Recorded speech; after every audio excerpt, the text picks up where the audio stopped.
This is a clip from a movie, My Dinner with Andre. All right. Why do you think that is? I mean, why is that? I mean, is it just because people are lazy today, or they're bored? I mean, are we just like bored, spoiled children who've just been lying in the bathtub all day, just playing with their plastic duck, and now they're just thinking, well, what can I do?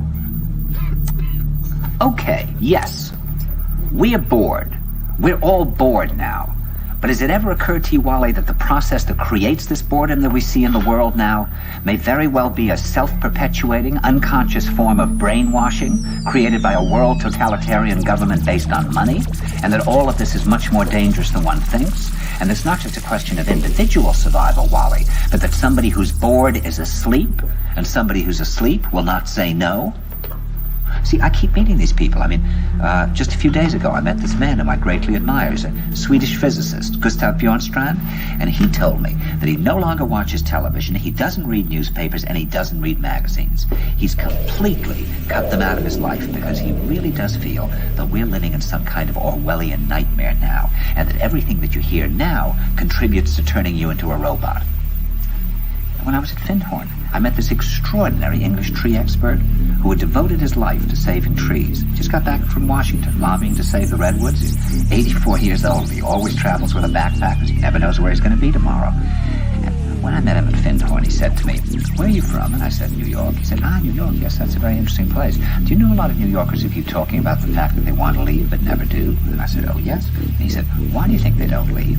I gave him different than our theories. He said, "Oh, I don't think it's that way at all." He said, "I think that New York is the new model for the new concentration camp, where the camp has been built by the inmates themselves, and the inmates are the guards, and they have this pride in this thing they've built. They've built their own prison, and so they exist in a state of schizophrenia, where they are both guards and prisoners, and as a result, they no longer have, having been lobotomized, the capacity to leave the prison they've made, or to even see it as a prison." And then he went into his pocket and he took out a seed for a tree, and he said, "This is a pine tree." He put it in my hand and he said, "Escape before it's too late." See, actually for 2 or 3 years now, Chiquita and I have had this very unpleasant feeling that we really should get out. And we really should feel like Jews in Germany in the late 30s. Get out of here. Of course, the problem is where to go, because it seems quite obvious that the whole world is going in the same direction. See, I think it's quite possible that the 1960s represented the last burst of the human being before he was extinguished, and that this is the beginning of the rest of the future now, that from now on there'll simply be all these robots walking around, feeling nothing, thinking nothing, and there'll be nobody left almost to remind them that there once was a species called a human being, with feelings and thoughts, and that history and memory are right now being erased, and soon nobody will really remember that life existed on the planet.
What's up? What's up, dwarf? What's going on, brown dwarf? Thank you for joining me. Hope you're still with me. It's going to be a wild ride, brother. I filmed all sorts of things. I don't even know what to think. It's an awful lot of work. It's an awful lot of work working through all the pictures. Anyways, it's a bizarre night. It's a bizarre night in which rather large insectoids,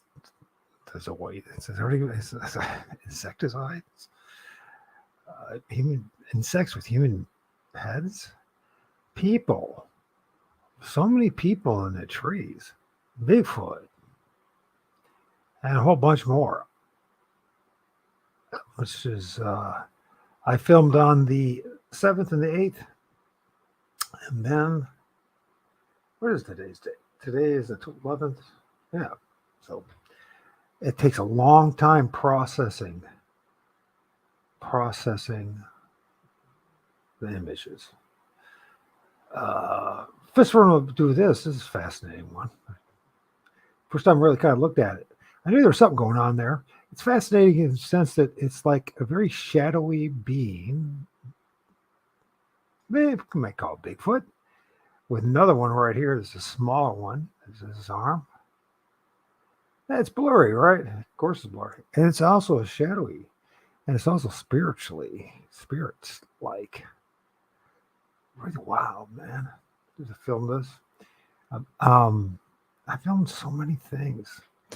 It turned out that I went to one of the most haunted places near me, probably within a mile and a half from where I'm sitting right now, west of me, due west. And it's a famous place for kids. I won't say the name of it. I'll call it GR. And although I'll probably slip up in them saying it anyways. But it's famous for, partying. It's a country road just outside of town with lots of stream runs through it. And country farm fields. And damn, the things I filmed there. I had no idea I was going to be in the second most haunted place. Okay, this is how this is working out for me. This past couple months. So last month I went to Secor Park. Secor Park has allegedly, it turns out, I didn't even know this either. I didn't know that this is like the most haunted place in Northwest Ohio and the highest place in Northwest Ohio. Wolfinger. That's what it's called. Wolfinger Cemetery. I think it started in 1830 something. Anyways, that's what the park where I filmed the flying knife in the air and all the other entities. Well, then I went to this road. And when I turned down it, I just felt, man, when I was driving down the main drag, going somewhere completely different. Actually, I was planning on going to Oak Openings, where I filmed some great images that you guys saw. If you paid attention to my last live, you would have saw the things that look like Bigfoot and all that.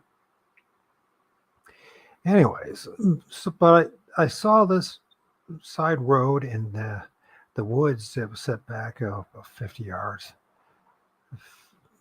plus, and I knew there was a stream running through there, and I was just looking at that, and I wonder what would be down there. Well, it turns out that road is the second most haunted place, maybe even the most haunted place in my area, as they claim. And not only that, the number of entities I filmed there, including, I believe it was this as well. If it's the 7th, which is, I believe that's what it is. And I mean, yeah. Let's just get into it. Because I don't know if he's the main attraction. Because it's going to be nothing compared to what I'm going to share with you today. Dresses in the trees. Women in dresses in the trees. When I started this 6 years ago, when it came to Bigfoot, it was about disproving it. I could have not disproved the existence of Sasquatch, Bigfoot, but it turns out there's a hell of a lot more going on in those trees and in those woods.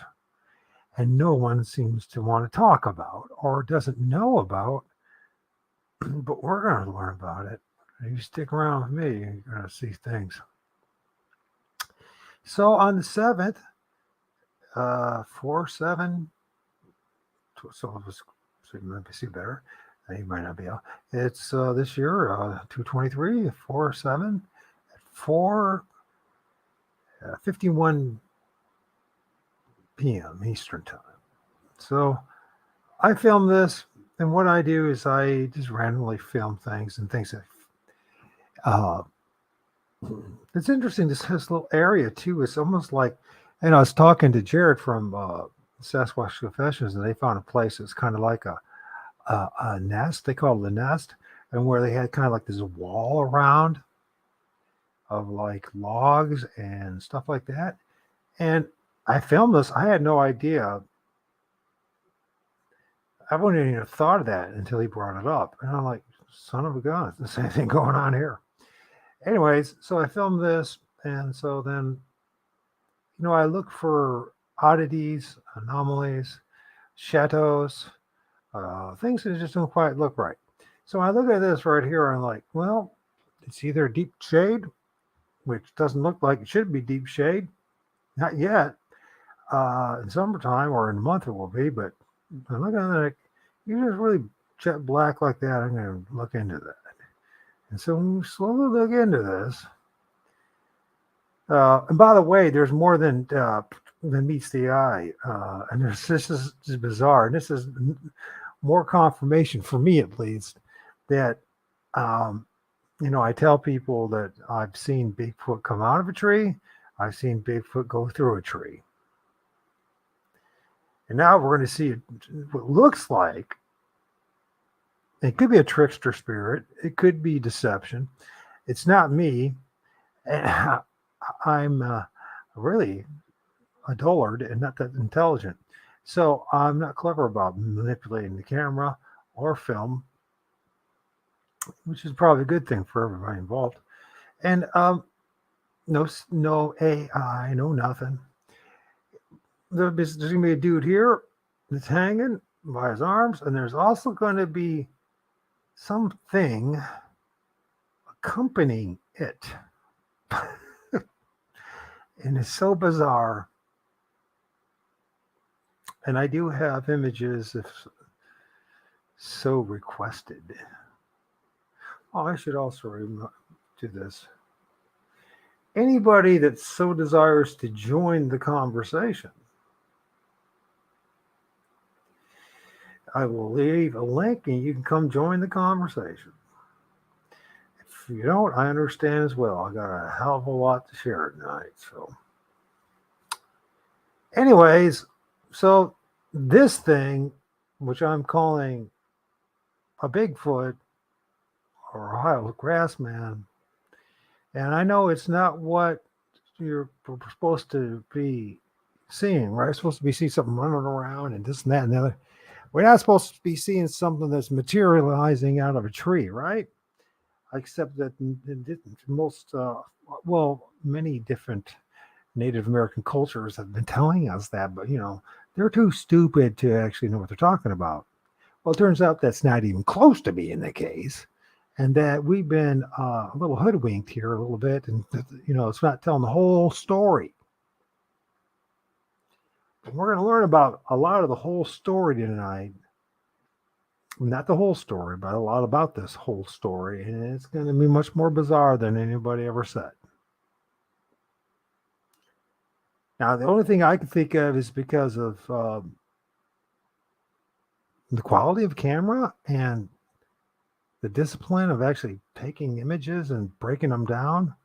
I know it's a lot more fun making a video, or just well, walking around in the woods and all that. But and it's cool, and it's part of the gig. It's not part of my gig, but I know it's part of everyone else's. Where they gotta trump around the woods, and hopefully at least they show you some tree structure, stuff like that. But I'm telling you, when I stopped that, or I never even really did it, but when I made a decision that I was going to go with being very specific and taking stills. Hey, Brown Dwarf is joining me. How you doing? Good evening. Can you hear me? I can, man. What's up, man? Not much. Just enjoying the evening here. I'm at the shop, so if a customer comes in, I'll just hit the mute button and take care of it, and you'll see me dip out. But I'm okay. You sure man. don't want to have them hear what I'm about to say? Oh no, don't worry about it. It's all good, bro. We got you on the loudspeaker here, man. So cool. Dude, this is pretty wild. So cool. I filmed this Thursday, and we're gonna look at this image, and we're gonna break it down. And it's just one of the many I'm gonna break down tonight. And I'm calling it. See, my experience with Bigfoot, how grassman, whatever the heck we have here. My experience is that they've come out of trees, they've gone through trees, they popped out of trees, popped out of the ground, right? I mean, that's just my experience. There's no point in me hiding it. And at times it look very, very physical. And this is a great example in my book of one that is kind of manifesting out of the tree, basically. And half of it's like an upper part in his arms look very solid, but as you go down to its legs and where its waist should be and all that, it's almost like it's embedded into the tree. And let's check it out. So this is what I was talking earlier that it's like weird. And I didn't even think about this, but it's kind of hard to see. But if you see, there's like a wall of like logs and trees and stuff that kind of makes like a circle. And this is a tree inside the circle, right? Okay. I see that. And really quick, man, excuse me for interrupting. I seen some of the timestamps on your intro, and they're very interesting. And now that you're pointing this out, I do see what you're the subject there. That's pretty trippy. It is pretty trippy, man. And it's been my experience, and there's no point in hiding it. It's just talk about it. It might actually help our fellow researchers and anybody else. So as I zoomed into it, I didn't even know I filmed it as usual. It just felt like a good place. That's how I operate, right? I just aim the camera, take the picture, right? That looks like a good place. That looks like a good place. And I have to be honest with you that I would say 90% of my images are worthless as far as finding this kind of stuff. I mean, they're beautiful. I don't know. Sometimes they're a beautiful scenery or trees and stuff like that. But Rick Hummer, the Rick Hummer that I've talked to that lives in Indiana, Rick joined us. Rick's a flat earther. I know. Cool. Yeah. Yeah. Good evening, Rick. If he's a flat earther, okay, cool. Yeah, I don't get into that. People could believe. No, he's into more stuff too. But he's an interesting fellow. The last person in the world I thought I would hear from is you, Rick. Well, you should join me. You're about to have one hell of a journey. It's going to rock your world. Guarantee you that. And don't tell me you've seen this stuff, because I know you haven't. In fact, I don't know if too many people are going to see what we're going to see, or at least have shared it with us. Or if they do know, they don't share it. So anyways, first thing is this. Well, there's two things. There's a thing that's manifesting out a tree here. It looks kind of like a Bigfoot.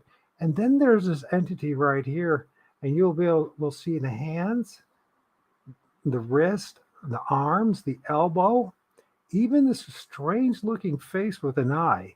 and almost like genes. Now this goes on and on and on, the images that I filmed there. But let's just focus on this dude for now. So if we look here, as tradition has it, Bigfoot is supposed to have very long arms, right? And I don't, yeah, very long arms. And if you see, he's grabbing and he's reaching out and he's grabbing. One arm is grabbing this. Looks like this log, and the other one is a branch and so on here, right? So he goes down, and then here's his face. I totally see it, man. I see It's it. bizarre. It looks strange, but I see what you're talking about, dude. There's the nose. I now it's getting pixelated. There's the mouth. It even's got like almost like glasses. A human. It's almost like I wear glasses, and I wonder if when they saw me, as if it's a trickster spirit, if it decided that, yeah, that guy's wearing glasses. Maybe I can mimic him. You know what I mean? Yeah, it kind of I'll reminds bet me you of. anything Rick has left. Okay. But Yeah, that's the reason why I left the flat earth movement too. Now I'll tell you the reason why. Is at the end of the day, you can't prove one way or the other what this place looks like because none of us have ever seen this place. And after you start seeing stuff like Bigfoot and all this other spirits, when to put too much trust in this the group of people that have lied to us about everything, you know what I mean? I'll wait till I see it. When it comes to that, what this place looks like, for all I know, it's shaped like a freaking pretzel. Honestly, I have no idea. And you are still here, man. My apologies. I guess I get a bit of a beef with you. You were supposed to do an interview with me and you blew me off. That was not cool of you, man. I went all the way to that convention and you blew me off, man. And I got MS and all that. I'm walking around on a cane, my kid.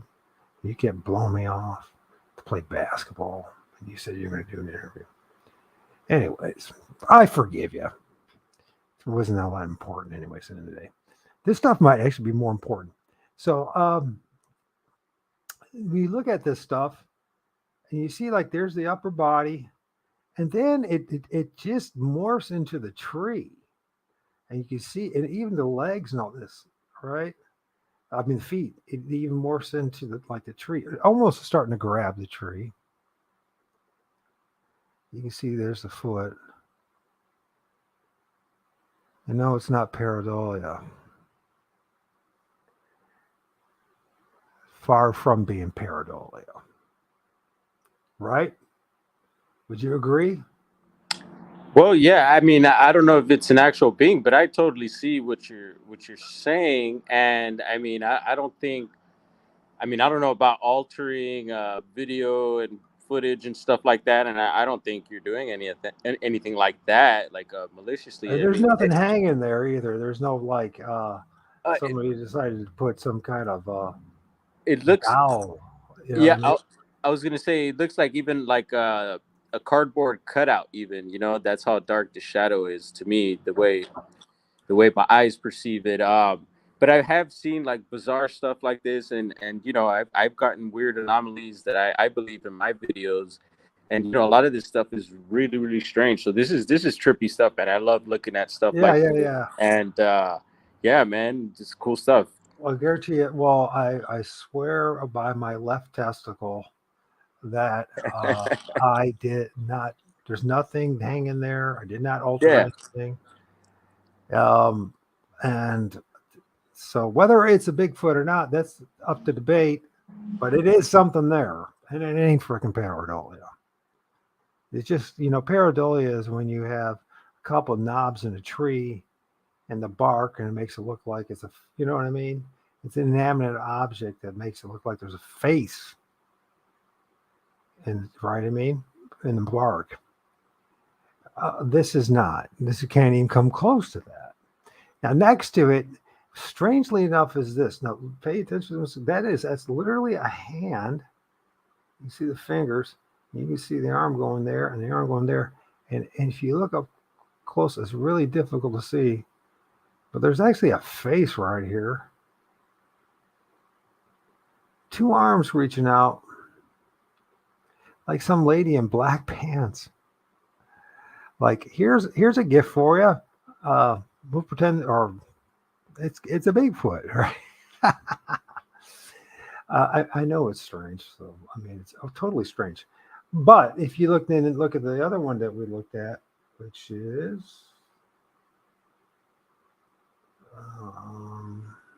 this one, where you can see like the very shadowy, dark figure. And how many times do I have to film this, right? Where there's a very shadowy figure that's hugged or grabbed around a tree. Interesting. I know, I see it. but it has shadowy, and I'm totally convinced that what we call Bigfoot is this interdimensional being. Right. They can cross dimensions and is also part of something I think has strong connection with the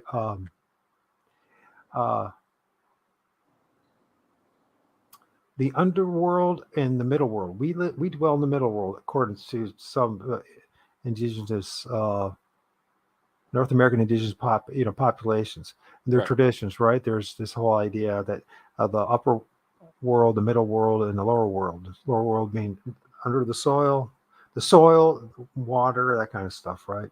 Right. It's Christians might call it Gehenna or hell. Right. Where Okay. is the ground where you're buried, right?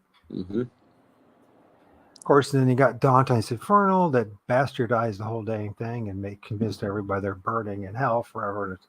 But you know what? And I'm wondering if Bigfoot actually has a role to play in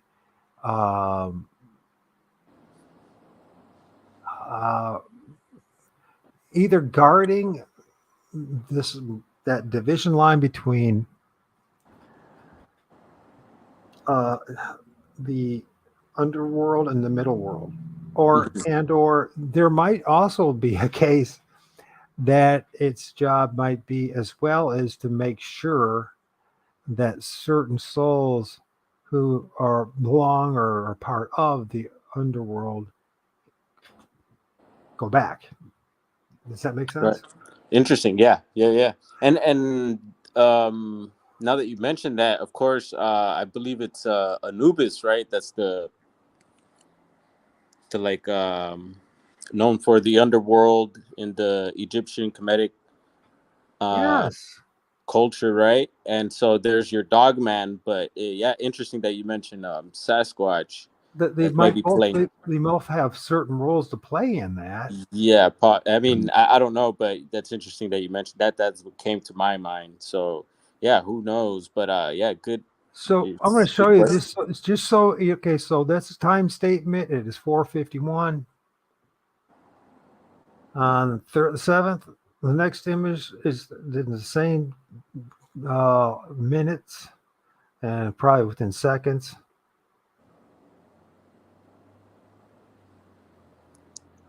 It's no longer there. Okay. That's the same spot. All right.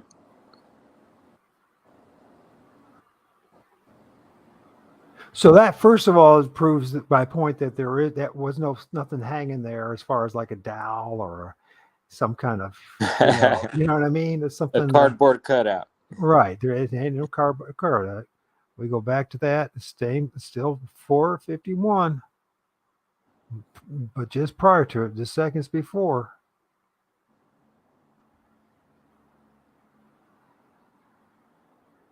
That is there.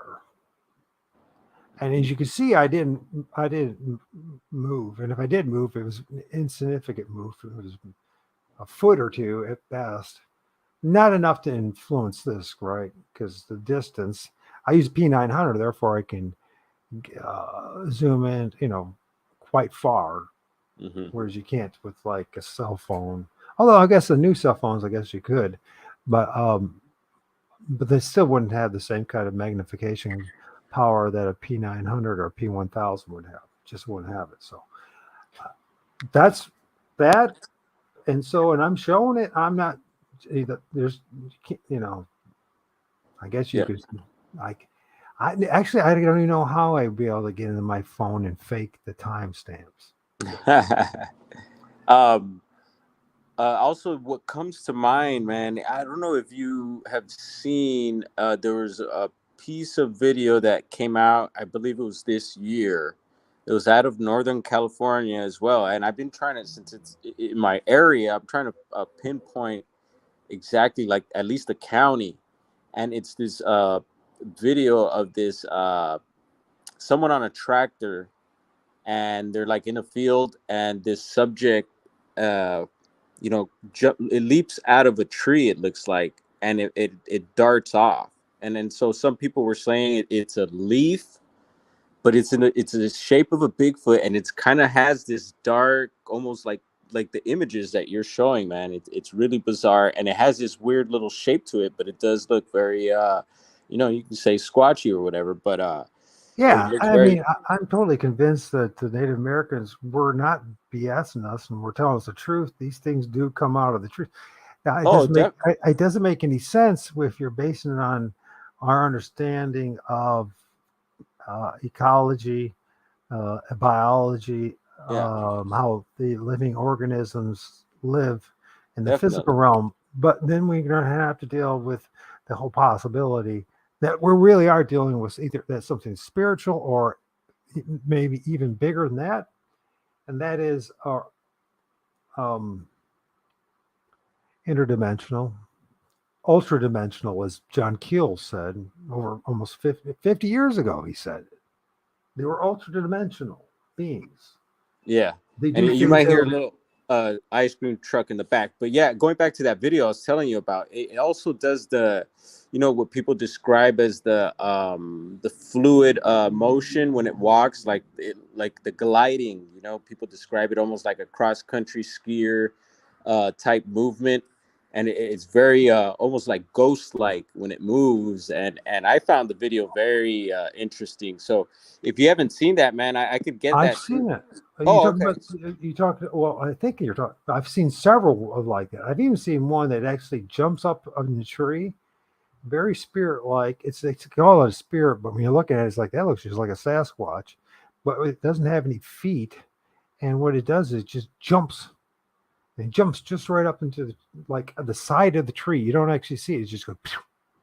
And I'm like like I said, I believe they're in the trees, and a lot of other things are in the trees. And Definitely. No, I'm glad you're touching on the trees, man. It's a big thing. I've heard a few more people talking about it, and I've heard talks about it before. I'm big on it. I'm big on trees. But yeah, actually, once again, going back to this other video that I'm telling you about, it actually jumps out of a tree and onto the ground and darts off. But I had gotten a hold. It was big on TikTok, and so I was able to get a hold of the young lady who posted the video. oh, you did. And yeah. So we got to talking, got to, get to know each other a little bit. She gave me permission to repost the video also onto TikTok. And actually, that now that she gave me, actually, I did put it on my YouTube Shorts. But anyway, she's like, I guess you could say she was, she's a recovering or recovered from, I guess, substance abuses and stuff like that. So she's like I don't think she's living in a sober home now, but did. So she seems like a pretty straight in her life these days, and I don't think she'd be, messing around either. And her backstory seems pretty legit too. Yeah, pretty interesting, man. So yeah. Well, I know what it's like to be in recovery. I've been Oh, I hear you, man. quote No, unquote sober for 17, 18 years, something like that. I don't know. yeah, congratulations, man. And no, I've actually, my family works in that business of helping people, get through those situations. And yeah, no, I've done a lot of changes in my life with certain things, dude. And things are great. And we could talk about that stuff at some other time too. But yeah, no, congratulations, brother. Yeah. Well, thanks. And yeah, I mean, it was just something I had to do. I mean, I was Mr. AA guru for a while. There's still meetings that still that last that I started and sponsored. Right I on. did the steps all the way through 6 times, which is Right saying a lot because most people don't even get past step 4. And, I don't know. I just it all led to the whole idea that there's a creator, God, and I needed to go find God. And in the process of trying to find God, now, I'm not talking about religion because Mhm. you're not going to find a more brutal critic of, especially our beloved Christianity. Yeah, no, I know. I feel you. So, but I really studied it. So it's like, it's when I see all the hypocrisy beyond, I'm just talking about not even being honest with what the book says. But anyways, that's another story. Let's look at this because one of the things I discovered too, there's these giant insectoids, or at least they look like that. There's also another thing I noticed. These spirits, they like stack up like totems, and it seems to Yes. me that they use the trees as like a conduit or a portal or a highway to go from all 3 realms. Think about it. The roots are totally, inside the underworld, right? The soil, reach all the way into the water table. You know what I mean? And the Yes. underworld recognizes the water and the soil and all that is, and the elements and that kind of stuff. Then, of course, where we're at, walking on this plane of the surface, is the middle world. And then by the time the branches reach out into the atmosphere, and they connect the upper world, the atmosphere, right? And each tree is like its own little torrid, just like enclosed. It's like a battery, and it's got like electromagnetic field to it, right? And they use it to go up and down and all that. And anyways, all sorts of things use it. So in this thing, I want to show right here first, and then we go on. I'm going to show a couple more, but it's going to be kind of maybe challenging to see. But once I point it out, so we'll start with this head right here. There's something on top of it, a couple of heads right here. But this head right here, I see it. the big round eyes. Oh yeah. And then you go down here and think of like an insect with wings and with legs. Right on. Yeah. Okay. And it's, when you look at it compared to everything else in the tree, it's at least a couple feet.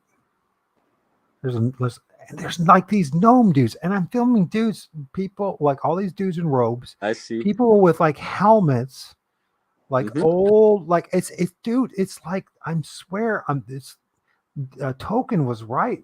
The Middle world. That was what this world was back in the day. Okay. Whether it was 1,000 years, 2,000 years, 20,000 years, whatever. Yes. It was this place.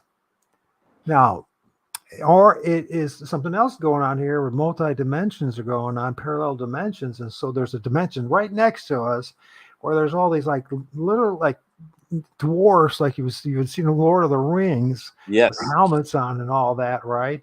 And then you got another just like a giant insects. I mean, watch this one. Look at this one. Okay, this is one crawling on a branch here. I'm sorry I didn't tweak the images. This is what it actually looks like in camera this time of year. Everything's brown. Everything's brown and gray where I'm at. So it's going to look that way. But look at this. And if you can see what I see, because there's definitely something going on here. There's a couple things going on. First of all, there's like something that's got like a woman's head right here. And it's got like this like head dress thing that's almost like a Pope's mitre, but turned the other way, or a cone head. But then on top, then in front of it is another 2 insects. At least they look like insects to me. You can see their insect-related body, their heads. There's this one is his head, and she has that. Now maybe I'm just saying things, and maybe it's not. Maybe it's somebody else's head. Whatever it is, there's a person here right here, and can you see that face? I'm trying to. So point it out. Point it out again for me. There's an eye right here. There's an eye right here. There's an eyebrow. This is the nose. This is the lips. She got big lips. I see it now. And then there's a helmet like thing, and then it's like attached to her is like these things that look to me like insects, but they got like human heads. I don't know. All I know is there's something there that shouldn't be there, and it ain't pareidolia, Mhm. right? Because pareidolia is when you have an inanimate object, and there's plenty of examples of it. If like the kitchen sink, it looks like, oh, look at the two handles and the nozzle and all that. That kind of looks like a face, right? That kind of thing, right? Yeah. Oh yeah. That's not. No. I That's mean, not.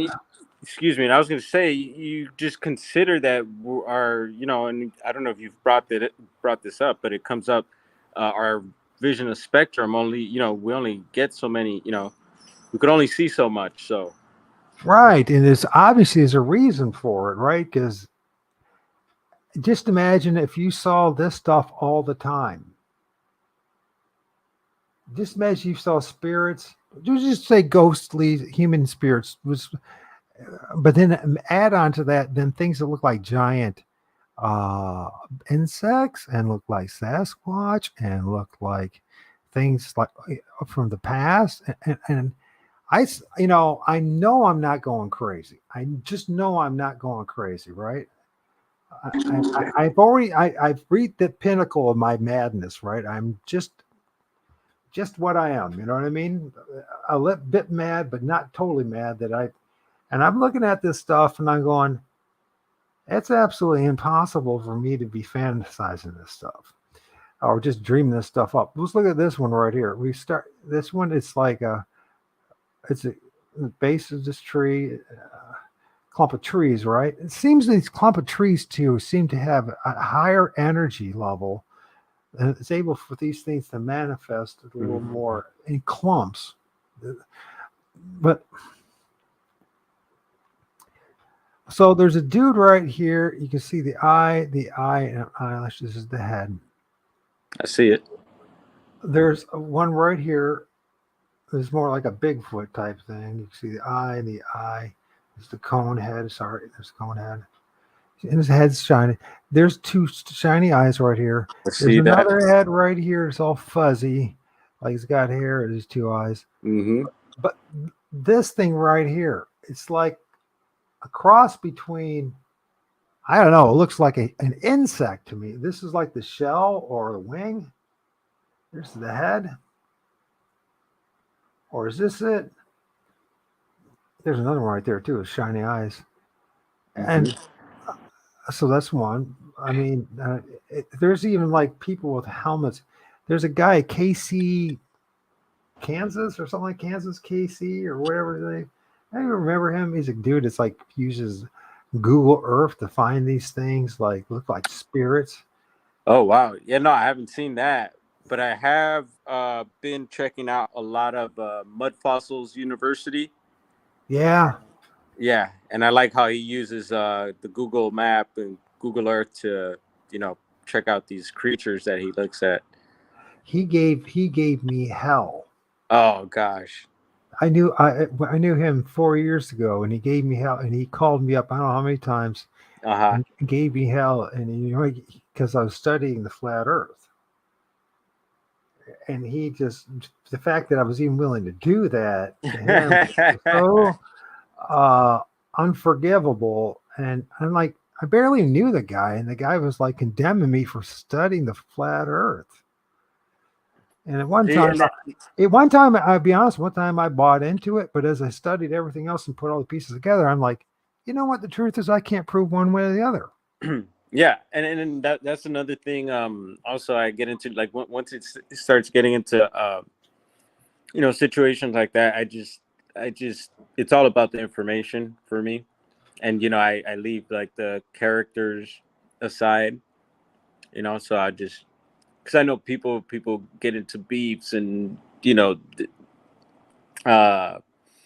discussions that don't end up good sometimes. So I try to avoid all that stuff these days. So I just like, all right, it's all about the information, and if it works for you, take it, and if it doesn't, then yeah, whatever.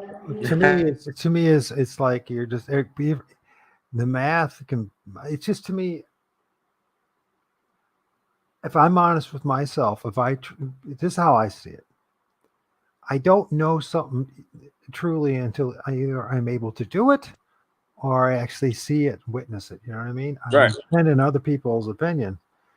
And so that's how I approach life. Until I know, I can say for certain I know something. It's just a belief system. And honestly, from my experience, life has been such that it's kind of dangerous to operate solely on belief systems because it's easy to get manipulated by other people, right? You know what I mean? So I just say, you know what? Okay, and of course we all do at some level, right? I believe in a God, although other people would say there's no such thing as a creator God, but I believe there is one. But I couldn't prove it to you. I've had debates with Christians or not with atheists and etc. And I'm just like, yeah, I really can't prove to you that it's real or not. But I believe in it from my own personal experience. What's up,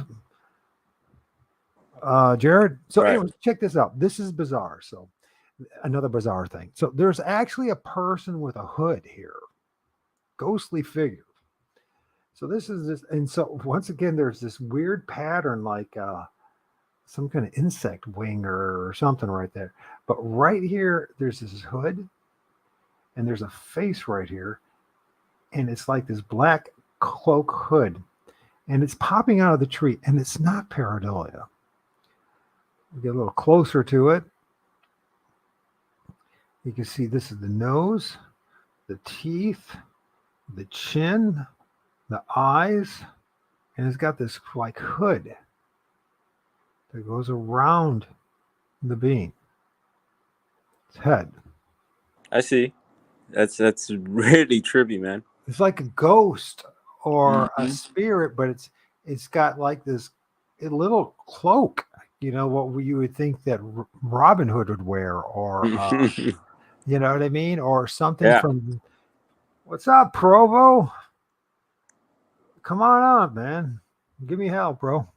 So, I like Provo, actually. He's pretty cool, too. I don't know if he likes me, but I like him. He probably thinks, if we're literally seeing him, he probably thinks, this dude is whack. Oh, yeah. You know what I mean? But, and I would have thought the same way until I started doing this, started doing the research, had my own encounters and had my own sightings. And I'm like, son of a gun, they lied to us about this shit too.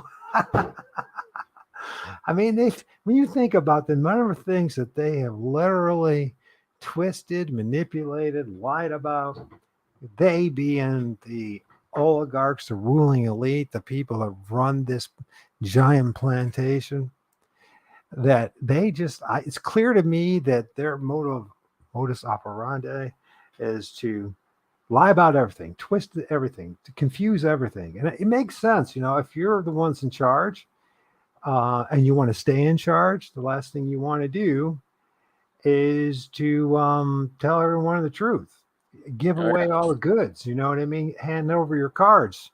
You're going to lose the game right there and then, right? You know what I mean? So that's what they do. So, but who's telling us that there's these Bigfoot, these spirits and stuff in the trees? There's no way in hell that this dude figured it out, right? Me, I'm talking about me. First, there's just no way. I'm just, I've never, I don't have a high IQ, and I'm, it's always the bottom of the class and everything. So and although I did went to college, university, it turned out that didn't mean anything except that it indebted my ass. That's all it did, right?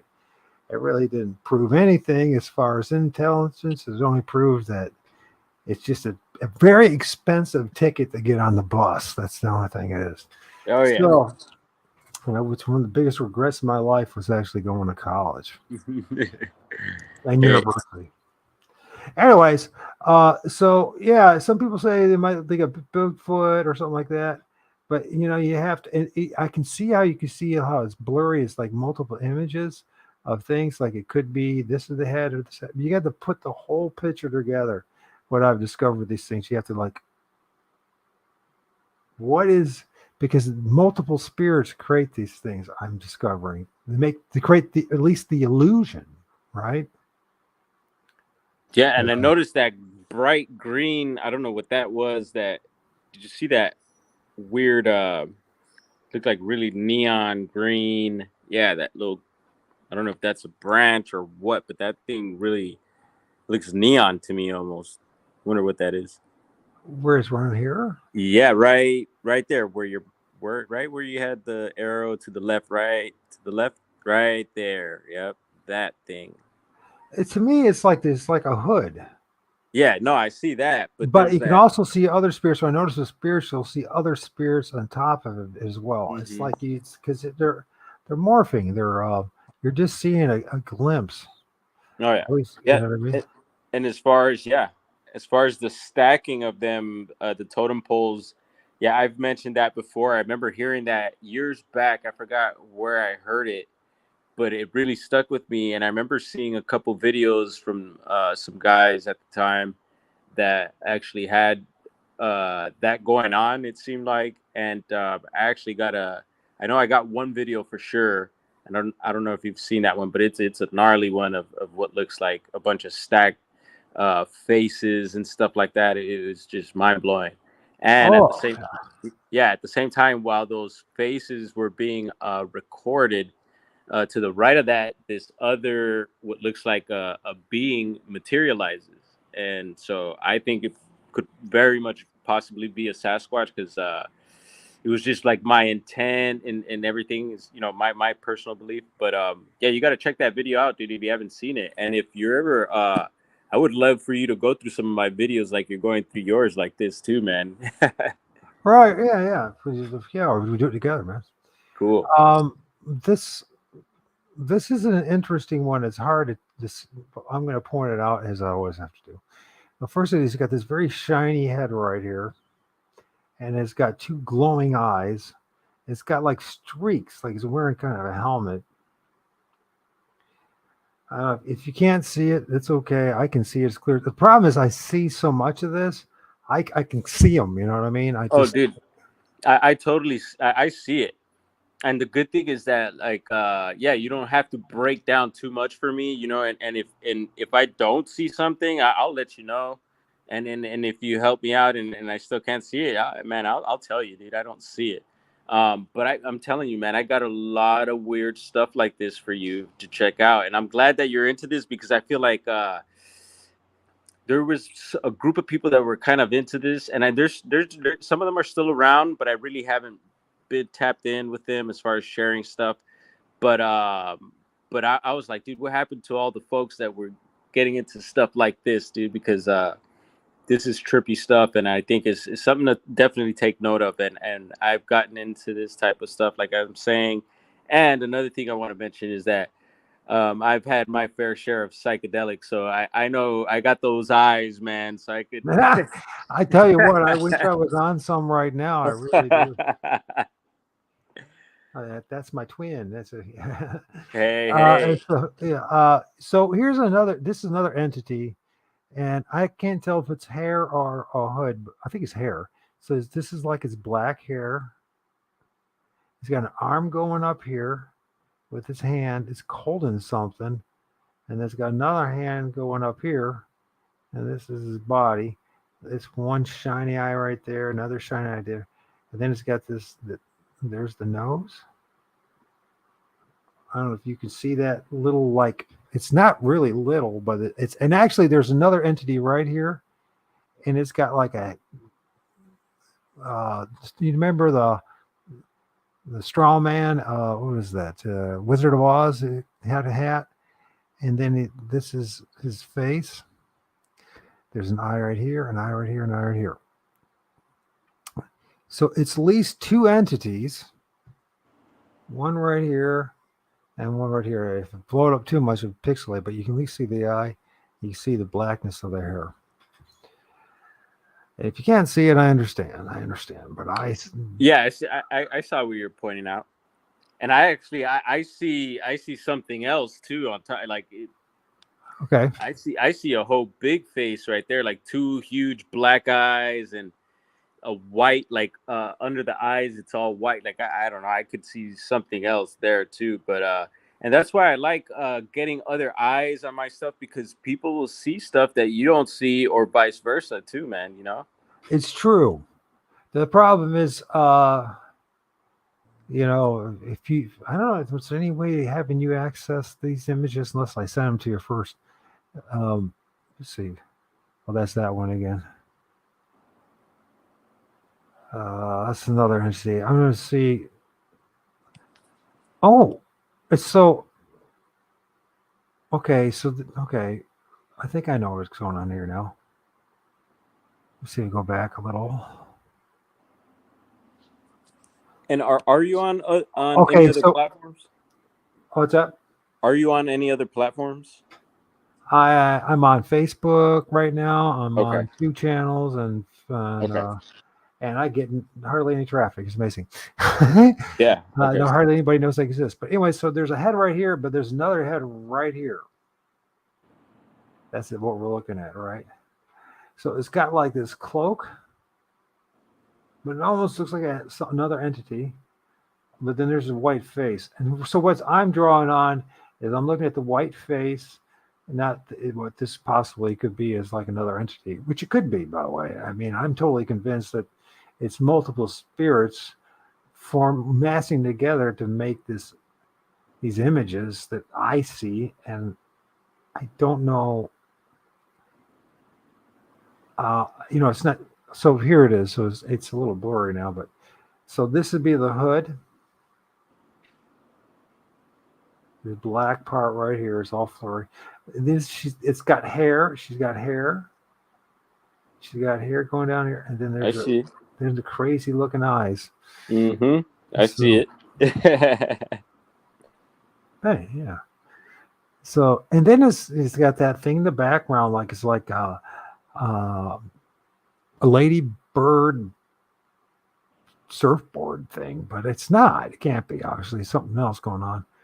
But you can see right there a little bit better, I think, as far as the ghostly face. It's like a lot of these are like, they're like ghosts, and like a lot of our human beings are like spirits of human beings, I'm assuming, and a lot of them they have cloaks on their heads.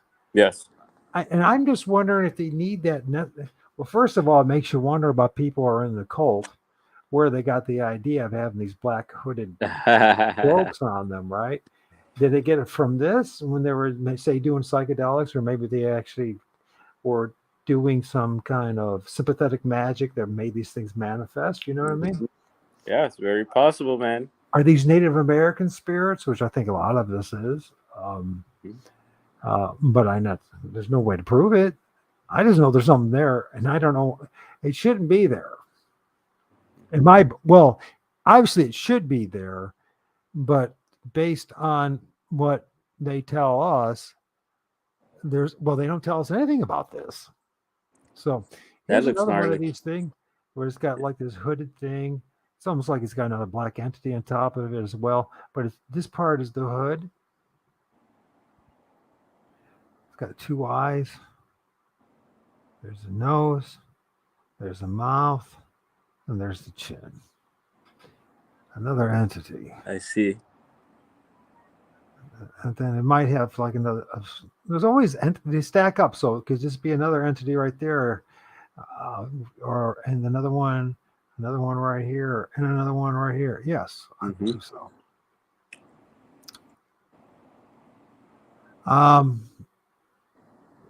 And like this picture here, do you have a filter on this, or no? Okay. It's just what it came out the way it came out. It's a little pixelated because of distance, but you can still see this, right? It seems to be eyes, or a group of them. Is this the hand?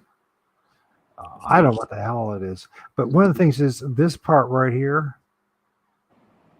It's almost like it's wearing a helmet that does, you know what I mean? Like, you remember those, like Assyrian, or those old, and then there's a dude right here that's got like a Nazi helmet on or something right there. Yeah. And there's one right here, and then there's another one right here. And is it holding that entity? Well, and there's another one down here too. You see guys, but it's the thing that I gravitate to is this shape, and it's like like a giant chin strap. I noticed a lot of these things. It's kind of like hair, but it's got one of those like a Syrian or one of those ancient. You ever see those ancient helmets? They're pointed, like Yes. cone Oh, yeah. head helmets. Yep. It seems like a lot of them wear that. What the hell kick is this? This is one that is a combination, I believe, of an insect, a spirit that is transparent, multiple spirits. So, anyways, the insect is these legs right here. There's a leg here.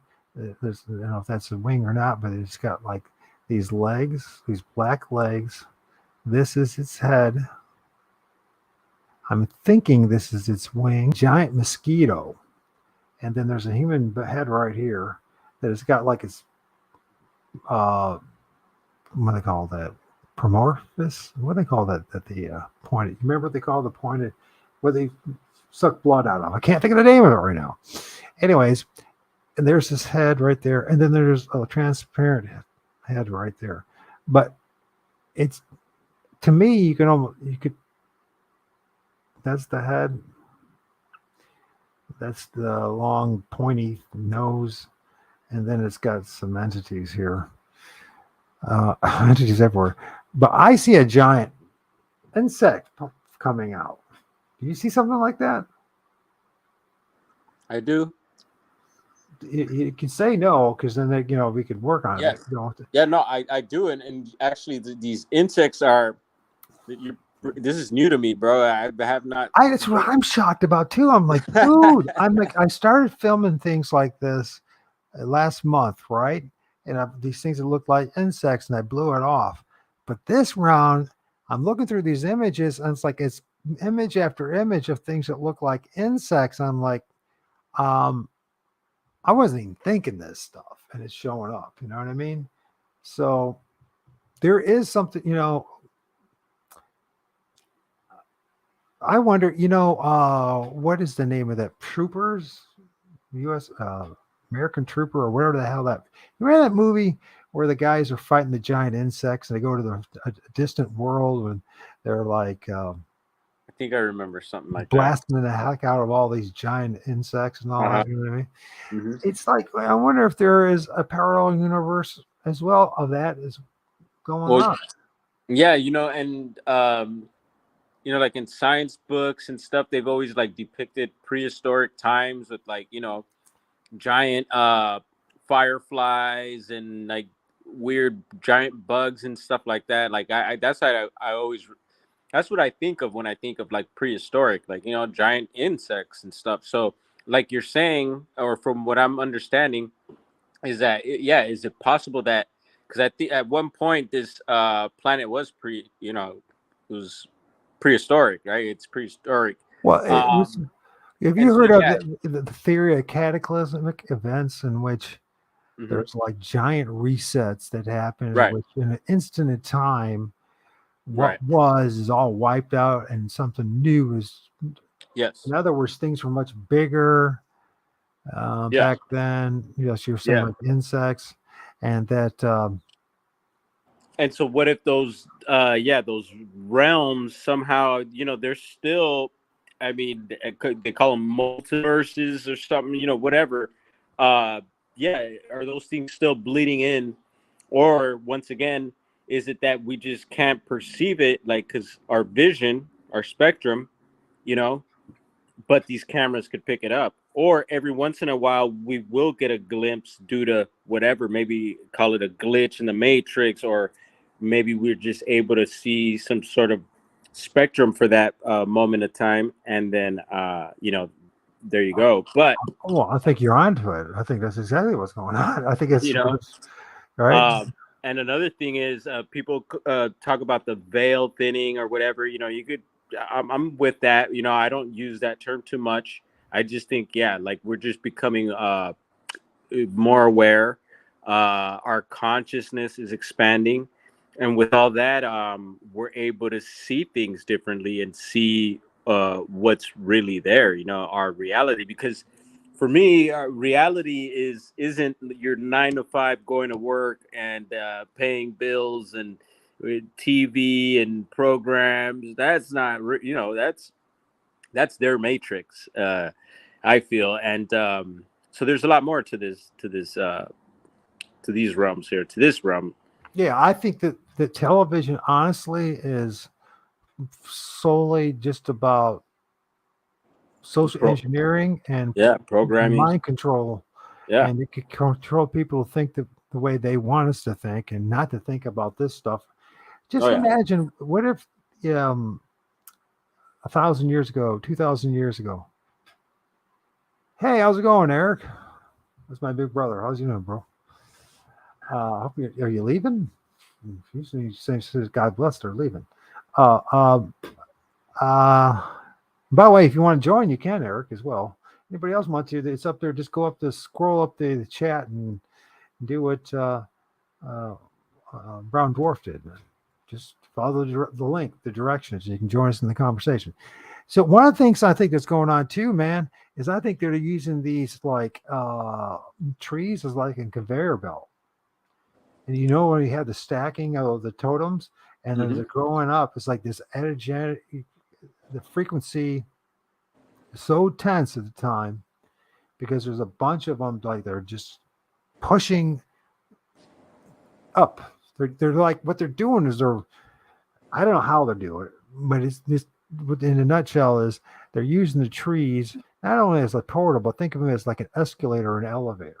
Yeah. Yeah. Right? Why not? I mean, people are talking more about these days also about, and we've known energy, frequencies, vibrations, and all that, right? And so, yeah, if a tree is alive and it's vibrating at a certain energy, and there's beings and things out there that could either use it as a host or live with it symbiotically. Who knows what things could do. You hear of even weird bugs and funguses that could do weird things, and it's just, why wouldn't if the creator God, let's just say this creation is so amazing and intense that you could input it in all the textbooks that have ever been written and ever will be written. Thank you. And so it's like impossible to nail it. It's just impossible if we try to. But if we get a little honest about things, there's absolutely no way we could nail it all. Right. And I think that's a big thing within, call it whatever, the community and science, I think, and man, is trying to of course play God and all this, with science, I believe, and or at least certain aspects of it. And so like in the cryptid community, everyone's trying to prove stuff scientifically, but like you said, it's like trying to prove God. And it's like, dude, good luck. And yeah, we do get little discoveries and we learn what certain things are, but it seems like the more we dig in, the more we're finding out that it's all this far out stuff that people think we're crazy for and thinking, and it's becoming that. So, and so that's another thing, man, I'm getting into deeply is once again, consciousness and my own consciousness and the power of intent and the power of manifesting. Oh, bro, the power of prayer, and dude, you could go on, man.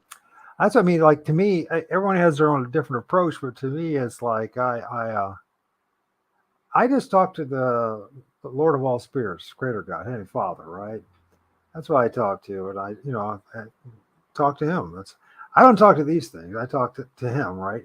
Right. Other people have different approaches to it. I'm like, well, I'm just going right to the source. And since they've been doing that, there's like one download after another, after another, after another, after another. Wow. And it's like, how much are you willing to accept, or, because I'll share you more if you want. Yeah. People don't like you right now as it is. They're really no one's going to want anything to do with you, right? Right. And I'm like, yeah, well, Bring it on, bro. You know, as the Bible says, the pearl of great price, and that what it is, that pearl is to be in the presence of God. And I honestly think with that, it's like symbolically, metaphorically means, you know, you're actually in communion with them in your own way. I don't think, like, for instance, I'm in the middle of pruning. Okay, Palmer Ranchers, cool. Keep up the good work, man. And I'm very impressed with you, my brother. My brother has Lyme disease, and he's still fighting through it and doing stuff. You know what I mean? It takes a lot. I know what it's like. So, let's see, where was that with this? Oh yeah, there's another thing. Since my brother's here, because this is the very first thing I wanted to say, and I haven't had a chance or done it in a while, Eric. Publicly, I want to say to you, thank you for all your support, you and Kelly. And although we might differ on a few things, you know, Bible and all that kind of stuff, I still love you. I'm proud you're my big brother. I'm glad you're my big brother. And even though I'm 55, I'll still call you my big brother until my last breath. So I very much appreciate you and your wife and your children, and you're an inspiration. Thank you. And anybody else, Robbie Lowdown, thank you for all the time. You know, probably not supporting me anymore because of the how I see the Bible, but that's okay. I still appreciate all the time that you were standing by me, and you'll find out that I wasn't being dishonest about what I said there, and anybody else. So now looking at this one, it's blurry, and I know it's blurry, but it's like there's something popping out there. Can you kind of see it? Yeah, definitely. It's almost like a human head, though. It's got like hair. I see it. It's got an arm right there. Oh yeah. And it's popping out. Yeah. And then you mentioned blurry, and that's another thing, you know, especially over on and I know people are sketchy about TikTok and whatever, but dude, there's a lot of videos. A lot of it's obviously fake stuff, but there's some interesting videos that I've seen over there that I haven't seen on like anywhere else. And but then you get a lot of the complaints, you know, from people like of the blurry photos, blurry videos, and all that. And so a buddy of mine over there was telling me, he's like, dude, what if Bigfoots were just born blurry, or these creatures, you know? Oh, they're interdimensional, man. And also, remember, it's a camera. You know what I mean? It's not like. Here's the thing. It's like my experience, and probably yours is very similar, is that I see things, but I'm never able to film them. Or most time, I don't even have a camera when it happens, right?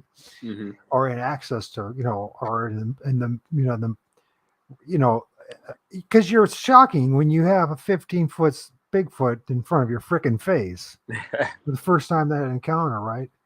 And I'll never forget it. And my big brother's connected to it because the day before he said, "Don't be surprised you start hanging out with Native Americans once you realize." If you truly realize that these things have a they're spiritually connected, that there's something deeper, interdimensional. And next day, 24 hours later, and I'm standing next to Crow Medicine Man, and we're like, there's a Bigfoot, literally, I know, 15 feet in front of us. Yep. I'm serious. I mean, I'll never forget. And that's what you hear over and over, man, is stuff like that. And I totally believe you. There's some stuff that I'll be sharing with you where it was like they were right there, like next to me, or you know, off to one side, whatever it is, and it was just right. And I wasn't able to see it, but I totally, you know, and you hear people that, yeah, it was right there, you know, and it's just like, wow. Yeah, man. Hey, I'm really having fun. Remember, we were supposed to do an interview, so this will be our interview, and I'll make sure to tie you into this with the credits. Can you stick around for at least another hour? Yeah, no doubt. I'm here. Like I said, I'm here at the shop. So we close at 8, and it looks like we're almost about to wrap up. It's just me here, and so it's no problem. I'm glad I'm able to do Well- this. Well, look at this image, and then I'm going to play some intermission music. Cool. And then I'll take a little break. But this is this image once again of something that looks to me like a hood, a veil of some sort. And there's a lady with hair. You can see the big glowing eyes, the nose, the mouth, Mm-hmm. and there's another one behind her, under her, Yes. excuse me. But you can definitely see this one for sure. It's kind of like looking up. For some reason, these entities, their eyes glow, or we talk about eye shine. This is the middle of the day, and I'm getting eye shine. Uh-huh. Oh yeah. And then there's something here next to it as well. Like, I don't know if it's a big. I don't think it's a Bigfoot. I think it's another entity that has some kind of like pointed crown on its head. But this one you can see for sure. Now, one of the things, the problem is too, is that I'm filming these things in the shade.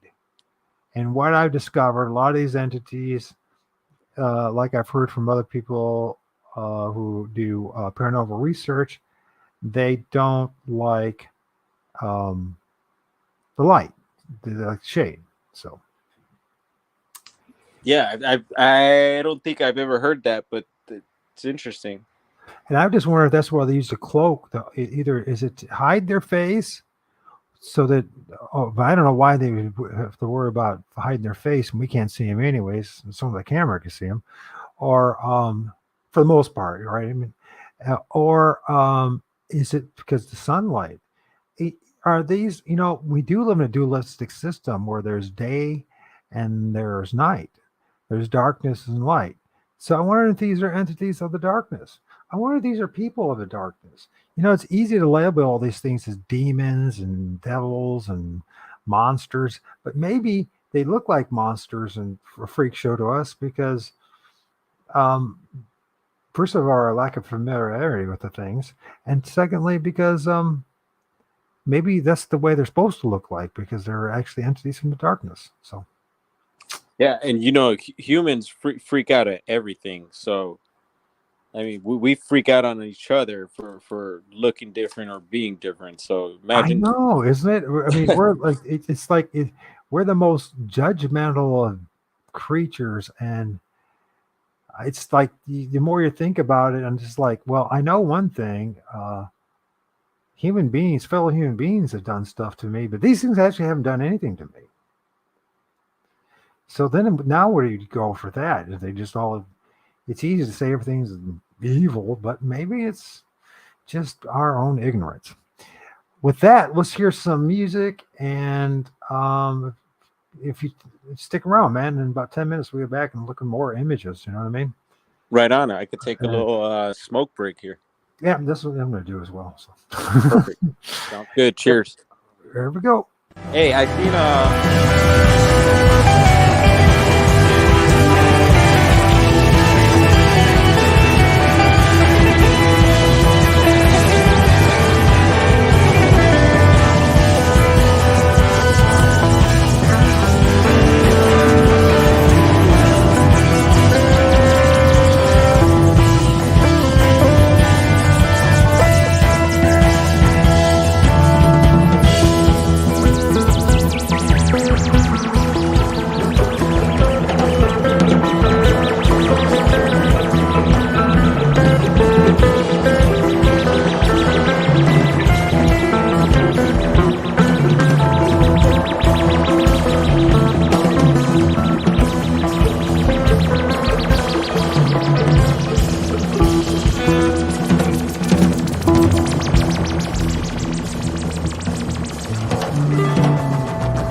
wonder where Sheldon went.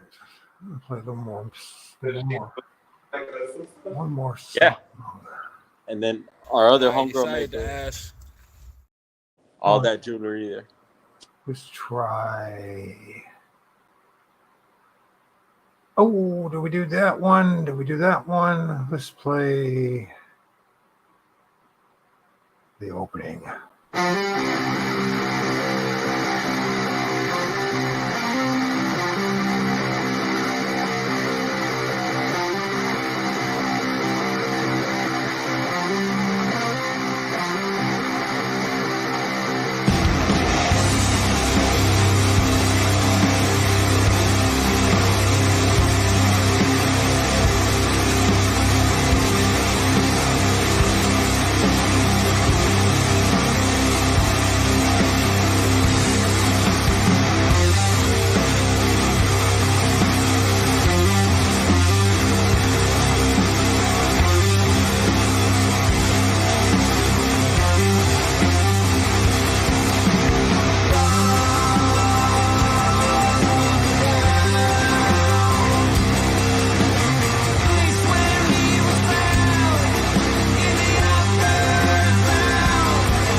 Okay, I'm back.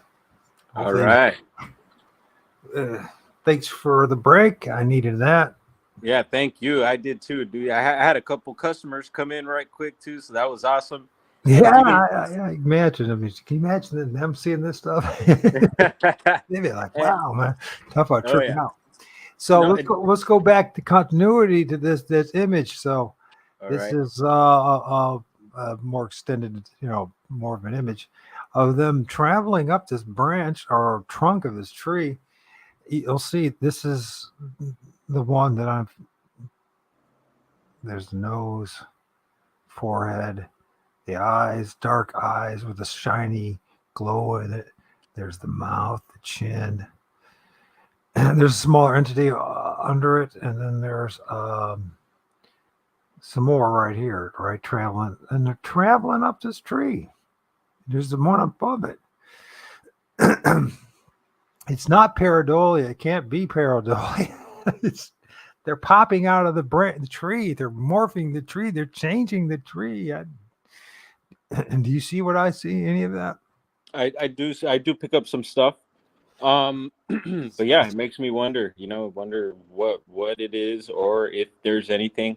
And right before we went to break, I was gonna say I checked in chat right quick and I seen Jared's on here, and what's up to him? And he should jump on if he's still in there, man. Oh, well, you're more than welcome, Jared. You know you're always welcome. He's like most of the time he doesn't want to do that. So Well, he does it all day on TikTok. I know. We had a good talk last night. Oh, nice. Oh, there you go. A really good Cool. night. And there's a guy from Australia that joined us, and that was pretty cool. So. Oh, right on. Yeah, see, I missed that. I think I did get a notification, but I missed that. I need to catch up with a lot of your stuff for sure.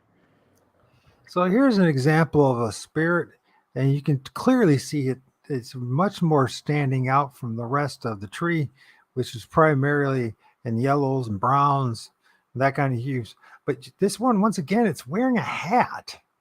This is the hat and the brim of the hat. There's the hat. The hat has eyes.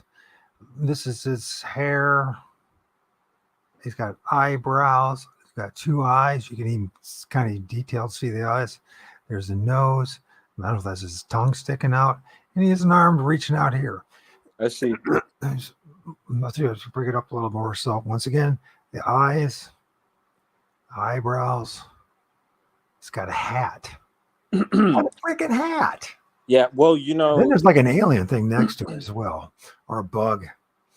Okay. Well, you mentioned hats right now, and what comes to mind also is I remember people mentioning, especially there's one lady, very sweet lady out of Vancouver Island, and Sasquatch Island is a hot spot, right?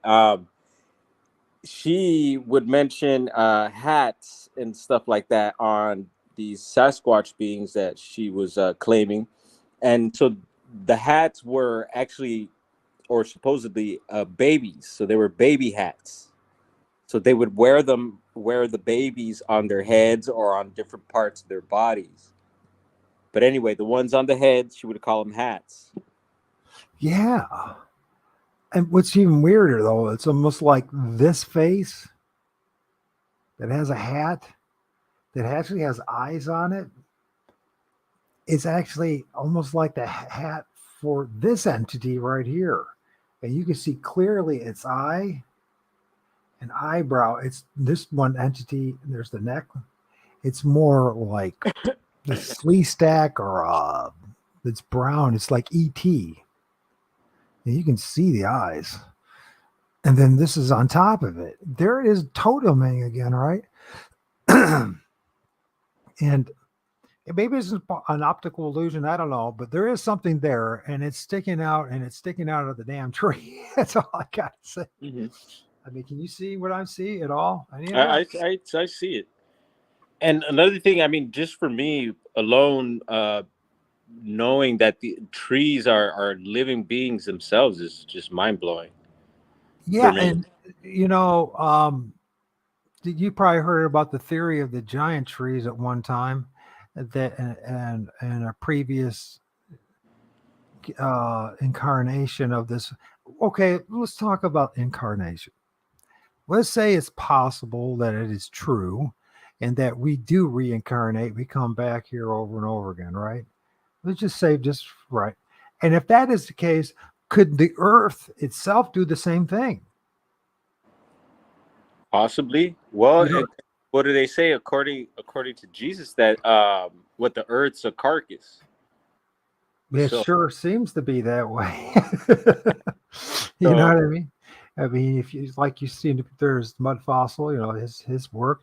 And then if you look at all the other work about the giant trees, and yeah. there's that plausibility too, this was seemed to become more and more self-evident that there was at one time. And what if, you know, they said we came out of the trees?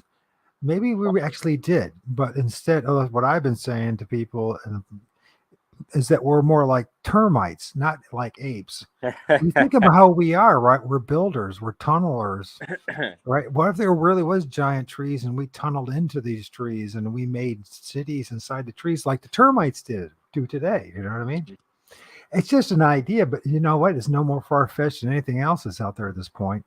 Oh yeah. No, I Yeah. haven't even thought about it on this level to where what if we're inside of an entity of some sort? So space is just the inside of the body of some sort of bigger creature, you know, and here we are floating around and yeah, all this stuff is happening. Like we're like microscopic, like not amoebas, but like the things like microorganisms to this larger being, right? In a Hmm. way, we are, aren't we? Yeah, so we would be, and some some have mentioned, you know, or referred to us as parasites, right? Or just even like, yeah, bacteria or something. But yeah, what if we're like, yeah, you know, these, because everything's what is it, a fractal of everything else, right? And so yeah, we're just, everything is just, yeah, you It's go. turning to be the case that the absolute truism. Everything is a fractal. You know, and was it the Fibonacci sequence, whatever Fibonacci, the hell it's called. Fibonacci. Okay. Um, I don't know. This one's an interesting image, and it could be another example of how Sasquatch either pops out of a tree or gets absorbed into a tree. Now, first of all, I think there's more than one entity here, but if we start look at this right here as being the face, brow ridge, the dark eyes, the kind of more monkey mouth or big mouth, right? The conical head. And then you got like there's like these big arms stretching out once again, arms stretching out. And I then see it's it. got like its knees, but it's like, and you can actually see the feet, but the feet, I mean, this is the foot right here. Is the foot. It's another example. I know it's starting to get pixelated and blurred, but and then there's all these other gnomish looking things, and there could also actually be, like I said, you could also see a larger entity. You know what I mean? Depending how you see it, right? And depending, which is, I'm sorry, it's not pareidolia, but what's going on there? We have like, it seems to me that they've got multiple entities, spirits, and they seem to like not only like live off the energy of the tree, but they live off each other's energy in some way, or maybe they don't. I don't know, but it seems to be that way. You know what I mean? Mm-hmm. It's fascinating, but I'm started once I started realizing that like these what, like, okay, we'll say it's not Sasquatch, it's something more like, but it's one of the variants of Bigfoot or whatever. Okay, so we can give people that. So because it just gets weirder. This picture you can even see fingers with fingernails. You know, like this is a finger. This is a finger as well with fingernails. and they're not. Look, what's causing the shadow on that tree? I don't know if I have a larger image of it or not. Oh, that's a different one, but it's another example. But there's like no trees. There's no tree causing this. There's no other tree like real close to this just causing this. I wish because I just put things together and I was just going. What I do is I comb through all my images, my photos. I find some kind of image. If that image stands out as an anomalous, I just snip it out. Don't even think about it. Come back later and look at it, right? Mm-hmm. Because I spend hours. I spend like for every hour that I film out in the field, it's easily a day. And I'm not kidding about that. It's easily 8 hours, or was turning out to be, to go through the. Especially if you find a place like I found where every other image has entities in it. It's Oh yeah. highly. Some people say haunted. Some people say supernatural.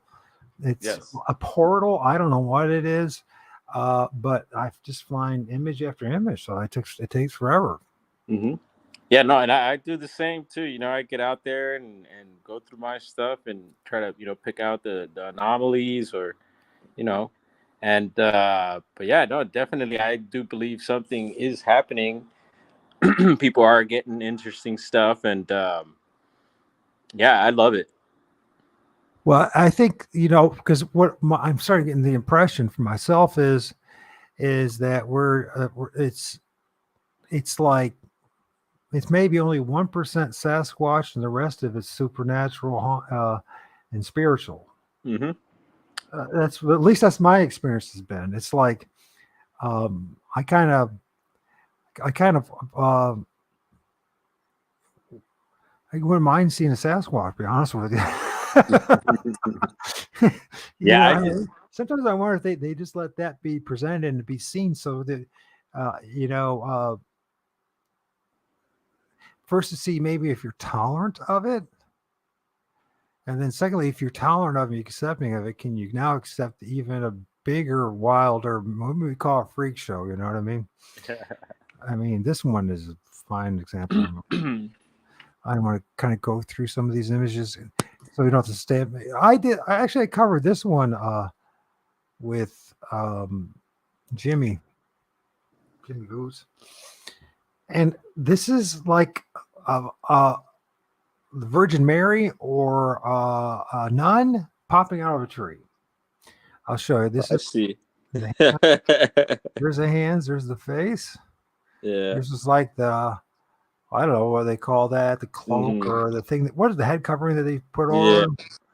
And you can see if you really pay attention, you can almost see the eyes and the eyebrows. And a lot of these entities, I noticed, like they have a big mouth and their teeth are showing, Hmm. like their spirit, like there's like. I get this idea, and this that's probably going to offend a few people, but like Roman Catholics, they have parishes. I'm just going to throw this out there, and we'll just say, if everything in this world is right now operating on the law of reversal, maybe they're being sent to a different place that they believe is what they believe is heaven, but actually is a place that, quote unquote, they perish. And that's a wild idea. But why would they call yourself parishes if, you know, you got the most famous line in the Bible is, God so loved the world that he gave his one God's son, whoever believes in him should not perish, but have everlasting life. And so what they have is parishes.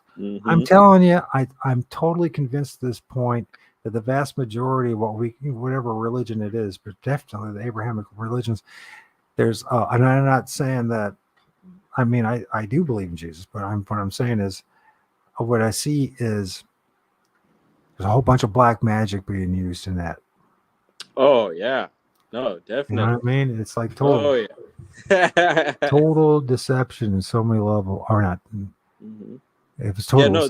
no, this matrix is inverted, so everything that should be natural and we could say of God or whatever is, I think, inverted in this matrix. At least a lot of things I see. And I want to say good evening to MT. I see I'm learning to operate while I'm on these lives, so I could go into chat and stuff. But I don't know if you could actually chat with the chat. But what's up? Oh yeah, I'm so sorry. Hey, what's going on? Hey, let's do it again. This is the whole goal in the first place. Remember, I remember when last time Brown was with me with Dave yes. Thundercloud. Yes, and who was the other dude? Who was the other guy? It was brother. It was Diesel, brother Diesel 2K though. Yeah, that's it. Diesel, if you hear this, I apologize. Shout out to both brothers. Salute to Diesel in Jersey and 2K. Yeah, and I apologize about the name thing, man. Dude, I'm surprised I remembered, bro. I'm terrible with names. At first I was like, it's Michael, right? I was like in my head, but I'm pretty sure I knew it was, but I didn't say your name at first, just in case. And, most people just call me O.R.D. at this point. So. Or yeah, you see, and I don't mind calling people by their nicknames. I don't mind people calling me Brown or Dwarf or whatever. I prefer that because most people know me by that. And yeah. So if you guys, Mike, if you want to join and share what happened over this weekend, Eric, if you want to join, any of you guys want to join, there's a link. Just follow the directions for StreamYard. It's in chat, and easy peasy. Meanwhile, this is kind of, well, I'm trying to.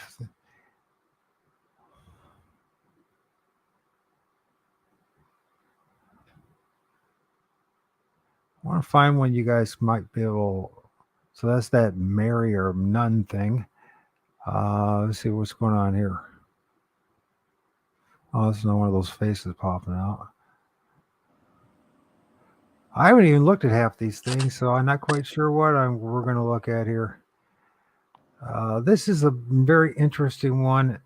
It's a combination of things going on here. There's like an entity that's like blending into the tree. You can see its legs right here. You can see his buttocks and his back.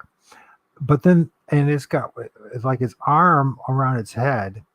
But then there's this other entity right here, and it's got its arm on it or its hand on it.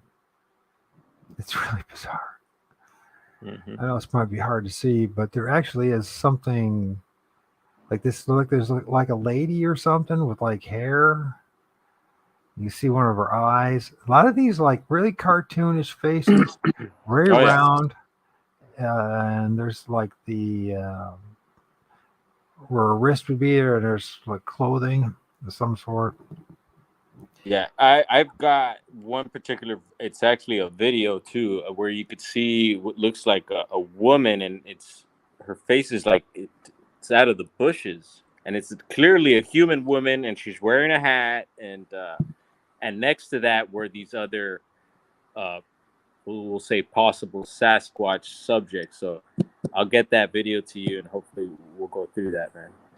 I'd love to see that. Brown. What's up? We got Mike on the house. MT. Hey, what's up, Brown Dwarf? Mike, what's up, man? Good evening. So it's I gotta find it. I filmed. You had a fascinating image. Is that your image that you filmed of the entity popping out of the tree? Yeah. Oh, yeah. No, it was out of the bushes. And then, these other subjects were in a tree. And, dude, it'll blow your mind, dude. It blew my mind. And, usually when we talk about stuff, we would like to be able to show it. But hopefully next time, if we get together like this, we could show some of the videos. Right. Now, we got two good things going on because you have your experience. I got mine, and I'm going to talk to you, Brown. And Mike has his too. Mike, he saw something like 2 weeks ago, and then Biggie, he was with Mike and with the cameraman and PA Squash Topic. Yeah. And Biggie saw a face coming out of the tree. Wow. It scared him. So that image that you have, Mike, is that you sent me on Facebook. Is that what you filmed? It was taken from the video from the cameraman's live stream, or it. Is it okay if I share the image? Yeah. Go ahead. Okay. That Well, was you that was the talk to us priest. about what Okay, happened here. sure. Well, this area that we were checking out, which there was a report that the cameraman got about some kind of creature that's been seen around this like swampy like bog. And we went there to check it out, and we had all kinds of weird experiences. And the one thing that I seen that was weird was like a transparent object that went up a tree. And I kind of watched it go up, and then I was looking up in the trees, and the cameraman saw something right in a tree that was next to it. And I looked up in the tree to see what he had his light on, and I saw that face. And it was looking at me. As soon as I looked at it, it had its head like this, looking at me. As soon as I like made eye contact, which was weird because it was the first thing I seen when I looked up. It was like this, and then it like ducked. It like moved its head real fast out of the way. Wow, that is a gnarly. So that's a picture screenshot you said, or yeah, that was either from his live camera or that was from my camera view because I had one and I posted the video from the same night from my camera view. It was from gnarly. one of them. That looks gnarly. Yeah, it was something to see. I'll tell you that. So, but when you had your experience, you weren't frightened by it, were you? No, at first I was kind of like a little bit amazed because when I made eye contact and I saw it looking at me and then I saw it move its head, I kind of realized then what I was looking at was something that was looking at me. And it wasn't just something that kind of looked like a face because I saw its head move out of the way. And then I realized something was looking at me, and it kind of like, I had like a little bit of excitement and I was like a little bit stunned for a few seconds, and I was like absorbing it, it was kind of rough, but.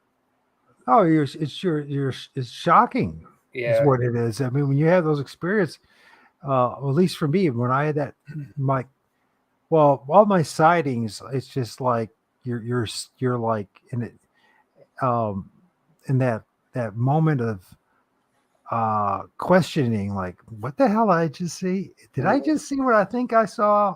That can't be. Is that real? That kind of attitude, because usually they're too far away for me to be too worried about it. First encounter that I had, it was more of this sense of awe.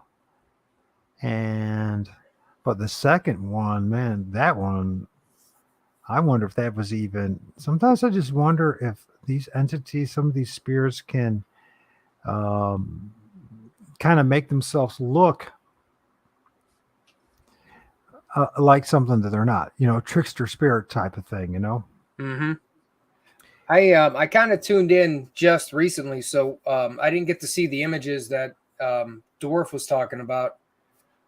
Oh, he doesn't have a chance to share them yet. Okay. Oh, cool. All right, good. I didn't miss him. So talk about the gray faces. Here's a guy that I filmed that day as well, but this is my neighbor's yard. You can see the eye right there, and there's the nose, the mouth. And I'm not saying it's necessarily the same thing, Mike, but I'm wondering if it could possibly be, if we look at that, so that's more clear during the day, more gray. I hope you can see the eyes as well as I do, and the forehead. Of course, this tree peeper thing is kind of gets old a little bit, but it's part of the gig, so it's a big part of the gig. So anyways, but then you go here, so that's more of a cloudy, more ethereal version. They're both ethereal, but one's, I just wonder if sometimes, oh yeah, man, he dropped off. Yeah, I knocked myself out there. Sorry. I just wonder if, like during the day, the times, well, it doesn't really matter. There's certain times when it absorbs more of the light frequency, the energetic essence of the trees, and takes on the more of the color of the trees, where like at other times they're more misty, like during the day when you would film during the day,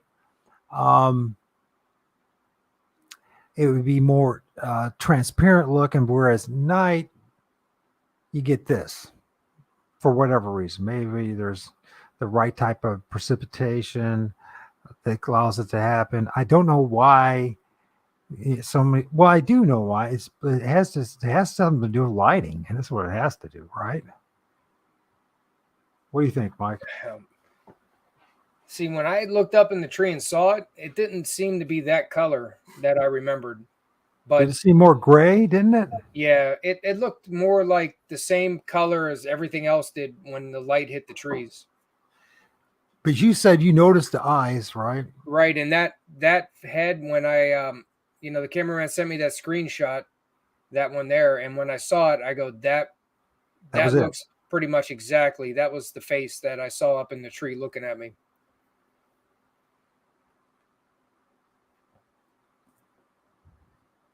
I'm not quite sure what Maynard's saying. Click this link and I should maybe start reading people's stuff. And Eric, I'm sorry about not getting to your stuff on Facebook, man. I just it's too much to juggle. I'm sorry, man. We got a lot going on. Okay. And I was reading what Eric was saying, Eric Monroe, right? I believe it is. Yeah. I read that comment about Billy Carson, and that's pretty cool.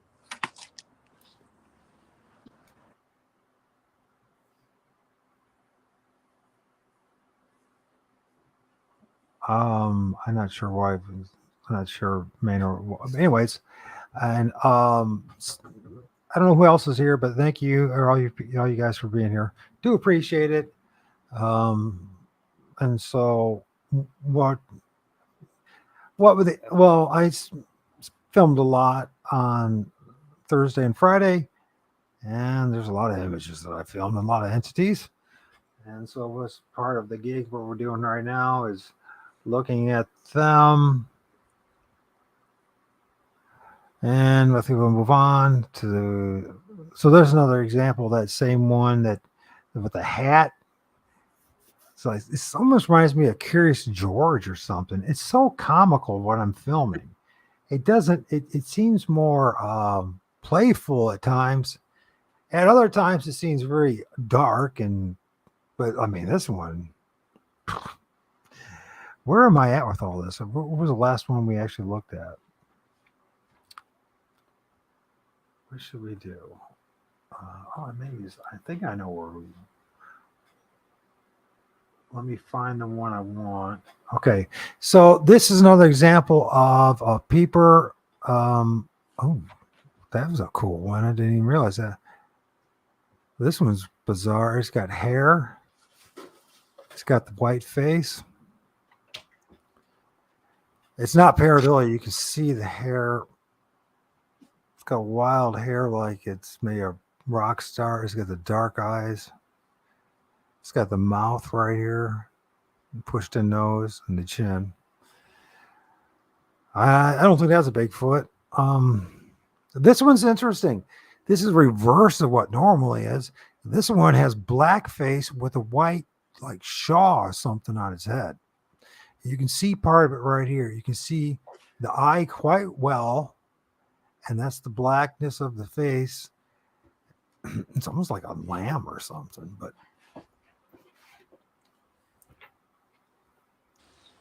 and then let me ask you this, and it's popping out of the tree too, so it's not can't be pure. I see. What are you gonna say? See that. I was gonna say, so are you also getting the weird lights and stuff, the orbs, and you getting UFOs and stuff like that in your areas? Yeah. When I decided to go out at night, I haven't filmed them for them since December.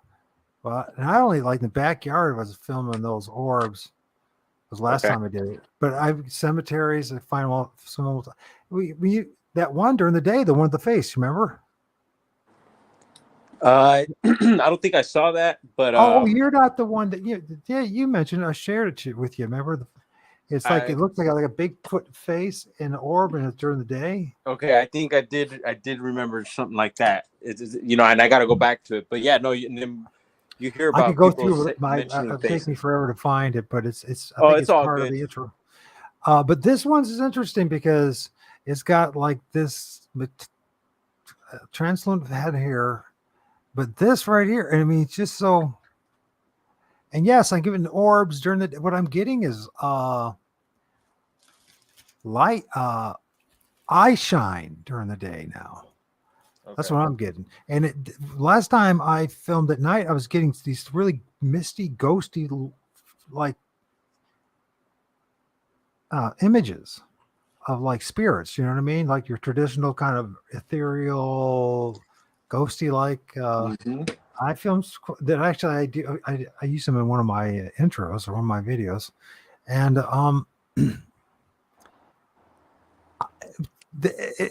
this stuff comes. It's you. If once you open up your eyes, first of all, I'm totally convinced that 90% of what we're dealing with is poltergeist-like, spirit-like, interdimensional-like, if not more. And I think it's really important to seriously address this in the research community, and then hopefully maybe it'll translate into the general community. That, you know, when we're having these interactions with these different things happen, you know what I mean? You hear stuff, you feel something, and I see constant, well, I guess it's really not my business, but I'm making it my business. Actually, I feel, you know, I was thinking earlier today, I said, you know, I do have some like Ojibwe and Cherokee blood in me, and I just wonder if part of my job is to redeem these people, because they were telling us all along that they are spirits in the trees, and they're popping out of the trees, and Bigfoot pops out of the trees, and in their traditions, and we as Westerners just blew them off and said, "Oh, they're just stupid." You know what I mean? Well, it turns out and it's only going to get more clear and better as time goes on. You know, I'm using the P900, the P1000 is even more powerful, and there's many other really powerful and great improvements, right, Mike? Of cameras, and I think this is just the beginning of what is going to be. By the time we move on, this next generation after, this is going to be common. Once people realize what's going on, it's going to be as common as all the other images that we filmed. Does that make sense? Yeah. We'll see. I guess we'll see who expands and tries to use different technologies and looks for different things other than just the usual. Well, you know, I think what's always will happen is people have their interests, and so a lot of people are just not going to give a crap, right? I got to show you this. Hold on, Mike. Let me show you something I picked up. Okay. And you said it's going to be becoming more common. I believe so also, but I believe also it's not going to be anything new. You know, this has been going on. It's been here. It's, you know, it's just, we're just, I guess, rediscovering it. Do you know what Maynard's talking about? No. I don't know what he's talking about either. He says so there's something posted. I have no idea. This guy, who's this guy again? Who's the guy? So is it a bit what? Oh, okay. It's ultraviolet spotlight. Nice. So it was something new that we're trying. Is that the one? Is this the one that makes patterns and all that too? Well, it just projects a light in ultraviolet spectrum. Good. Well, how's that black light working? Yeah, that's pretty much the same kind of thing, really. And we tried that smaller one, and it seemed, you know, pretty interesting to check some things, like, you know, get close up with the smaller light. I got the bigger light, so that way you can hopefully see more with the camera. You know, go like black out with your camera and just keep it dark, and then use that ultraviolet spotlight, and then see if you can see things in that ultraviolet spectrum.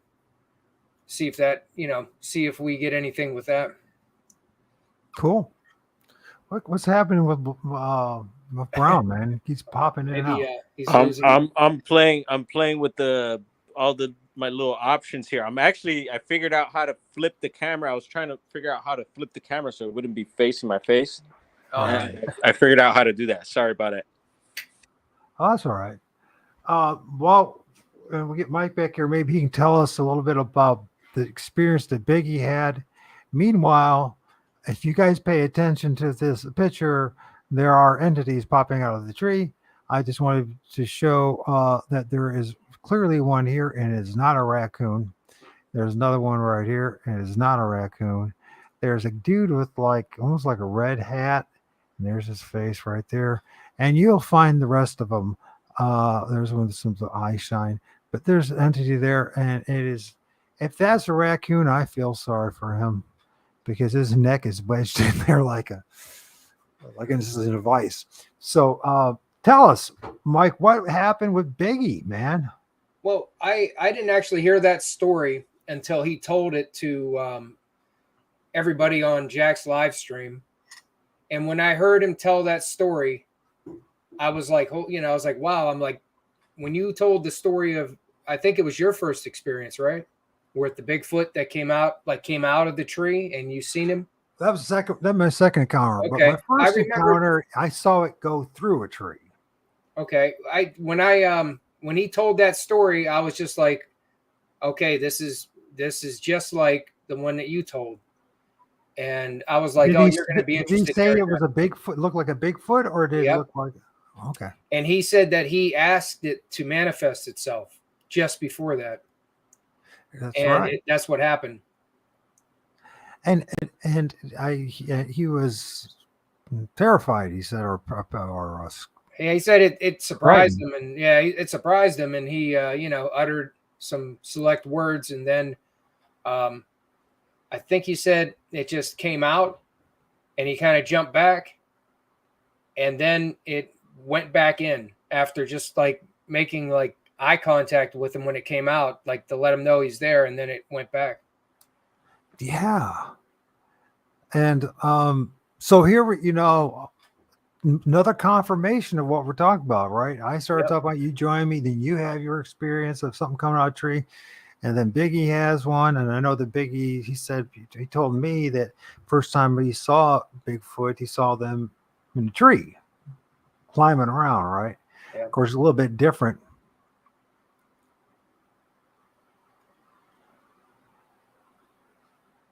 I don't. Okay, I'm not quite sure.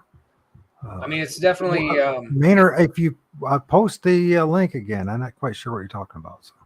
When you have like multiple experiences from people that have very similar occurrences, I guess you definitely can't just say that it's just an odd thing that happened like once to you when someone else is having the same experience. So that that just kind of like validates when you hear more stories that are like the same. I think what it is confirming the fact that spirits do live in the trees and they come out of the trees, and it's part of the gig. And if I've had experiences, now you had one, Biggie's had one. We just represent a fraction of a fraction of a fraction of a fraction of a fraction of a percent of people in this world, right? Brown's had his experience.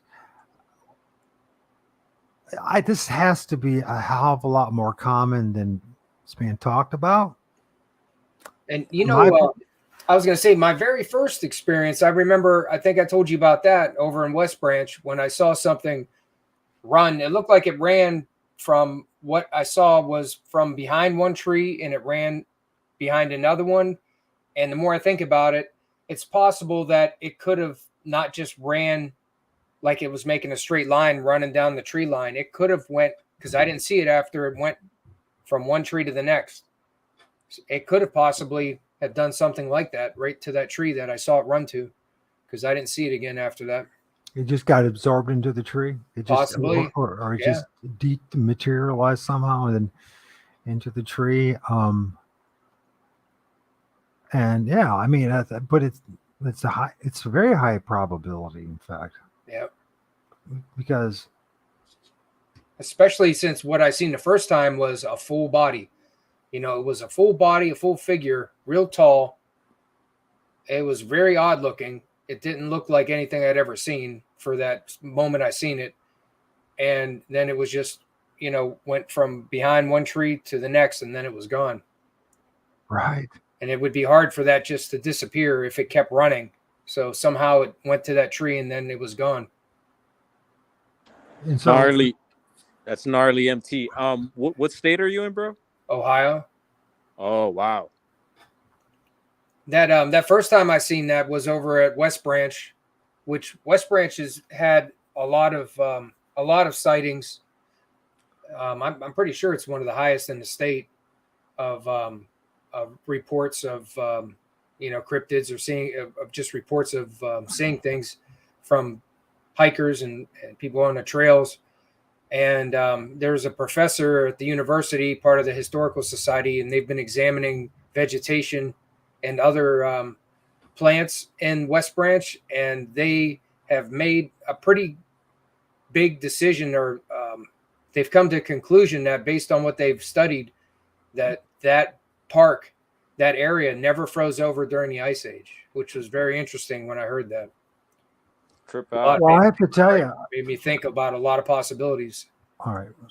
Were you trying to say something, bro?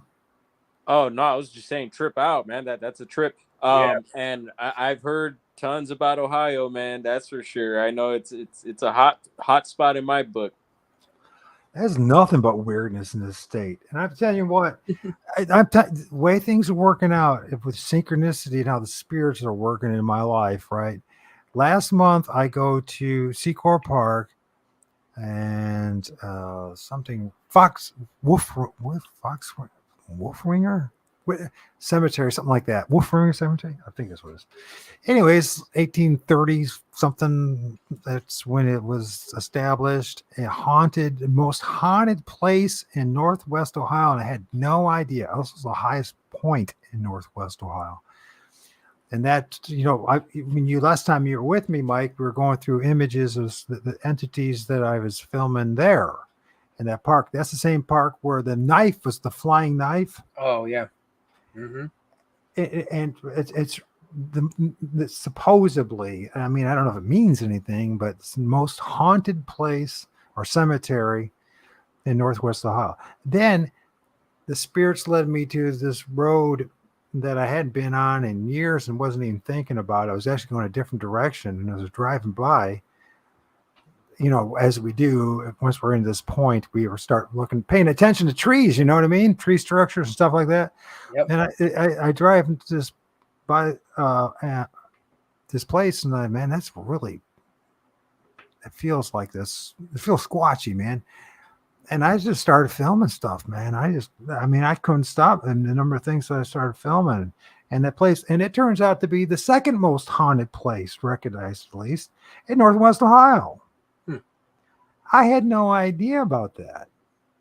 You're the paranormal guy. I'm supposed to be the Bigfoot researcher. I have to send you some pictures of some weird orbs I got just the other night at the cemetery over by here. I was checking it out. There's some weird, odd smoke. It looks like smoke that's in the photo. And then there's some orb anomalies that are in different places. And that same smoke, that was captured in the photos, in different photos, it's kind of changing its shape too. It's kind of weird. But I've seen that kind of thing in person at cemeteries before too. Actually go right by me. Looks like thick black smoke, but it's I would assume, from what I've heard, it's maybe partial apparition of something that's trying to apparate, getting energy to do it. It makes you ask the question, why did he even bother? What's the point? Who knows? That's the question, Well, you're talking about the faces coming out of the trees. So look at this one I filmed here. And it's gray. It's the way the wood, it looks almost like hair, but it's the wood. There's some kind of hood around it, but you can see it's the gray face. It's got the two eyes, the nose, the mouth, right? So it's starting to pop out of the tree. And then we go to this one where it's manifesting in between. And I notice a lot of times that they're manifesting when there's two or more major trunks associated with it. You know what I mean? And they'll be popping out or using, I guess, whatever. It's kind of like, it would say like the electromagnetic frequency from both the main trunks or branches create such a situation when you're talking about right in this location of the tree, right?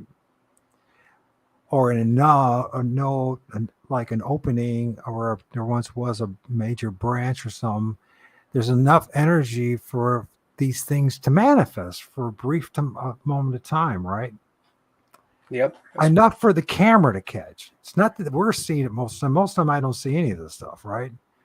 I mean, I've seen two things that look like gargoyles, and I believe there's at least 24 different things that I believe are Bigfoot, but the more I think about it, who knows at this point. Hey, I wanted to ask Brown there if he what started or what was it that got him into doing this? What got you into it? If you can hear me. Oh yeah, no, definitely. So yeah, I'd seen the Patterson footage as a kid, of course. So that's when I first learned about what Sasquatches were, and I totally believed it when I seen it. But I don't know if you know, I live actually where the Patterson footage in the same county it was filmed. Okay. Wow. So just living in that area, it's just, dude, this Bigfoot country, dude. It's all over the place. You know, even mainstream, like, you know, storefronts and stuff like that, and just signs, and it's just all over the place, dude. And but they're there for sure, and it just, stuff started happening to me, and I just started documenting and just got the bug. Yeah, that's like I kind of was always just doing what I thought I wanted to do, kind of like doing, you know, it's always the voices that I heard, you know, that kind of got me into trying to see what's there, trying to hear what's there, really, because I could hear, you know, the EVP phenomena has been, you know, something I've captured a lot, especially in West Branch. And I've always been drawn back to an area in West Branch I call my research site. And then when I seen whatever that being was run across the tree line, then like everything changed for me. I was like, something's there. I don't know what it is, but there's something there with me. And then, you know, the cameraman does research over in the same park in a different area. And we started talking. He showed me those thermals that he took, which were right by kind of vibe where I go and where he goes. And then I wondered, could that be what I saw? And then we started like, you know, collabing together and trying to see, because we both agree that what's there is not some kind of flesh and blood creature, especially with the thermal images and seeing the orbs. And some of those images start out as one thing with like a weird heat signature, have some characteristics that are the same. Some are different sizes that look like some kind of a being. Some look like they're forming into one. And then some go up into the air, and you can see like orbs that will go up, and they got a thermal of one going into another and disappearing. Mm-hmm. So that, you know, like he even says, whatever you think you know about Bigfoot, especially over here, you can pretty much throw it out the window. You don't know what we're dealing with. Wow, bro, That's the problem. Sounds far out. And MT, do you have a channel, a YouTube channel? Oh yeah, I got it. It's on my tag there on the screen. Yeah, it's at the bottom there. Yeah, I'll definitely go back and follow you, bro. It sounds very interesting. Man. Oh yeah, I got some crazy EVPs out there. I get some voices, and I got an angry guy that always seems to talk when I'm out there. He doesn't like me out there, and he always voices that on EVPs. It's kind of funny. I've heard him curse too when I'm through EVPs. It's kind of funny. So you do the paranormal and the Sasquatch as well, because a lot of us believe that Sasquatch do paranormal, are considered paranormal. I look at it like that. You know, it's all kind of connected. Well, I kind of see how it's connected. You know, I kind of like I kind of do my usual thing, but whenever I get to go with the cameraman and the guys, then I kind of just get that experience with them. And, you know, the more I do that, the more I'm seeing other things that are going on. For So I sure. kind of like have just been expanding, and he's given me the opportunity to come with him and his guys, and I just go with him because I like to see what else is there, especially since the same area where I go. Yeah, right on. What an opportunity, man. Cool. Yeah, it's been pretty cool. I'd like to share with you guys this image. This would be an example, once again, of an entity, a spirit that seems similar to what could qualify as Bigfoot or something of that nature. Very humanoid, let's put it that way. At least the head. And what's interesting about it, you can see the definite, there's the bark, right? You can see the definite, how the bark shape, and it's very rectangular. Where this is you can see this is the beard or the hair. You see the transparency, how this is the background, and yet you can still see the edges of the spirit's beard or whatever it is. It's hair. It looks like a big nose on it right there. Yeah, the It's eyes got a and the big nose. nose Yeah, right there, yeah, and you can see 2 eyes, and this is mouth, and a troll, a dwarf. No pun intended, dwarf, but there's like a dwarf from Lord of the Rings, right? That kind of thing. But you can clearly see that it's there. It's manifesting, or at least I caught it, whether it was intentionally manifest or not. You can see this clearly as something distinctly different from what's behind it. And that's cool that you mentioned about the manifesting, because a lot of the weird images and videos that we do get, I wonder, maybe we find it very odd and weird, or they are weird looking because, like you're saying, they're in the process of doing whatever it is, either manifesting or dematerializing, just what comes to mind. It could also be, the issue is the camera itself, and then also our eyes. And so, I was just thinking that. it's so because of our limited Mm-hmm. spectrum of vision, whether color or light, there's so much all around us, and they're just normally always around us, and we just catching glimpses of what's always around us anyways. You know what I mean? Yeah, We don't that's know like the EVP, but a visual. You know what I mean? It's like how that phenomena with the electronics of something you can hear only being through the audio recorder, you can't hear it. Something similar in a way that camera technology can see some things that you can't really see with your eyes too. Oh, it's clearly that's what's going on, right? I mean, Mm-hmm. it's anybody that's doing this research it's clear as day, and once again, no pun intended. It's the blurring of the lines between paranormal and Bigfoot research. I mean, it's so clear. It's just that was an oxymoron. That's you can't be blurring the line and so clear. Anyways, it's self-evident that we're dealing with multi-dimensional beings that once in a while are Bigfoot, dogmen, and I still believe that they represent at best 1% of what we're dealing with. Now that's a bit of it's an arrogant statement, and the only way to prove that is if when other people start, when there's comparable documentation, you know what I mean?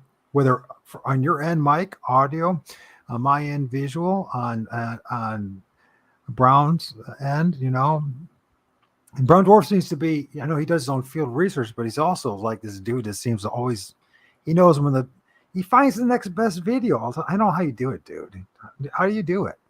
Do you have like a crew of people that whenever they find a cool video, they send it to you? Because Nah, I just kind of surf the web a lot. And you have to, man. It takes a lot of work. And then I do network with a few people, so they'll send me stuff. But I recently just made a new email for people to send in their encounters, videos, and pictures, because I think it's a good way to get more stuff our way. So I'll be sharing some of that stuff. I just did this the other day, and it's NorCal Bigfoot Project at gmail.com. Say that again. NorCal, so Northern California. So we call it for short NorCal. So NORCAL, Bigfoot Project at gmail.com. And so yeah, send in any encounters, vids, information on anything paranormal or anything that we're into. So, and as far as Maynard, if you're still there, and I don't know, as far as that video goes, if it didn't let you, I didn't know you weren't able to share links on the chat. I mean, I thought we were able to. So, yeah, well, I think if you're a moderator, you should be able to share links. Right, and if you're a guest, you should be able to as well. Maybe that's what the issue is. So if you want, you can put that in the chat box. If you have the link on you. Oh, okay.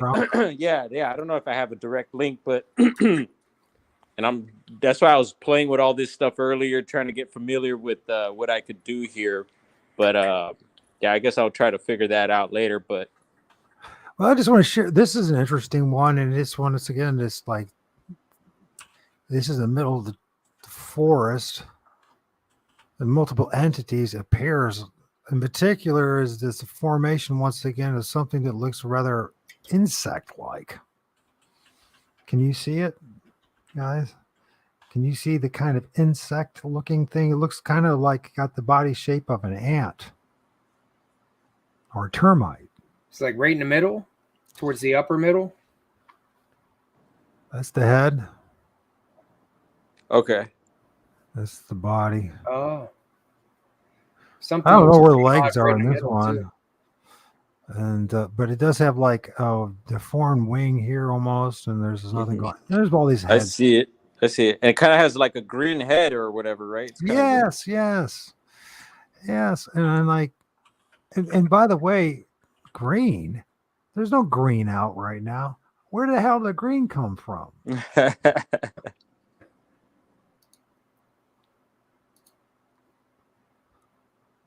More manifestation of this how they turn into like this, like a shadow entities.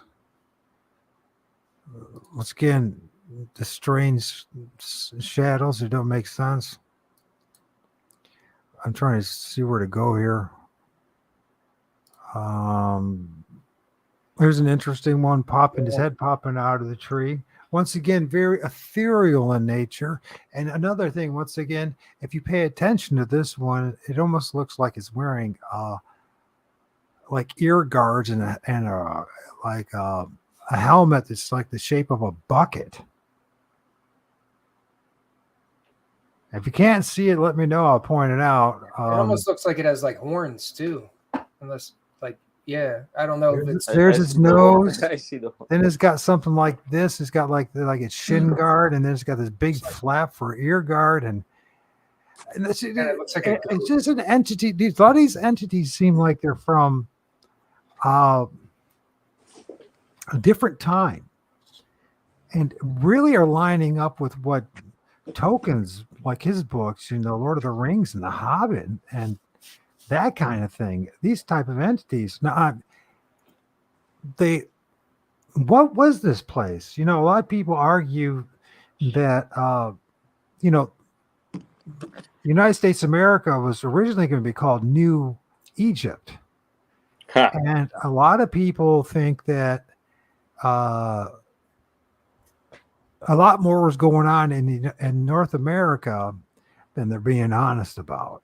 Mm-hmm. A lot more. And that maybe at the time of Atlantis, or just at a distant time, there are pyramids here, vast cities, vast culture, and a whole bunch of stuff going on here that somehow just like in a cataclysmic moment of time. Reset. Yeah. A giant reset, yeah. And are we seeing the residual memory or spirits from that time? Because some look human, and a lot of them look like they could have been straight out of a story tale. You know what I mean? Something from Token or something like that. You know?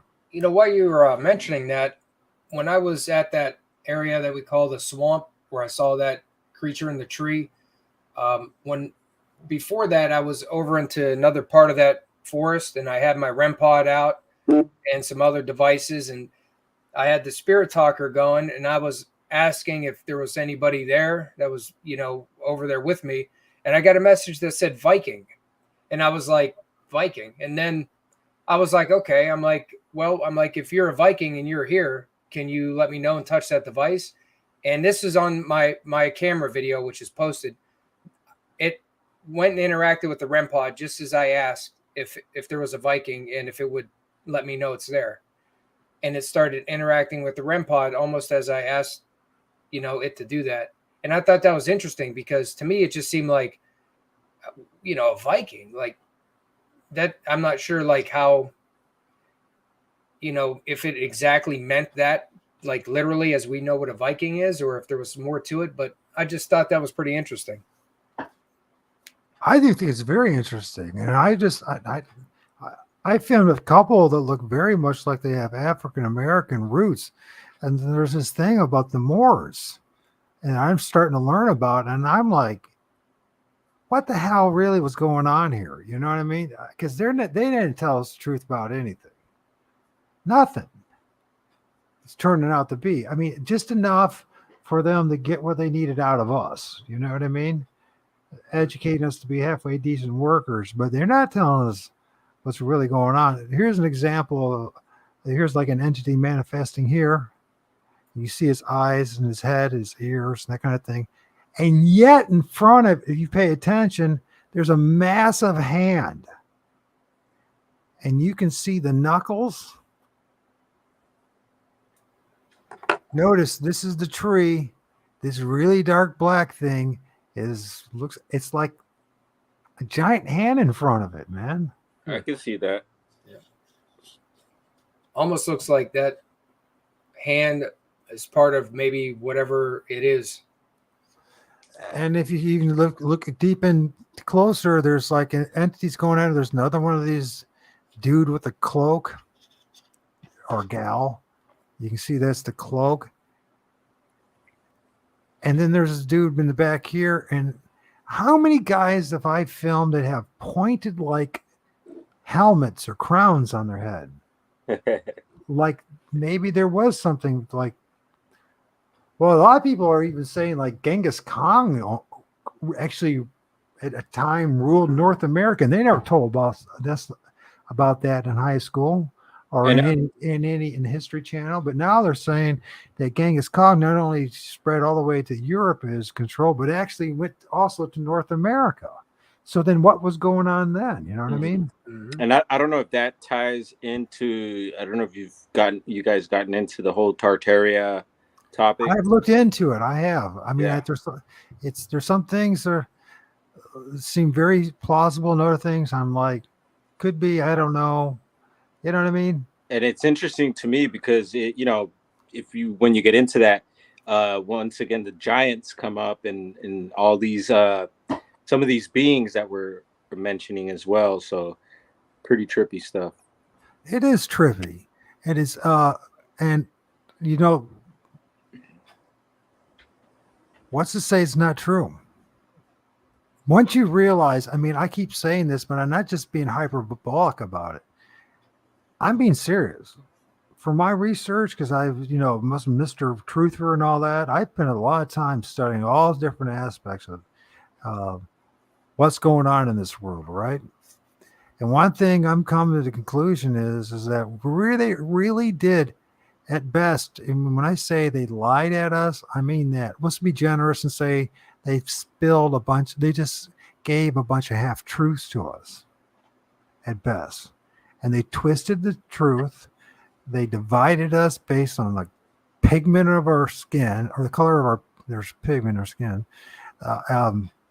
They divided us on every superficial level. And then on top of that, if you're going to be the ruling class, you're not going to go around telling the peasants the truth about much of anything. That's the honest truth. And so, what's that?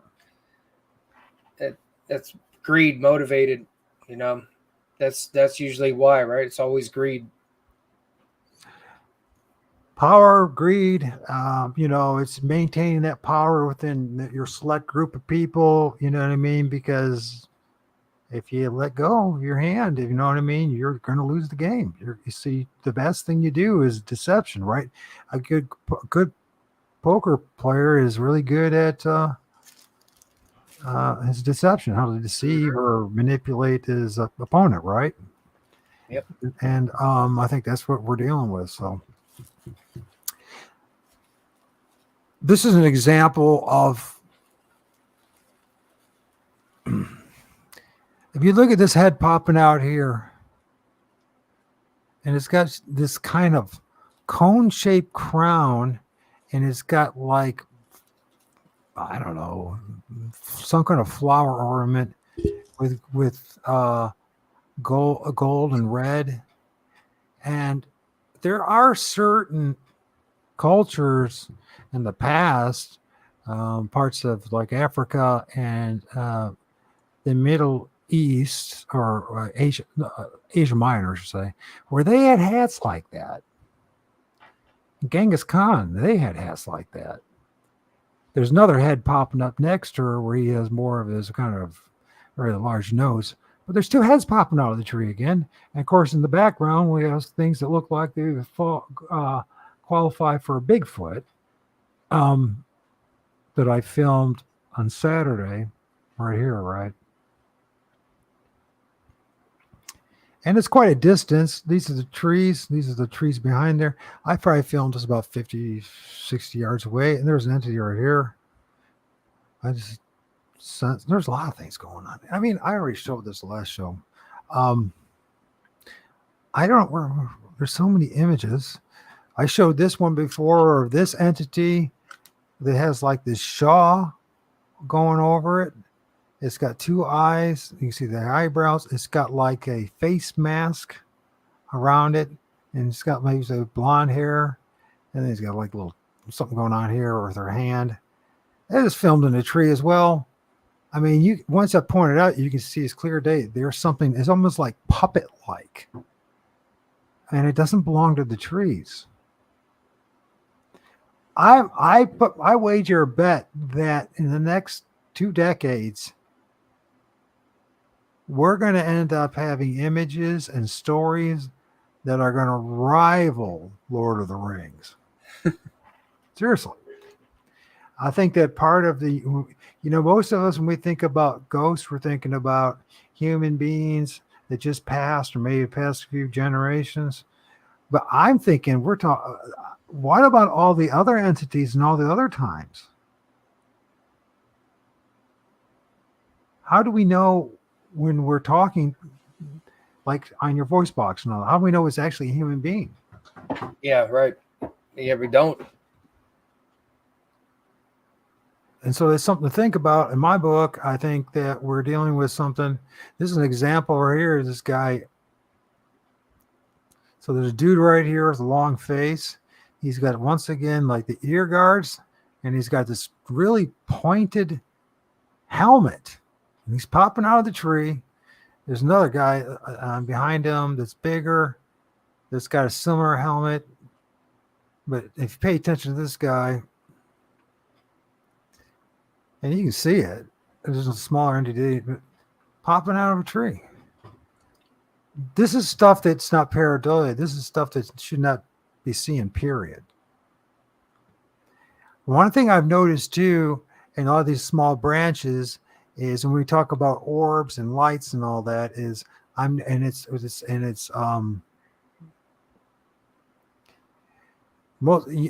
some people would assume that would be like the buds of the tree.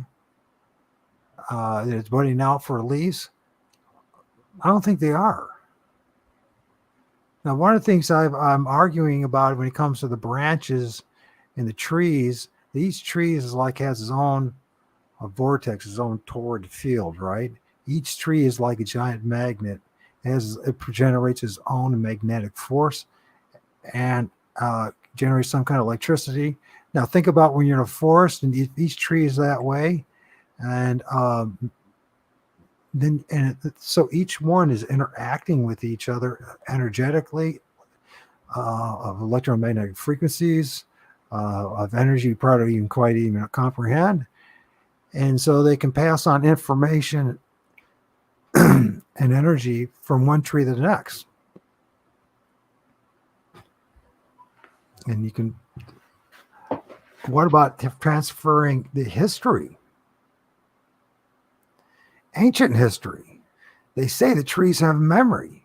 What does that exactly mean, that they have memory? Yeah, that's an interesting thought right there. I don't know. I can understand if people say, man, all I does is talk about trees. Well, I'm telling you, the big secret to a lot of what we're dealing with is trees, man. It's what's in the trees. Well, now that you mentioned trees too, well, you've been mentioning trees. You know what pops into my mind is, and you were mentioning transfer of information and whatnot, is mycelium. So so they say, you know, the mycelium is like like an internet, right? And that's under the ground, and it's a fungi as well, I believe, right? And so they say they're able to transfer information throughout the forest as well. So if you're saying the trees, you know, we're trying to make this connection with the trees and these beings possibly, I would imagine that mycelium also plays a role. And then that gets me into mushrooms, and that could get me into this whole other rabbit hole. But No. yeah. But I think there is a big part of it. Absolutely. And you know, Talk about the underworld, right? There you go. Yeah, it's where the underworld and the middle world meet too. How would they do it spiritually? How are we going to do it spiritually? You know, is the camera kind of mimicking what used to be through psychedelic drugs? You know what I'm saying? Yeah. Yeah, definitely. I think, yeah, and that's, you know, kind of like the rabbit hole I didn't want to go down, because I mean we could go on about it, but hopefully we'll save it for our next one as well. But yeah, definitely psychedelics, plants, you know, trees. I mean, you could go on and on about it, but and start making connections. But you got me started, man. I'm definitely going to start putting some more dots together. Yeah, it's because this stuff is really deep. Now let's look at this one right here. This is like an entity that's got like some kind of shawl on it. You can see the ear right there. It's got hair. You see there's like, it's got this deformed or face, but you see the eyes. There's the mouth. This is the arm, the wrist, and the hand goes like this. So it's another type of humanoid entity, human-like. Was this one of the little people that they talk about? I don't know, but it's that's something there, and it's sticking out like a sore thumb once you see it. That is an entity of some sort. It's very human-like, and you can see the hands. At least I can, because I spend so much time. I can. That's the, you know, I spend so much time studying images, that therefore I can pick them out. You know what I mean? The stuff that most people would ignore, right? Rightfully so. Why would you pay attention to any of this stuff? But none of this qualifies for pareidolia. I keep on mentioning this.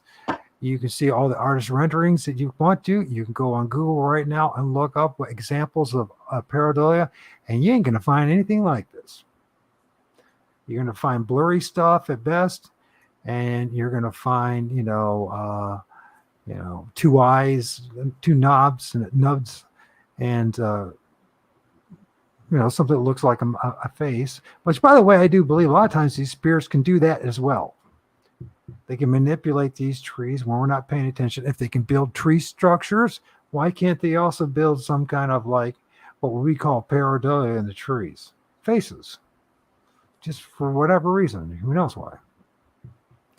So, I mean, it's really, in my book, it's time to think outside the box completely.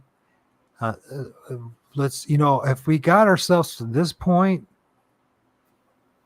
of believing, why not take it a few more steps further? What's the harm in it all?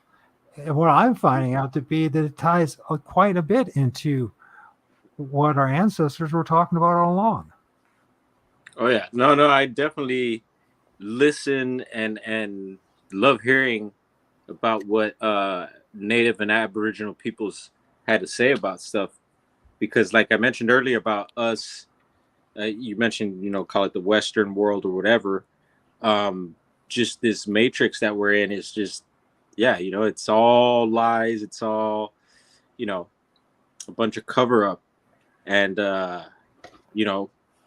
to have that information, all the information is out there. It's all in us too, I believe. And, yeah, so these peoples, Native peoples from around the world, I mean, look into their stuff, and they've been Will you talking two about gentlemen carry on the convection for me? I gotta pee, bro. Yeah, handle, bro. We got it. And so, yeah, bro, I definitely believe, there's something there with a lot of the folklore and stuff. Not only, and when I say Native peoples, also, I mean like even in like Europe, you got Iceland and also in Ireland, a lot of folklore there and history, and it's just so rich, man. And it's, I don't think these people just made stuff up, and a lot of the stuff also connects with other cultures throughout the world. So, I find that fascinating. Yeah, I think there was something that was understood.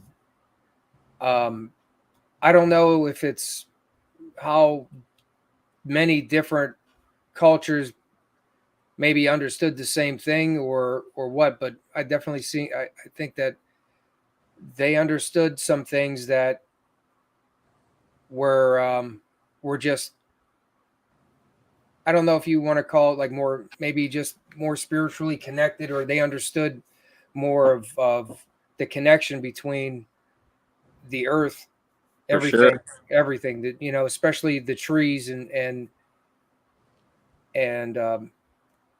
the ties that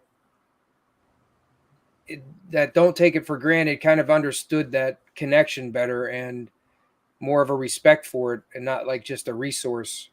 For sure, man. And I also feel that like a lot of people these days look at like native and ancient cultures as primitive, and maybe some were and stuff. But I do believe that a lot of these cultures were highly advanced, had high tech, and just knew a lot more than what most people know today. And it's funny, it's like I was mentioning earlier about society being inverted and stuff. Everything's like backwards, and so yeah, that's another frame of thought of a lot of people these days, is that all that stuff is old and primitive, and it's just like, no, if you look at it, it was maybe a lot more advanced then than it was now, in certain cultures. And so yeah, it's just kind of weird, man, how everything is these days. But it's cool to have different perspective of stuff, and just to be aware, Yeah, and it seems like, I guess you could say, knowing and even feeling that there is a connection between everything that's living. And once you experience some things and you see that there's more than just living, what we consider living beings, there's more to it, then you start trying to understand that it's not like you're just seeing something that is there once and it's gone, and it's never been there except for that one moment, and now it's gone. It's like there's the things that you're experiencing, you're seeing, you're hearing. It's probably been like that as long, as far back as it goes, and oh yeah, and then once you start to realize that, you try to, like, if you try to get not so grounded and just stuck into like, doing everything normally, and you try to become a little more spiritual and try to balance it and not like, because I guess either extreme is where you'll lose something. Yeah. I think it might have been on another podcast I was mentioning, or I was talking to someone, and I refer to the phrase like 1 foot in the matrix and 1 foot out. You gotta kind of have the balance of and I don't know if this is what you're referring to, but just like, yeah, diving into all these topics, and then being grounded here, because we still have got to pay bills and yeah, that's kind of what we're meant. Family. It's kind of like what we're meant to do, is to live and survive, but then I think losing track of some of the things that like your ancient cultures may have understood. They may have figured out something, and they may have made a connection, realizing, and that could have just been passed down from who knows how long. But, that was like they had a balance between, feeding themselves, living, and then understanding there's more, and trying to balance their life in both directions. Mm-hmm. Where, anybody who's not aware of that just balances their life in one direction. That's just to, get by day to day, live, and not even understand or not even really think about or care about what else is there. Yeah. And I find it sad, like, for people that, live their lives, like, not even wondering, or I wonder if they wonder, but yeah, just like not even knowing or experiencing some of this stuff. It's like, yeah, it seems so boring, to me. Hey, Jimmy Boots, if you want to join us, I send you a link. Or do I have to do it Facebook? Anyways, quick, carry on. Welcome back, Michael. Yeah, well, I'm just thinking, I'm thinking that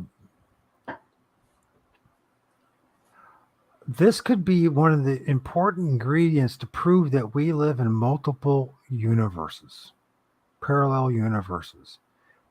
Our research, ironically, is going to prove this, possibly. And of all things that might teach us this and reveal this to us, it's going to be, and I'm going to be a broken record till I die now, knowing this, the trees. Mm-hmm. Just imagine what it must have been like, we'll say like a 2,000-year-old tree, the memory that it must have.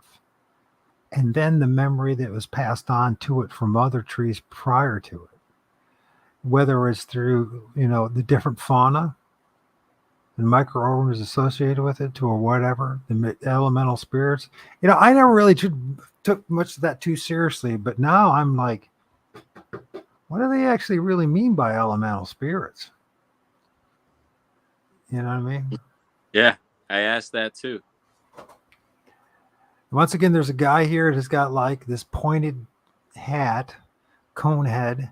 You can see the eyes. You can see the pink of his head popping out of a tree. And it's so important to me at this point to reveal this stuff. And it's not just right now. It might be a novelty, right?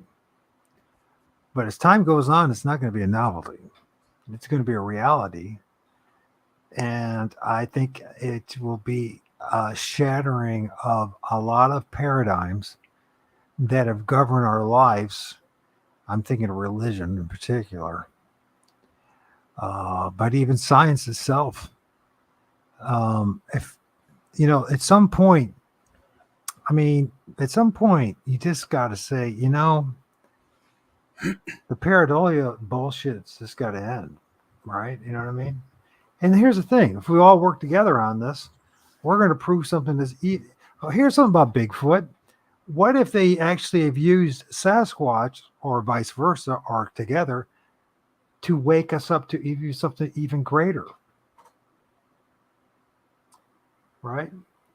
Yeah, that's what it seems like is happening. At least I've heard of that. You've heard of that? You're muted, so maybe you want to be. He says Yeah, something. yeah. I'm packing up my truck. Just so you know, I'm gonna Oh, get ready to drive home, but I'm gonna be on.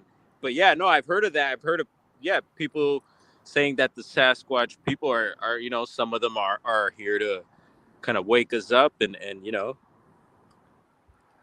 some people say that about certain alien species as well. So just put that out there. yeah. Well, we might have to define what that even means. Alien species, and I still think we're the ones.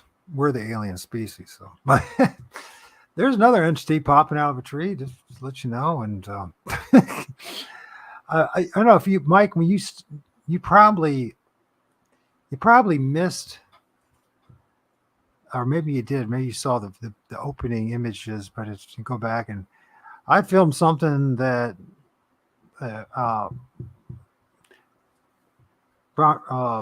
Dwarf was entertained the conversation with me of the entity that looks like a Bigfoot materializing out of the tree, and it's right clear, the face and everything, the arms and all that. Here's another example of, I mean, are these Bigfoot that I filmed in a tree?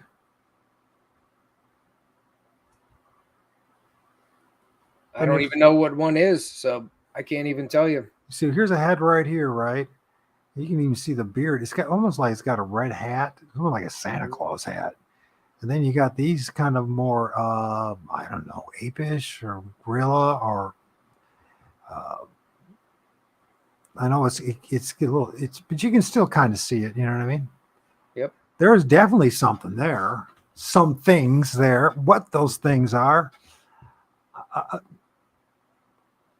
That's the mystery, huh? But yeah, but they're there. That's the thing. Yeah.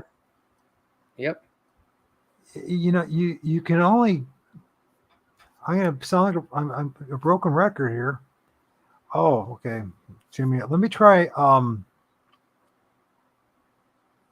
Let me try Facebook. I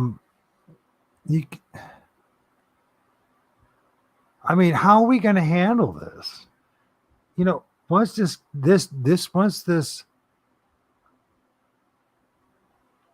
can of worms is opened, there's not going to be no turning back. So then, what are we going to? I mean, these are philosophical questions, and questions that no one really. I sent it via Facebook this time, Jimmy, if you want to join us. So, I see the casual conversations, ladies were in chat. I don't know if they're still in there, but good evening, ladies. Good to see y'all. Yeah, they can always come join us too. There's Jimmy, Mr. Jimmy Boots. Hey guys, join the crew. Up? How y'all doing? What's up, Jimmy? Good. How about you? I'm good. Weather's starting to break finally. Oh my God, yes. Mike, how's your day?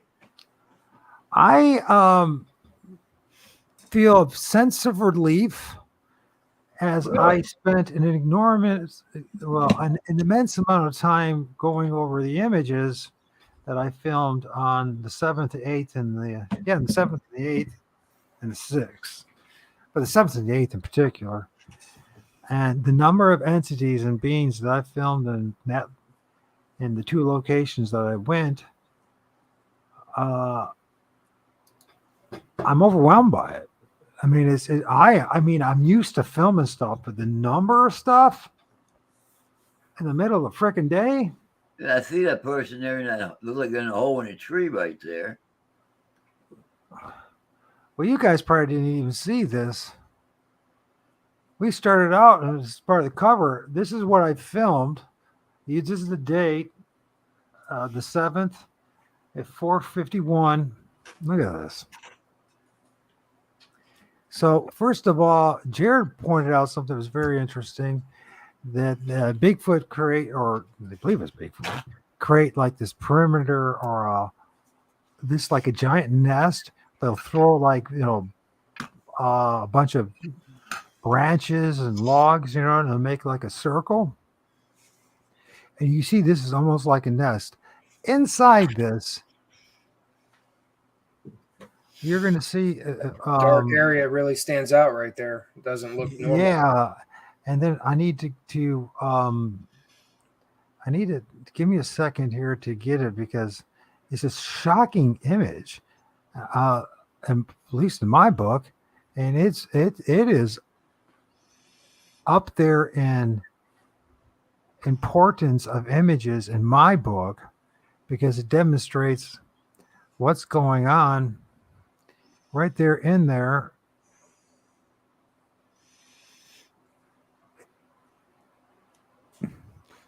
This is what I filmed. This was in the center of it. It looks like a dude in a suit. It does look like a dude in a suit, but it's not a dude in a suit. And I can show you the image. The very next image afterwards, I filmed nothing there. Nothing. And this image.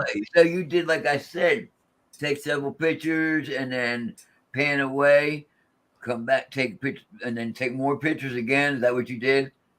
Yeah, well, that's what I always do. So, but it was, I totally agree in your advice, but you know what I mean? So, Well, but, you know, what I do is I just kind of take a couple pictures here, there, everywhere. You know what I mean? Right. You know what I mean? I kind of go with. I honestly think the spirits are leading me.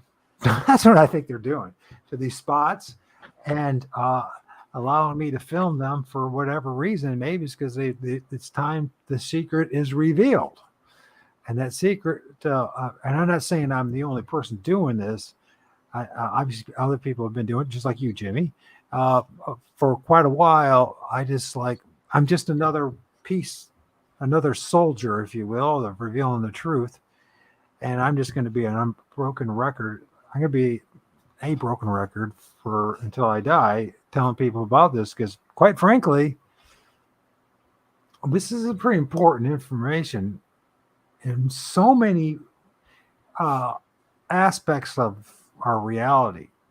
It's far more deeper than just a hobby or just the paranormal research or just Bigfoot research or just what this has turned out to be is that we are really in a multi-dimensional, parallel universe, and the trees are going to be the sounding board, the projection screen, if you will, figuratively speaking, of revealing this. It seems to me, because if I do this and a few other people catch on to this and they do it, because I'm not doing much, I'm just pointing my camera at the trees.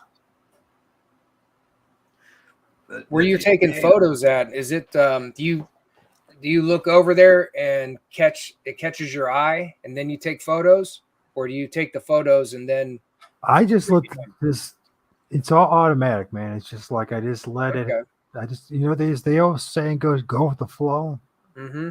Like when I found this spot, I was going to a completely different place that was about miles away. I mean, at least 14 miles away. And I ended up stopping here. And by the way, this spot is about 1.5 miles from where I'm sitting right now, where all this stuff is. So it's just on the edge of civilization, if you will. It's on the edge of suburbia and farmland, right? And it's a spot I knew later on. I mean, I even been there as a kid, and high school is a place where everyone would go to party on the weekend. And I'm sure there's a lot of sex and fights and everything else going on there. You know what I mean? Who gosh knows what's been going on there. But why is that place so energetically active? Why is it there's so many images of entities? You know, I mean, when you look at this thing, so first of all, let's see which one is which. So we'll start with, because when you and Brown Wars, he saw this, but so, and this is, let's see if I got all the images collected together at the same spot. So it's right here. Right here. It's not the original photo, so it's a little pixelated. You can tell that it's a distance. It's in this circle. So here's something to look for of what I'm discovering. If you see, say, circle of like logs, like somebody is making some kind of like a wall, or you know what I mean? It's like a little perimeter, A perimeter. tree lined. Yeah. Look inside that. Film inside that is the first thing. And this is what I filmed. I mean, I can get back to this. So, and it's, you can see there's nothing. First of all, let's go back to this. There's no reason for it being so jet black and there's no deep shade there. Right. So that's a red, you know. So one of the things you're asking what I look for, if I see something that's really dark, it looks out of, I see something that looks anomalous, something out of place, I'm going to point my camera there. Just, you never know, right? Right. Exactly. And so this, you got this thing, and you can see that, first of all, you can see he's reaching out his long arms. It's only showing his upper part of his body. His lower half of his body and his legs are like melted or meshed into the tree. And it starts popping out. You can see the eyes. It's almost like it's mimicking too, like it's wearing glasses or some sort, but you know, it could be, but you definitely see the face, you see the hair, and that also there's another entity right next to it that's very cartoon-like. You can see the hands, the wrist, a face right there, and eyes. Even the long pant legs of black. Why does that person? And then there's an entity right there. It looks like a rock star of some sort, or a woman. I don't know. But the biggest thing is of real focus is this right here. And if I can prove to you by showing you, because I have the time statements. If I can find where it was. A matter of seconds later, it's not there. Neither one is there. Or at least that entity. Where are you now? I gotta find it. We did it earlier with Brown Dwarf. As you can tell, I have a ton of pictures. And it's ridiculous how number of pictures I got.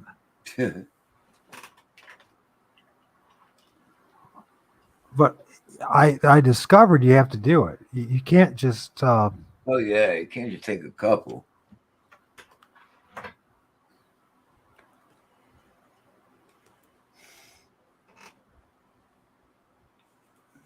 I gotta find it. Well, the beginning of the show, I don't know where I did it with them. Oh, it don't matter. You go to the back to the beginning of this show if you want, and you know, some time into it. Well, here's another.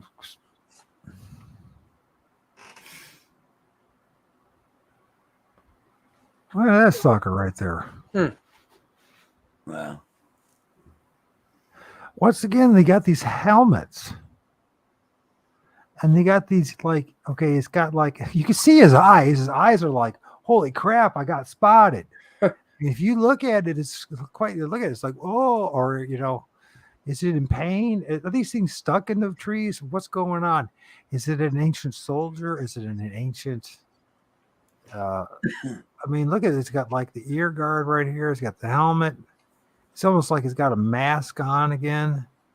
And it's got the two eyes just poking out. I mean, does that qualify to you gentlemen as pareidolia? No, I don't think so. Jimmy? No, you can see stuff in it. And I see this other guy over to the left. Looks like he's got a goatee. Yep, you got it.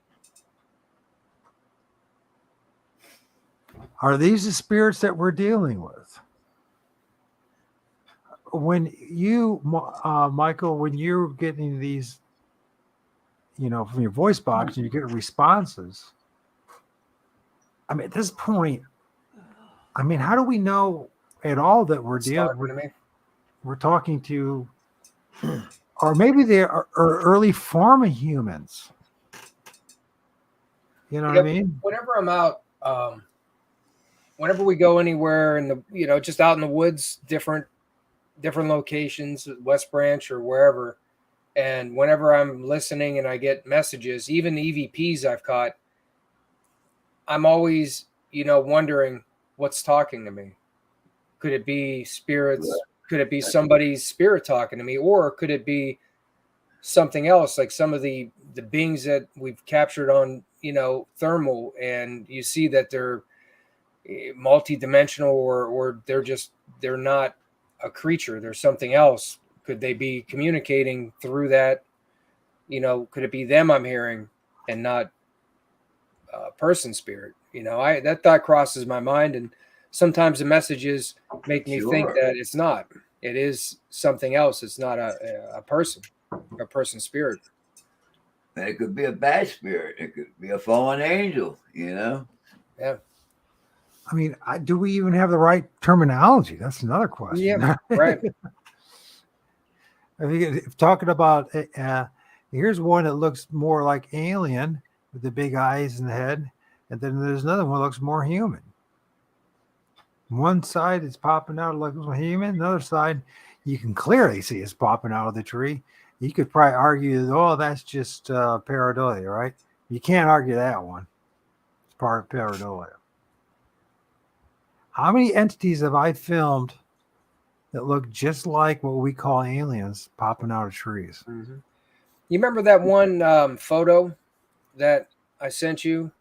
It was like it was a infrared, black and white, night vision photo, and it looks like some kind of an alien like being that's looking around the tree.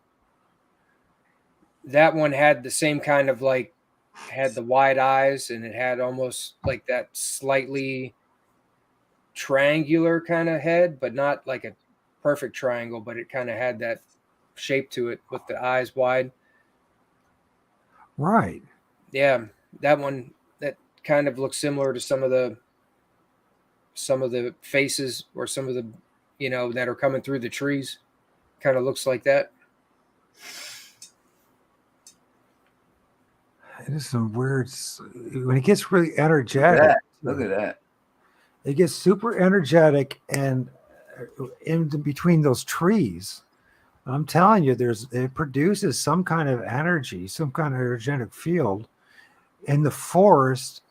And when these trees and the branches interact with each other, that's what I call them. They're like the neurons. They're sending signals, just like our neurons send signals to each other, right? In our nervous system. The trees are the nervous system as well to the world, this creation. And when in forest, you got all these little branches interacting with other branches, and they're sending this energetic energy between each other. It becomes like this. It's like, okay, we talk about portals and how they open up, and there's something energetic about it.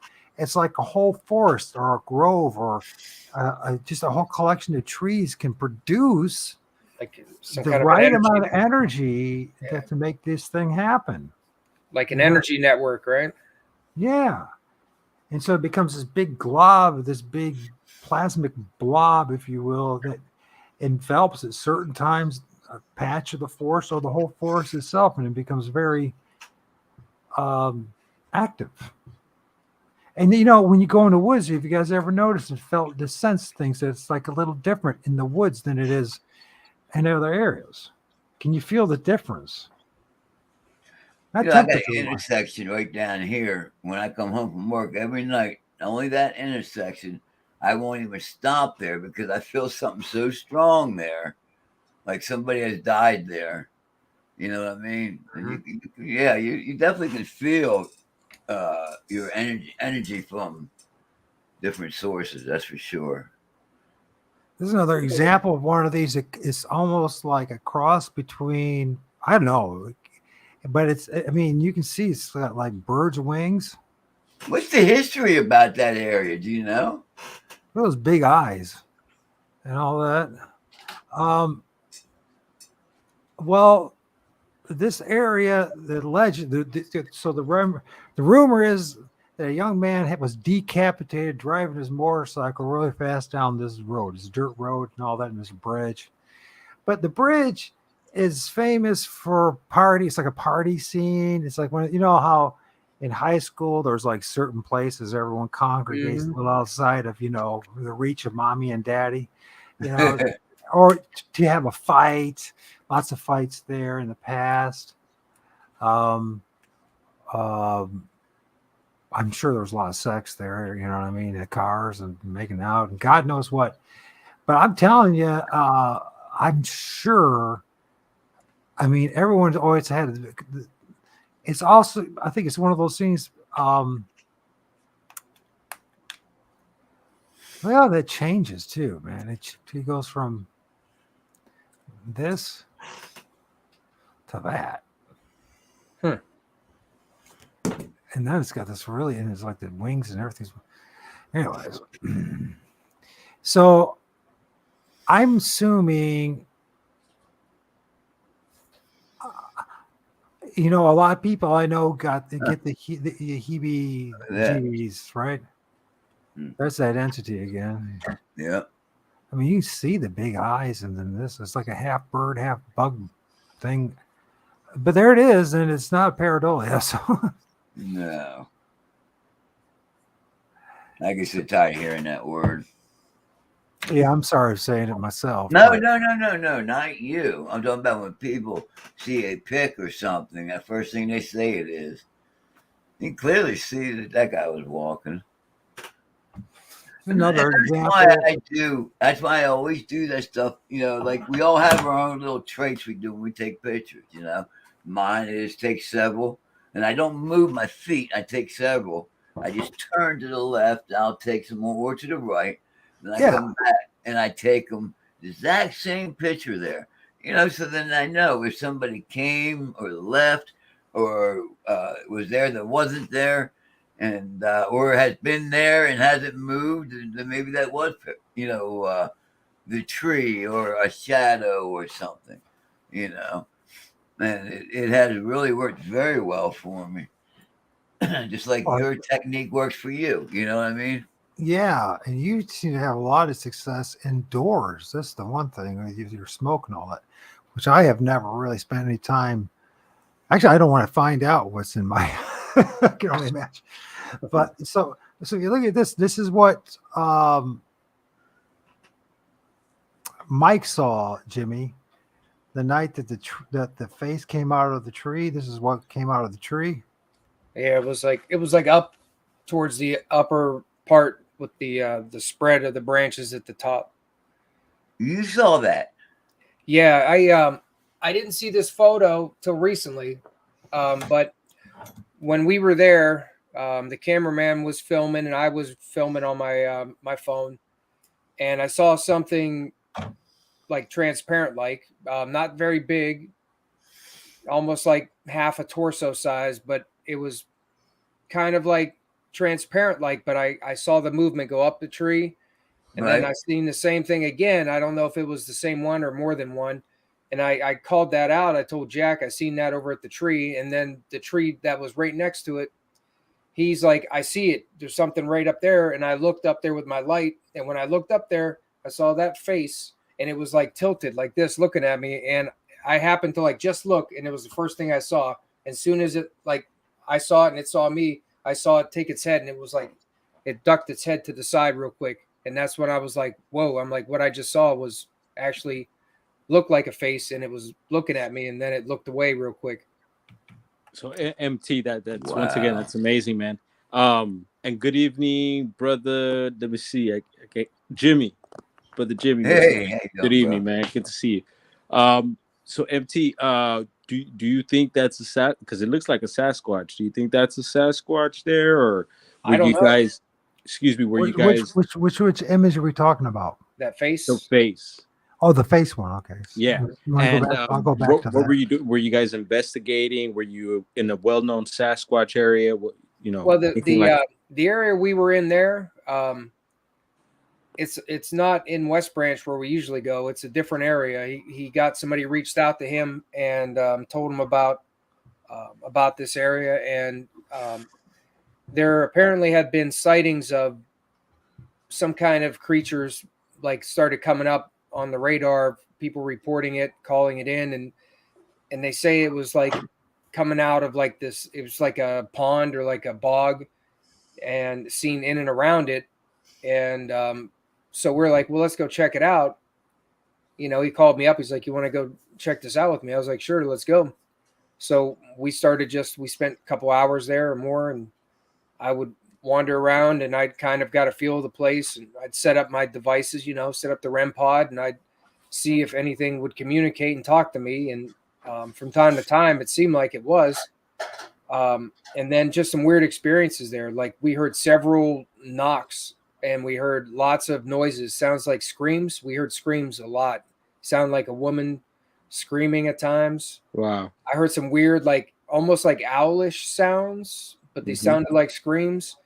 And like I posted my my video. His was live, which went up on his YouTube channel, and I posted my video on my channel from the second time. It's uploading now, but the first time I uploaded it a few days ago, and I started it off like I usually do with some of the highlights from what happened.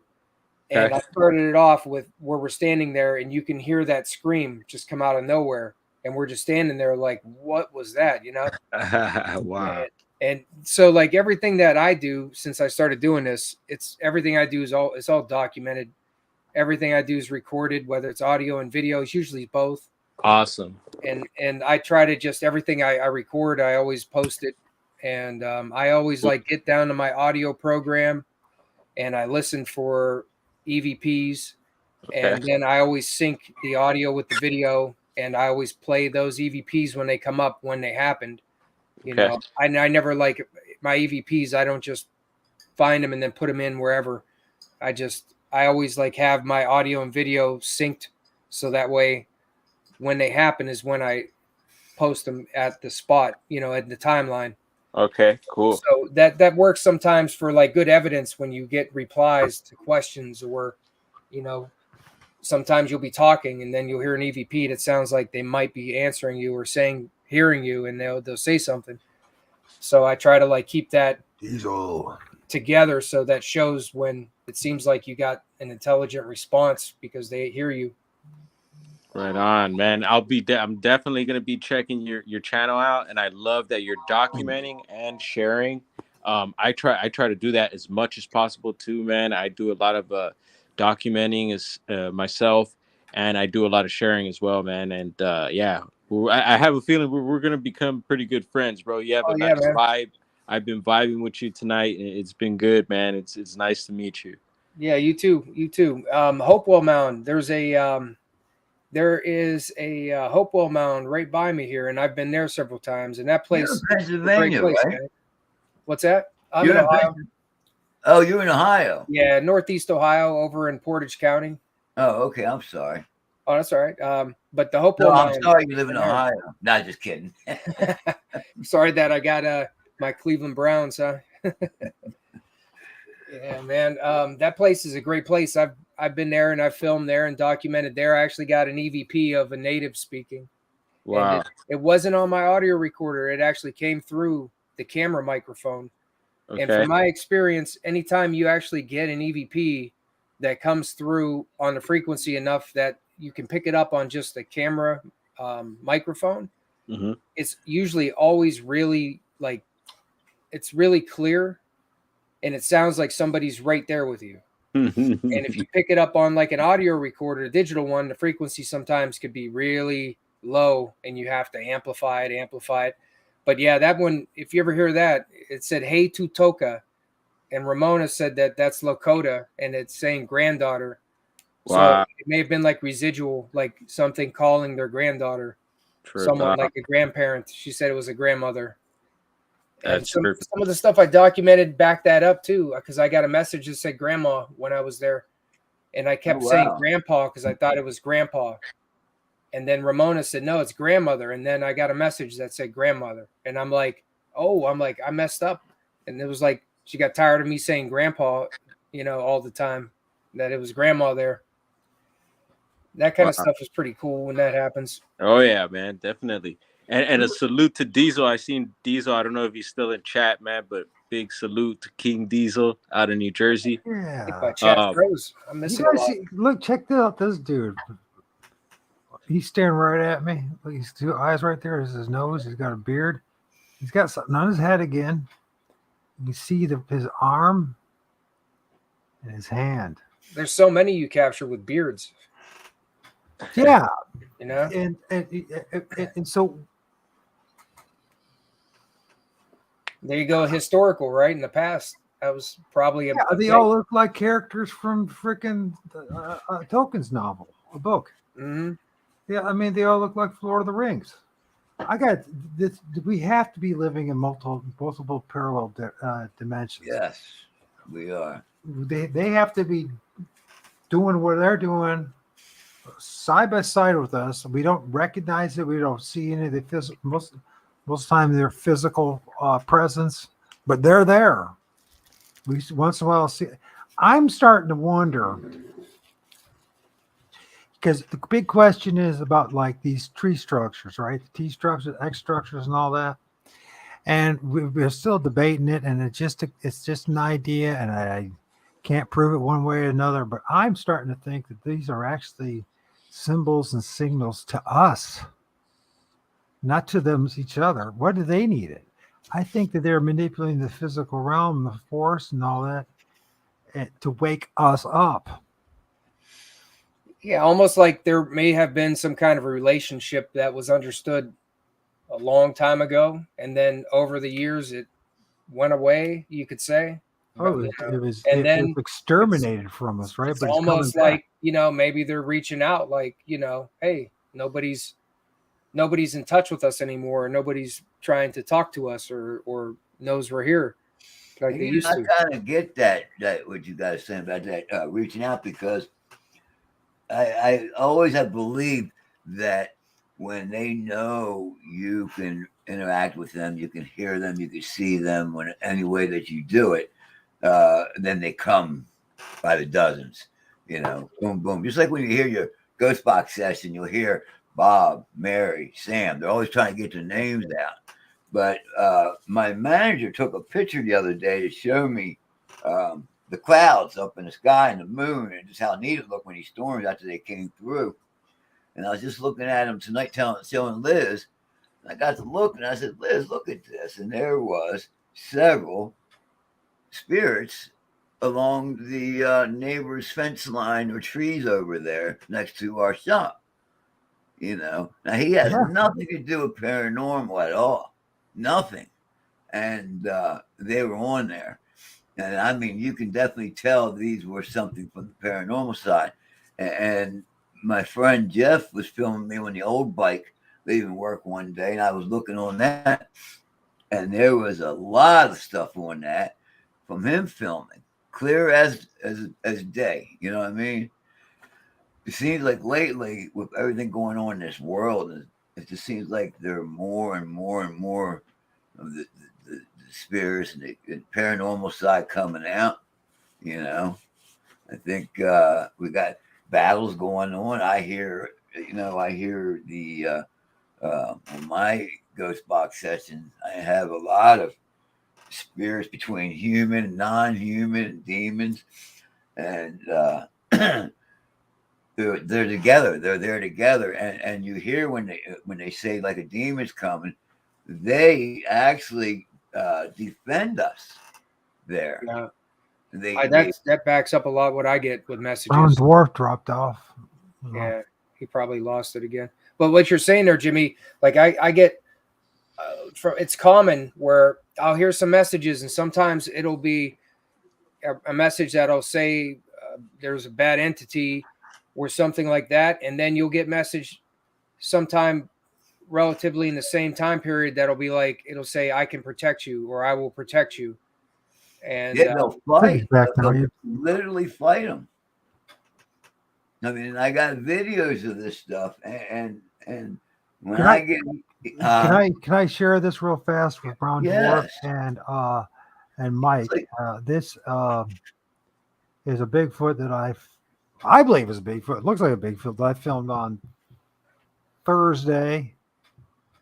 Saturday, and Oak Openings, And you can see once again, you see how there's his arm. Oh, his arm. Okay. I thought Yeah, that might have been right the point he on had the again. tree. There's his head. This is like his mustache, his nose, his two eyes, his head. And because once again, it's got like a hat, a helmet of some sort, or like you see the mouth, and it goes.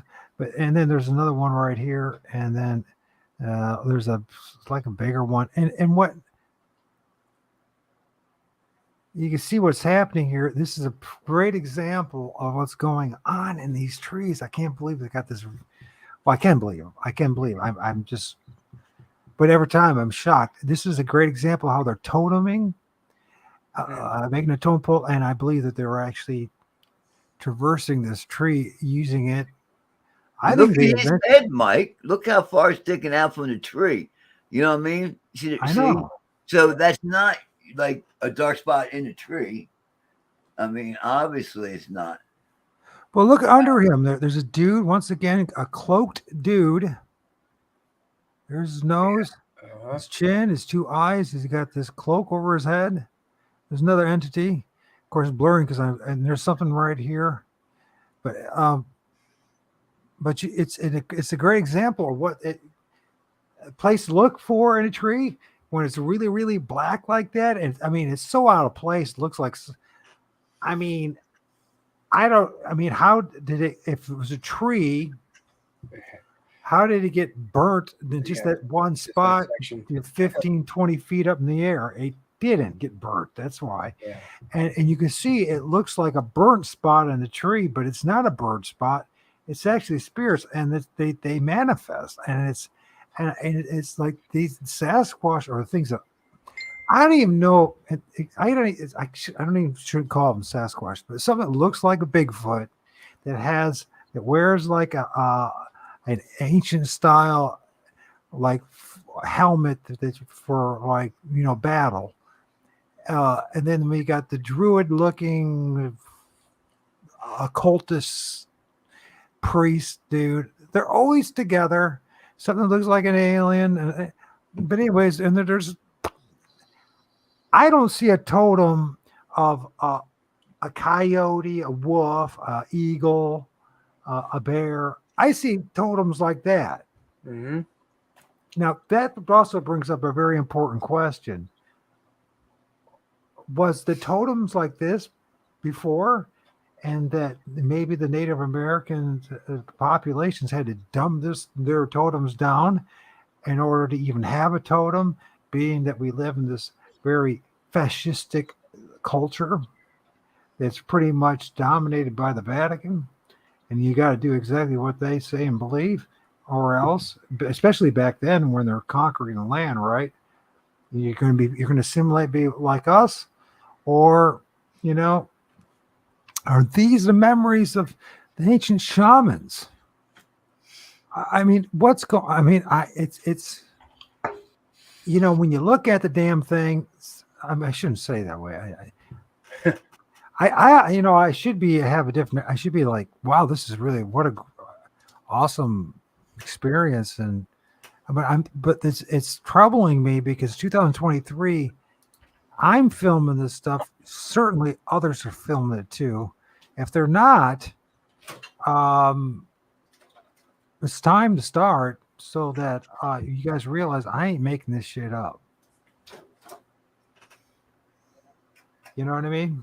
That's right. You know what I'm going to do too, Mike? I decided, and I don't know why I decided tonight of all times earlier, I am going to write about all my accounts with the big guy. Not the other stuff, just about the Sasquatch, all the things I went through for a couple years with Sasquatch. And you know what? I don't care if people want to believe it, don't believe it. I'm going to give them what I was shown. And so I'm not going to, and it's not like theories, because this is stuff that I was shown. So people can take it any way they want. You know what I mean? Yeah. But I'm going to give them what they gave me for people to see. And, it's quite a bit. And why did they do that? I think they did that because they want people to know. You know, they Yeah. want. You know, I think one simple thing that they showed me, and it was actually in my dream. I had one dream about them, and one only.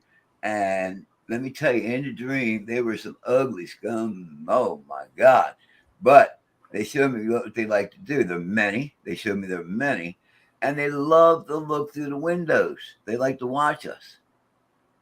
I think they're watching us all the time, and it's just Yes. it's like to think that it's not going on is a 24/7 period is. I think that's we're being greatly well. It's understand if people don't believe it and can't accept it because this truth has pretty much been crushed, and it's only now coming out, and it's only by, I would say, an act of the Creator, God Himself, if this goes to the next step, the next level. You know what I mean? Because the implications here are devastating to all aspects of our culture. Everything will change. Religion will have to change. Right. Science will have to change. Culturally, we're going to have to start having a different attitude towards the forest and trees. You know, wiping out a 200-year-old tree might become an actual crime, as it should be. Sure, you know what I mean? Sure. And I'm not a tree hugger, but after knowing this stuff, I'm like, you just can't. Here's another entity manifesting in a tree. One of those, a bearded guy. He's got the long nose, 2 eyes. He's wearing some kind of hat. It's kind of broken up right here. And you can see, and he's just there. I mean, what are, they look human, but they also are extremely exaggerated as far as their expressions. Another example of a dude with one of those pointed hats. You see the 2 eyes. He's got like this. He looks like something from a cartoon. What were those? Oh God, what was the name of that cartoon or the kids show that all the guys were dressed up like aliens or robots? Anyways, you can see it. It's shiny as all get out, and you can. It doesn't fit. It doesn't. It's clearly. And I mean, the big question is, why don't they look like, Uncle Bob or Aunt Beth? You know what I mean? Why do they look like they're something from the very distant past? Right. There it is again. I mean, you can see it as clear as day. It doesn't fit in. I even got this one picture, Mike, where you can see it, the teeth. That one white one. There's another example of a gray one manifesting out of a tree. So, the other one, I mean, you can see it's manifest. There's the eye, there's the nose, there's the mouth, there's the head. And it's not. Is that the thing that you saw, Mike? Is that something like that thing? But it's just a little more detail and not so. Well, when I saw it up in the tree and I saw its head and then I saw it move and the shape of its head, everything looked more similar to like human, like, like it had like a defined round head, like it was bald. And at least at first glance. And then when I saw that photo, I really recognized the similarity between that photo and when I first looked at it. So, I think it was just the difference of lighting versus what was captured on that screenshot. But there's a lot to that I remember when I looked up there and I saw it, especially the shape of its head and the fact that you can make out the eyes, but the rest of the face was kind of hard to make out. That's another thing that stood out to me. but it was like, it looked like whatever went up there was moving, because I saw something go up a tree right by it first. So it was something was in motion already going up, and then that was up there.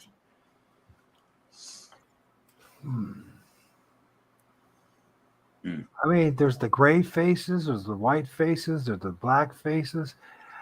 Are they all the same entity? Are they different types of entities? These are all questions that are gonna be raised, and will these things actually manifest and end up look like a Bigfoot, a Sasquatch? Yeah, I mean, I never thought about even really getting into any like cryptid research or studying it. And then, like I said, what I experienced at West Branch kind of started making me realize that there's some things that are out there that aren't just what you thought were just spirits of people. There's something out there that is more what looked like physical. So I kind of got pulled in and started working with others that were already doing that kind of research. And so I'm kind of, picking it up as I go, what else is out there. And there's a lot of stuff that opened my eyes. Well, I think, I don't know. I think, well, I'm going to offer up the suggestion. Can I offer a suggestion that's unsolicited? Sure. Mike? Okay. Oh, look at this guy. Look at this guy. You see his arm? You see his hands? His wrist? And there's his head on top. It's all weird looking. Wow. Sounds like a Native American. It's like it's a, and I mean, you see the bark is going a different direction than the actual main trunk. You know what I mean? You can see the hand fingers. Anyways, maybe is it a good idea? Maybe that when you guys are out there, that maybe start taking more stills. Mm-hmm. Or have one guy designated to take the stills while another guy does the video. You know what I mean? I know you're kind of limited to two guys, so that's going to be kind of a tricky thing. But I would suggest that you guys do try my approach and see if it works. Because if it does work, then we're and then if somebody else tries it, and I know that Jimmy tries it. And if we can build up the database that says, part of the field investigation is that we really need to use something like P900s, P1000s at high resolution and take pictures, stills. Because basically that's what's happening anyways, right? Except I noticed that with the video camera, it's not really designed to take great detail of a still, whereas when you specifically take stills, it will capture more detail. It's just an inevitable thing. So that you know what I mean? I take stills all the time. Yeah. So and then at nighttime, just figuring out how to do that. Now, what I do is I use a flash at night. And that does help me to pick up a lot of orbs and spirits, especially ones that are very misty and all that. And what I was thinking about, the photos. I've been thinking about the photos. But what I could implement, what we're trying now is with the ultraviolet lights, is not only use that with just your camera without IR, just your camera in the dark, but illuminate it with the ultraviolet beam. While I'm doing that, take still shots at the same time for nighttime. Yeah, I mean, you got a lot of things. I think that's where the problem is I don't, if I'm right about this, I don't think they care. I think they might care if like you're really a bad dude, a bad spirit of yourself. They might like be like, we're not going to give anything to this dude because he sucks. You know what I mean? And they might get a bad vibe. I don't know. I don't know what they're thinking, right? I really don't. They're not talking to me. And but if it's true that we're dealing with mostly interdimensional spiritual beings that really have nothing to be afraid of us about, then, and if you guys can, instead of 2, maybe getting 3 or 4 guys and everyone designated with specific roles, that way you're not overwhelmed with everything, you know what I mean? Yep, if you could find people who be willing to be generous enough to work as a team and not worry about themselves so much, and what, you know what I mean? Mm-hmm. That way, one person could be doing the stills, one person would be running a camera, another person would be running the EVP, the other one would be everyone have their specific roles, and that way I think a lot more will truly be accomplished. I don't think if here's the problem. To his company, 3 is a crowd, and man, you get a dozen dudes together or gals, it's inevitable to become a train wreck unless there's really a captain of the team that everyone follows. And so that's part of the dilemma too, right? Because egos get in the way, and then people just have different agendas, and people are just focusing. People are different. I mean, everyone's different, and no one's the same at any given moment, right? So, you see this in other things in life, right? I mean, I've seen it firsthand, whether I've had old businesses or when I was in bands, and just egos and just getting 3 or more guys together and everyone getting along and being on the same page and all that is difficult. But it's necessary for success. You know what I'm saying? Mm-hmm. And I believe it's going to be necessary for success that, because and you guys seem like you might have the ingredient to make it happen because you got this kind of personality. It's the personalities. Yeah, I mean, I could see that being done with 2 of us, but most likely there'll be 3. Trapper and Jack are usually always together, and then I'm kind of the third person. Once Tin Man comes back, they usually have like 3 people that run 3 or 4, and with me, that taking some still shots, that's something that I kind of been thinking about. So I am going to start doing that some more. Now, here's the thing, though, about still shots and taking them is it's a lot of friggin' work. It's more work. It is 10 times more work than actually making a video of just posting it on YouTube. You know what I mean? That it really is a lot of work like that, because it's a lot of work doing videos for sure. Because you have to run through each individual image to find something there, right? Mm-hmm. Right. And then somehow present it to people in a way that makes sense. And that will be. So that's the other thing. So that's why I'm saying if you could, it's really. I mean, like for me, it's a necessary sacrifice that I'm willing to do because I care enough about the topic, right?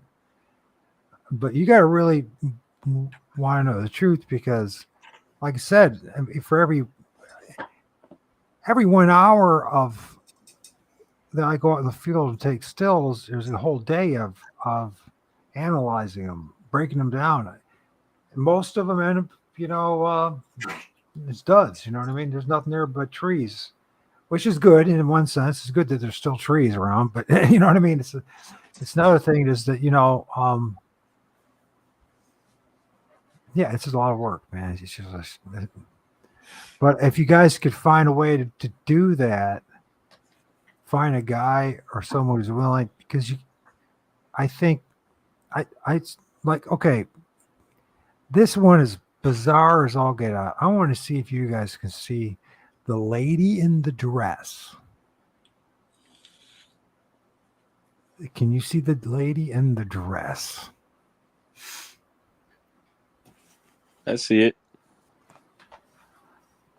Can you see it, Mike, yet? I'm looking still. But you said Brown Dwarf said he saw it. Yeah. Right? Oh, yeah. Okay. I see her. So you can see this is her upper torso right here. This is the dress. I saw something else. Can you see the dress now? The bell shape of the dress. Upper torso. This is one arm up here. Yeah, that's a tall lady, huh? Well, it's in the tree. Yeah. If you look, what the hell's up? What is? What the hell? All I can say is what the hell? What the heck? Looks like a small person over there to the left. It almost looks like a doll to the middle left of the screen. Right here? I saw that. I thought, yeah, like, yeah, right over by there. Right. It's like a troll, like. Well, like, yeah, right there, right where you're just circling. It looks like, I don't know. To me, it looks like a little person there, a little dress. Oh yeah, there is like a little dress. It's like a doll. Yeah, that's what I look like. That's what I saw when I first looked. I thought that was it. And then it's just like a dress that's upside down, but you can definitely see. I mean, that's not part of the tree. It's like freighted dress.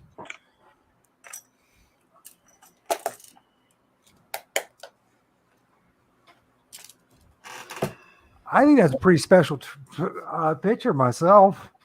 How often do you see a dress just in the middle of a tree?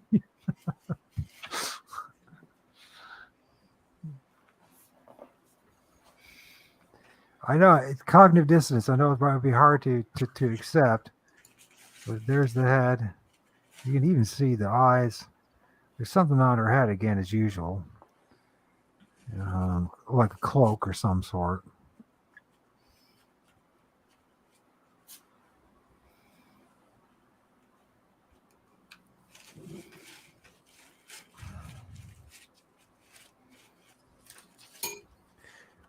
I mean, when you're looking at these trees or when you're in the woods, I mean, especially your guys' area is supposed to be a haunted place. I mean, I think it's some good data to remember that when you're in the trees, it's not just going to be a monkey-looking thing or a Bigfoot-looking thing. It could be a woman in a dress that comes down. Mm-hmm. Right? Oh, yeah. Yeah, I never expect to see anything specific. I'm always, especially after seeing that face in the tree looking at me, I definitely wasn't anticipating that. Yeah, well, it was a baptism by fire, but it was a good thing it happened, and it happened at a time when you were thinking about and prepared for it. I mean, just imagine if you were somebody who wasn't having other, people to talk to you about this stuff, and that happened. You know what I mean? Just out of the blue. Yeah. Can you imagine how? Well, what could happen? I mean, somebody would be scared to death and never go in the woods again ever in her life, right? Like you hear all the time, because hopefully they start searching for it on social media now. That look how many you could find pretty much anything. People that have experiences like that and they're kind of worried about it, they go on social media. They could find others. Maybe they'll find their way over to like channels like ours, and Well, yeah, it's clear that you guys are going to grow. You're going to have. You guys work together as a team. At least Cameraman's going to have thousands of subs. That's all right. He seems to be the. I mean, this is right there in the tree. Who?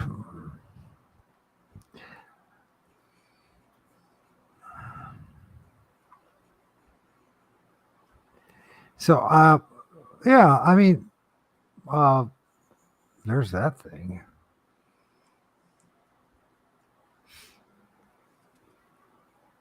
You see the big red eye thing with the nose, and it has what's weird, it has like a helmet on it that's made out of leaves. But remember, there's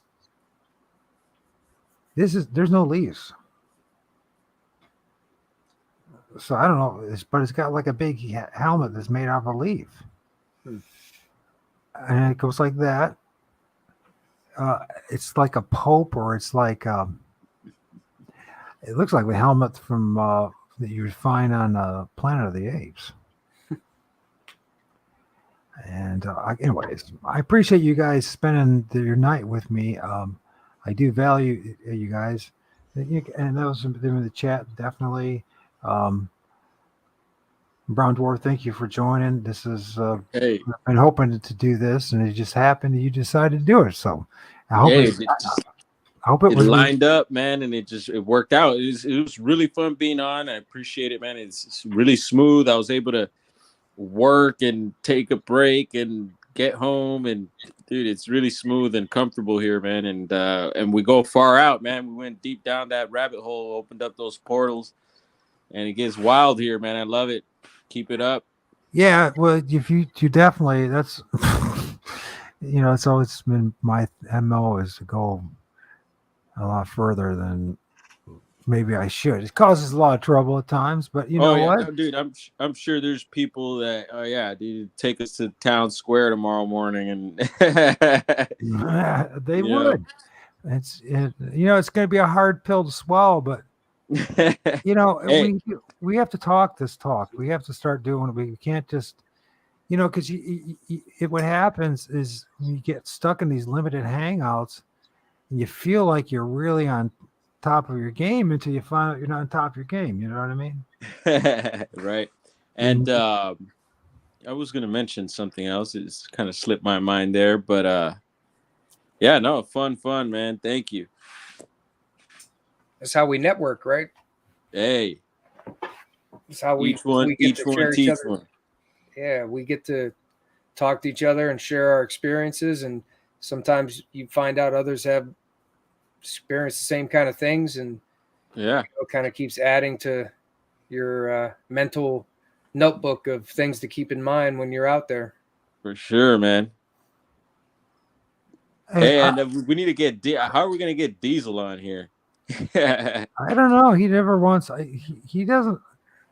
Diesel's a hardworking dude. Yeah, he's not a talker, is he? He's just Diesel's Diesel, which is all right, man. And his research is very. I mean, I do believe that there's a connection with that. What is that stuff called again? On the trees, the fungal growth. I would not be surprised. Chaga. Yeah, I would not be surprised that whatever's going on in the trees with these spirits is a contributing factor to it. Yeah, remember I was mentioning the mycelium. So we mentioned mushroom, and chaga is a mushroom. And yeah, I've heard some far out stuff about mushrooms, and some people even referring them. I don't know if you're familiar with Terrence McKenna. Sure. He used to say that the mushroom, with the psychedelic mushroom, it could be almost like alien. Some people refer to octopus as also being almost alien-like. But yeah, he mentioned the mushroom, and I just found it fascinating. You could look his stuff up, man. It's really good. I watched him 10 years ago. I watched just about everything he's awesome. You know what I mean? I haven't really listened to him lately. Yeah. Actually, I was really, like I said, heavy into the Truther movement, and of course he's part of it and all that. And I didn't ayahuasca. I didn't do any of that stuff. I didn't. But then again, I'm already kind of something happened to me. I wonder. Anyways, so they would say you have a third eye open. I'm like, yeah, it happened to me. I didn't do anything, but I just think some people it's open when it's time to be open because it serves a greater purpose, something else's purpose, these things' purpose, God's purpose, the Creator's purpose, whatever. There's beings. I mean, I know it's like it troubles people to talk this way, but I don't think that any of us are running solo.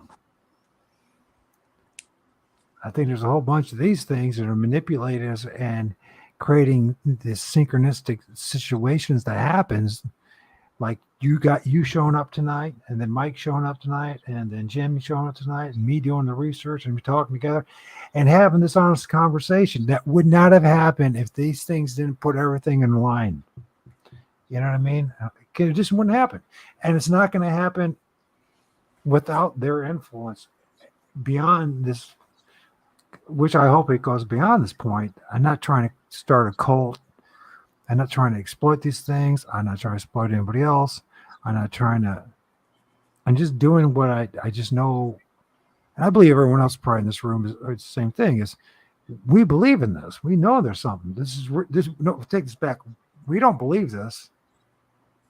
Every single one of us in this room is a knower. Every one of us. We've had our experiences. We've seen the data. There's no way to say there's not something going on. Right. And if the rest of the world wants to look down on us as a bunch of nutcases, well, Hey, we got each other. Mm-hmm. It's Tesla. He went through all these other great minds did that. Look at this guy. He looks like a Native American, or is he African? African descent, Moors. People don't talk about it, but they are talking about it. And people, that was completely obliterated. Let's talk about, what? All the different cultures, the hundreds, if not thousands of different tribal cultures throughout Africa that nobody knows a jack squat about, except for a few people. That in them, it's all spotty at best, right? And then it goes on and on. We don't know, honestly, if we're honest about North America, Central America, especially North America, there are people who study the cultures of these different populations. But when you really break it down, honestly, there's very little that we know about them. How did that happen? And you could say, well, conquerors, they create the history, they rewrite history, and all. Yeah, okay. How are we at 2023 even speaking this way? They even accept it. We all been robbed. Doesn't matter what our ancestral background is.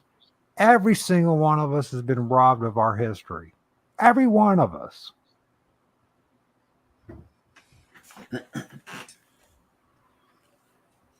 And I believe this is part of it. And this is going to be part of what's not only going to reveal that we have multiple parallel universes, but that we also have a very rich and dynamic and magical, which I never thought I'd ever would say in my life. And I never believed in it, but it's clear that it is. We have a very magical past. A mystical and magical past that's a gazillion times more special than anything that was ever offered to us in any school, any church, any movie, any book. I mean, there might be some books out there. There might be some cool. There are YouTubers. There's a lot of researchers that are working parallel with us, right, to reveal a bigger picture. And I'm sorry to be a preacher. It's like a preacher, don't I? I know I'm telling the truth. I'm not making any shit up. I know I'm telling the truth.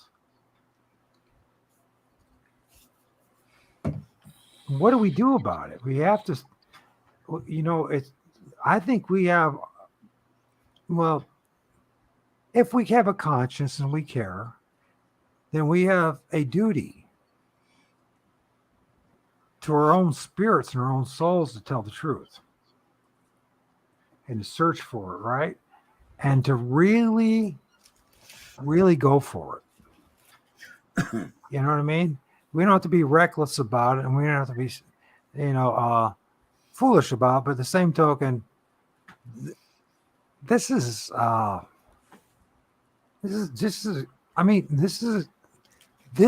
the new frontier. If you really think about it, you know what I mean? It is, which is weird, and it truly demonstrates that life is cyclical.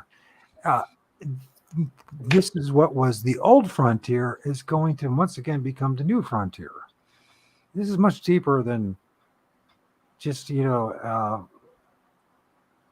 most people, it's just going to be sensationalism and having the experience. But some of us, we know this is far deeper. This is equivalent as what Tesla did when it came to free energy, and they destroyed that. Or erase that from us, right? Or kept it from us. But people are working on that and bringing that back. I think this is part of that story as well. We are on the cusp of something extremely important that's way beyond our imaginations. Way beyond our even understanding. It's way beyond anything that's being done right now, and I think we all need to work together. If it's nothing more than just doing this and talking to each other and encouraging each other and supporting each other and letting each other know that it's that we have a mission that's much greater than we even imagined. Can anyone disagree with what I'm saying? Can anybody? What do you guys think? What have I been up to? What have I been saying here? Do you even understand what I've been saying? Well, I think it's kind of like on each person too, like if like our resolve, I guess, or just if we're suited to continue and keep going, and keep going and keep learning more and keep documenting more, because that I think that's going to help, but I don't think everybody can necessarily do that. I don't think everybody can connect the same way, and I think the people that can see the things that like we've seen, I don't think that's necessarily meant for everyone Yet. But we document it, right? We document it. Maybe. We try to show what's there, see if other people share it, and, see what we see. What if we've been lied to about all this stuff? What if, we've been told that these things are demons and they're evil and they're all, and I know that some are. We live in a dualistic system, so of course some are going to be evil, but that also means some have to be good and some are just in the middle. And what if we just been sold a bill of goods, a bunch of BS about this stuff? Yeah, like Jimmy, like you said, some seem like they're there to help, and they will try to help if there's negative energies or negative things around. So like you always say that there's good and bad, and it seems like I hear it, like Jimmy hears it when you use your devices and communicate. Yeah, these portals are opening up, and when they're opened, anything can come through. And they had the one that I did have here. The one spirit said, start filming. I said, where is he? He said, was in the bedroom. And then you can hear some of these other, because as we are in life, we proceed in death. So some people, if they're an asshole in life, they're an asshole in death. Mm-hmm. If they're a comedian in life, they're a comedian in death. And some are pretty funny. But they would holler, oh, fight. And I said, well, who was fighting? They said, boy was fighting the demon. Well, boy is a 10-year-old, and life was a 10-year-old kid. And I'm thinking, what? And I said, well, who won? And they said, boy won. And the demon's gone. And for now. But you know what? He was 10 years old in life, but in death, he's a soul. You know what I mean? Yeah. He's not a boy. He's not an adult. So, it is what it is. But yeah, there's so... I don't know. I'm like you, and I've seen so much more now than I have my whole life, and I've been seeing them all my life, and there's a reason for it. and I think something's going to go down. I think it's going to. Sometimes I feel like it might be happening while we're still alive. Mm-hmm. I got a spirit named Glenn over at West Branch, and I think he's one of those guys that was just a real mean kind of person. Right. And I get EVPs of a man's voice, and I've heard the same voice, and he's usually saying something pretty negative, like "Don't call on me." I got an EVP when I was trying to talk to him, and I got that EVP said, "Don't call on me." I tried to ask a question for somebody else through chat one time, Right. and shortly after I asked the question, I hear that same man's voice, and I kid you not, I could let you hear this EVP. He said, "Ask me, who the F are you?" But he swore. And that's the same voice. And it's like every time I hear this guy's voice, he's always saying something, negative, or he's always being, he just has that, like, probably the same personality if it's a man's spirit that he had before. And there's his EVP of him being the same person. Yeah. Yeah. It's I don't know. It just amazes me. And I got this one. He always used the word faggot. Everything and everybody is a faggot. Faggot. It'll be nothing going on. You hear him go, faggot. And I'll never forget. I started laughing. I said, "Freddie, you're funny, man." And he goes, "Faggot." And then he started laughing. I got kicked out of it because his human side of when, he still had humor. It sounds like what a kid growing up in the 60s and the 70s would say. Mm-hmm. Yeah. But it is amazing to hear I hear them say to each other, like, they'll go, "I'm sorry," or, I mean, it's just, I got recordings that will just blow you away. Mm-hmm. It's amazing. And then there's some that are tricksters that want to mess with you. And you'll hear other ones go, "No, leave them alone," or "Leave them alone. Don't do that." No. So again, there's that who we were in life precedes in death. Mm-hmm. Yeah. And that same guy, I hear a woman's voice, and they're usually sometimes I picked up EVPs of them talking together, and you can hear bits and parts of them talking at the same time. Like one will be talking, then you'll hear the other. Right. And that same moment when I asked that question and he said, "Ask me, who the F are you?" Probably a few seconds right after that, I heard the woman's voice, and she said, "Go ahead, ask us. We'll be here." It's almost like it seems like these two had some kind of relationship, and it's almost like she's kind of like, "Don't worry about him. It's okay." Like they recognize each other still, and they talk. Yeah. Right. Yeah, that's pretty crazy when you hear that. You're just kind of like, whoa, I'm hearing like a conversation of somebody who apparently is dead, or their spirit, and they're still talking and communicating with each other and with you. I fell asleep on one during a ghost box session, and I woke up, and you hear the guy in the ghost box goes, "You don't want no coffee?" It's on my Facebook too. You can go see it. It's amazing. I do know that sometimes I ask them, "Can you see me?" And some of them, they'll say yes, and other times they'll say, "I can't see you right now." Or I'll come on, I'll start talking, I'll say, "Hello, how's everybody doing?" And somebody go, "Who's that? Who's talking?" Do you guys see what I see here?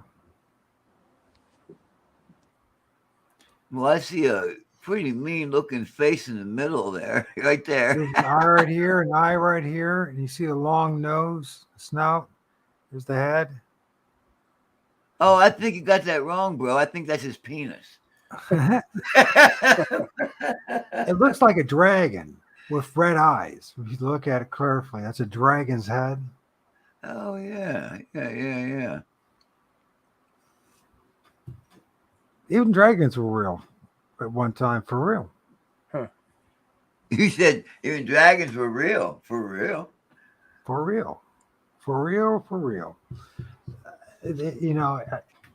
Why would it manifest that way? Why would it show up that way if it wasn't real? What's the point? No. I agree. I'm not somebody who's into red dragons. I also know that it's chewing on that broken branch of that tree too. Shadow entity that some reason has red eyes. Now, people say that that's because they're aggressive or angry, but we don't know that. Right, we don't. This thing doesn't look aggressive or angry, and it's got red eyes. I've seen that more than once too. Just red eyes. One time specifically, very red. So Maybe it's I've just a seen it a few natural times. consequence because of the frequency that they're in. Period. I mean, honestly, when you think about it, they have zero to be afraid of us. All right. What the hell can we do to any of these things? Spirit wise. And even if it's in the flesh form, like a giant Sasquatch, I mean, unless you have, special forces with the latest gear and all that, you ain't gonna do nothing to these things. They have no reason to fear us. I don't understand. There's something else going on. I really do believe those tree structures have something to do with communicating to us. They have no need for it. They live in a different dimension, multiple dimensions, right? Oh yeah. If they can manifest out of any tree, then it doesn't matter if it has a big giant TP structure or not. These are all coming out of trees that there is no TP structure, there is no X structure, there is none of that. And so then, what is the point? And it seems to me that something is happening. Collectively by many different forces, including the spirit realm. I think they're using these tree structures to get our attention, and we're so, I hate to say it, well, let's just be honest. We really don't know what the hell's going on. We don't. They're trying to wake us up. Yeah. You know what I mean? I was going to say we're all dumbed down, but we pretty much are. Even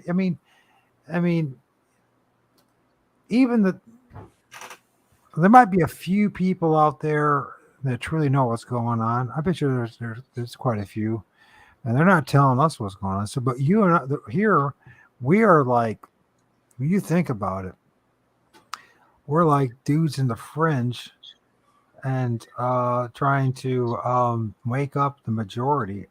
But first, well, have to take that. What's happening first is we are being woken up. And I think might be the reason is to wake up the majority. I don't know if it's going to be, I doubt it's going to be my voice, but it could be one of you four. It could be, it's going to just know the right thing to say and give the right information. And, people want to say this is because of CERN and this, because, I mean, maybe it is, maybe it's not. Maybe, honestly, I just think it's timing and I think it's technology. If there's going to be end of anything, it's going to be an end of an age. An age that's been dark for a very long time. The fact of the matter is, for many people, many historians, they still feel that we are still in the dark ages. Just now, trying to get out of it. What were we like 100 generations ago? 2,000, 4,000 years ago. What were we like 10,000 years ago? Who were we? We've all lost our identity. I mean, if that shadow entity looks like a dragon can show up, all bets are off my book about what the hell's going on here and what this world's all about. That's all I got to say.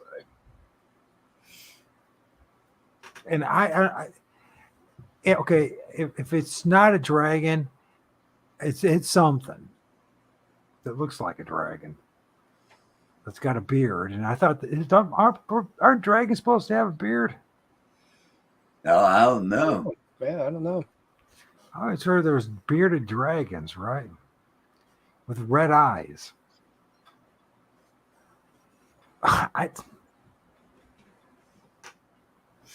It's pretty deep conversation. I know. I honestly believe that the universe has put us four and Diesel and others in this live tonight because I know a lot has been said. and it's only the beginning. You know what I mean? I think a guy I like Brown Dwarf. Everyone likes him. Everybody likes you, dude. You might be the voice that or a voice that's necessary for this to go to the next level. You know what I mean? I'm a researcher that's really annoying, is very opinionated, but once in a while I'm right about things. But I'm not the guy. I'm not, maybe it would be Jack. Maybe it would be Jimmy. I don't know. Somebody with a personality that can reach out to people is going to have to take this to the next level. And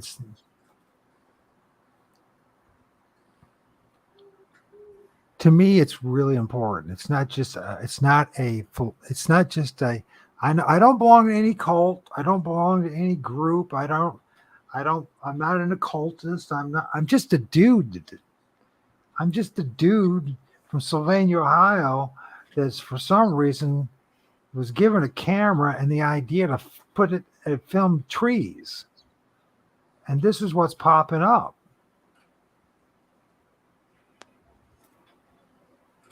And I don't know, man. If I can do it, I know anybody can do it. Anybody who so desires can do it. What? I said, you can do it. Yeah, anybody can do this. Yeah. And, I'm still alive. They're not attacking me. They're not destroying me. They're not ruining my life. They don't need, it seems to me like they want to be revealed. And I think there's a logical reason for it. And one thing is their own existence, their own ability to traverse the three realms.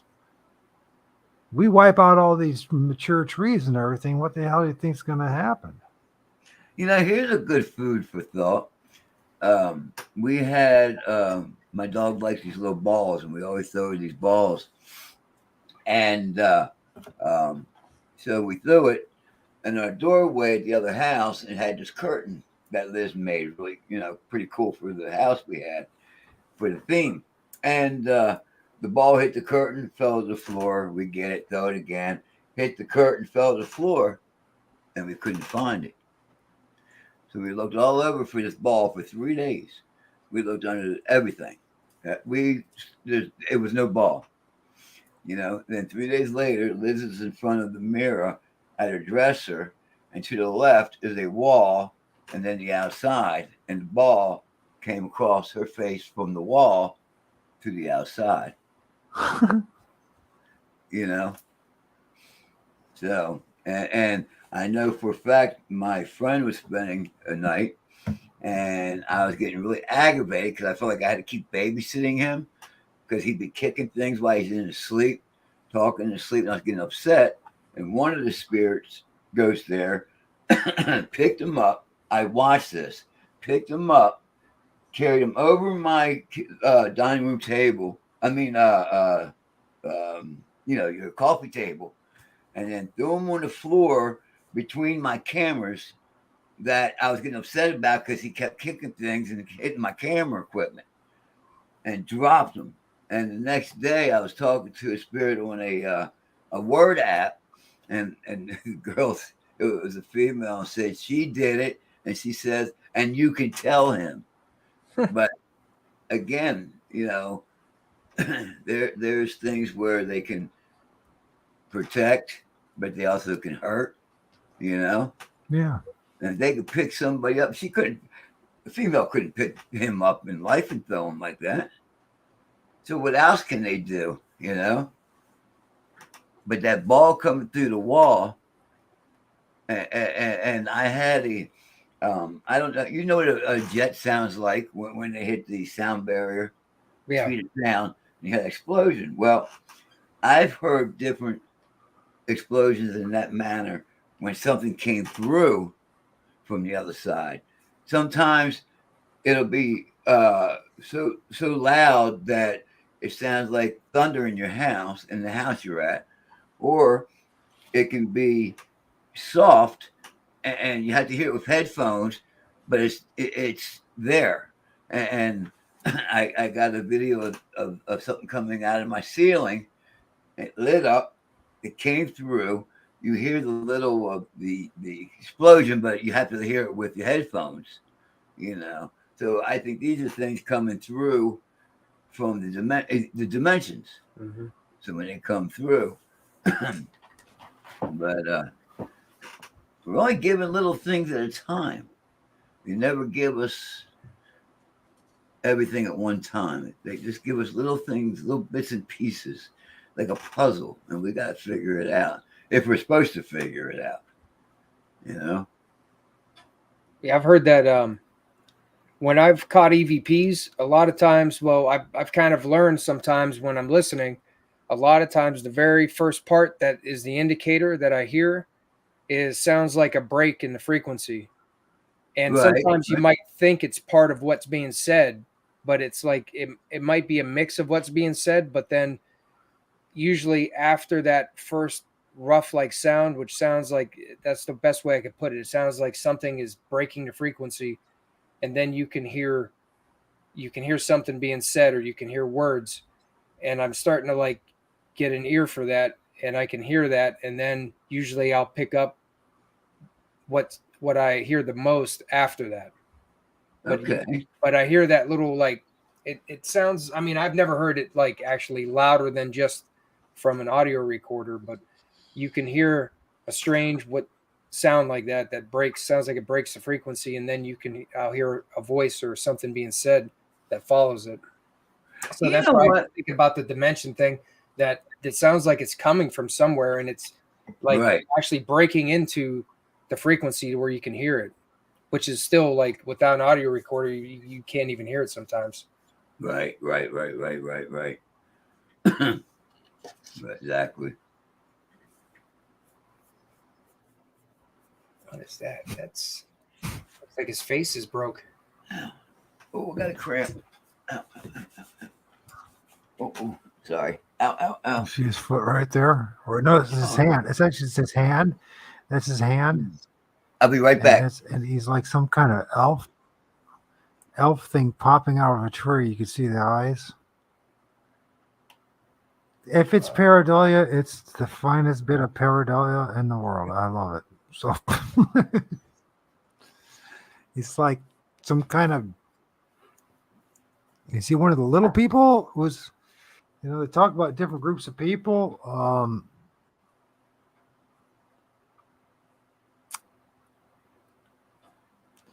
And I swear they do something to the trees too. They kind of, it's almost like people like entities or beings are frozen in time in it. I don't know how it happens. One day they'll be there, nothing there. Next day they'll be that, and it will stay there forever. But if it's pareidolia, I mean,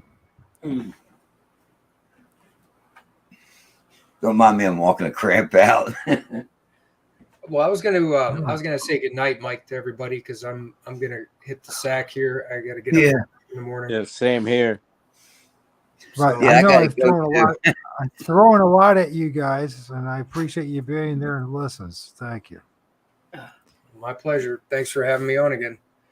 Yeah, anytime. Mike, anytime. I've been thinking about you, and it's like I wanted to talk to you about some of the things I filmed, but I talked to you about Biggie, what he went through, and what happened to his Facebook page and his channel. Biggie's? Yeah. You know what? I don't know. I thought it was still all right or still going. I haven't really heard. I couldn't find it. Anyways, and then of course, so that Mike has his channel. It's MT Paranormal Life, and I'll make sure to put it in the information box. Brown Dwarf has his channel, Brown Dwarf, and he's on YouTube and also on TikTok. Are you on anything else, Brown Dwarf? Yeah, I just recently started the Rumble thing, which like I don't see much activity over there, but I know people are starting to post and stuff over there. I haven't found too many people there. There's a few people there, but and then I do have an Insta, but I'm not too active on there either. But what's the name of that? The new platform is supposed to be like the new TikTok. I have no idea. I just been hearing about Rumble that they're just pretty free about stuff, I guess. But Well, yeah, I'm not sure about another platform. YouTube Shorts has been trying to compete. no, Yeah, there's they're trying to another do one. like I the can't think of the TikTok name thing. of it. I have to. It's not MeWe, is it? No, Okay. it's new and it's I have no idea. I know a lot of guys are they're going from TikTok over there because there's less censorship and there's new freedom. So, usually these platforms, especially if you start on the early on one of these new platforms, you'll grow a lot faster. And plus, it's supposed to be. I don't have my phone near me. I can't think of the name of it. It's a different name than normal. Anyways, so you're on Rumble, TikTok, and YouTube. Yeah, pretty much. And the YouTube channel is just Brown Dwarf. Yeah, it's brown_dwarf, like my name says there, and it should pop up. I recently put the underscore just because my name wouldn't pop up, but it should now. All right, yeah, I'm gonna go on there and join the channel there. Right on, man. I'm much appreciated. I got you too, and Jimmy, it was a pleasure. Yeah, Jimmy. You too. I'll hit you up on your site as well. Yeah, and don't be a stranger, Brown Dwarf, anytime, man. There's lots of things definitely. I'm always on the tube somewhere. Now that I jumped on here, I'll be on more frequently, whenever invited or possible. But yeah, I'll be checking you guys out for sure, man. Where you live at? I'm up in Northern California, Southern Oregon area. Oh, okay. Yeah. Where are you at, Jimmy? Pennsylvania.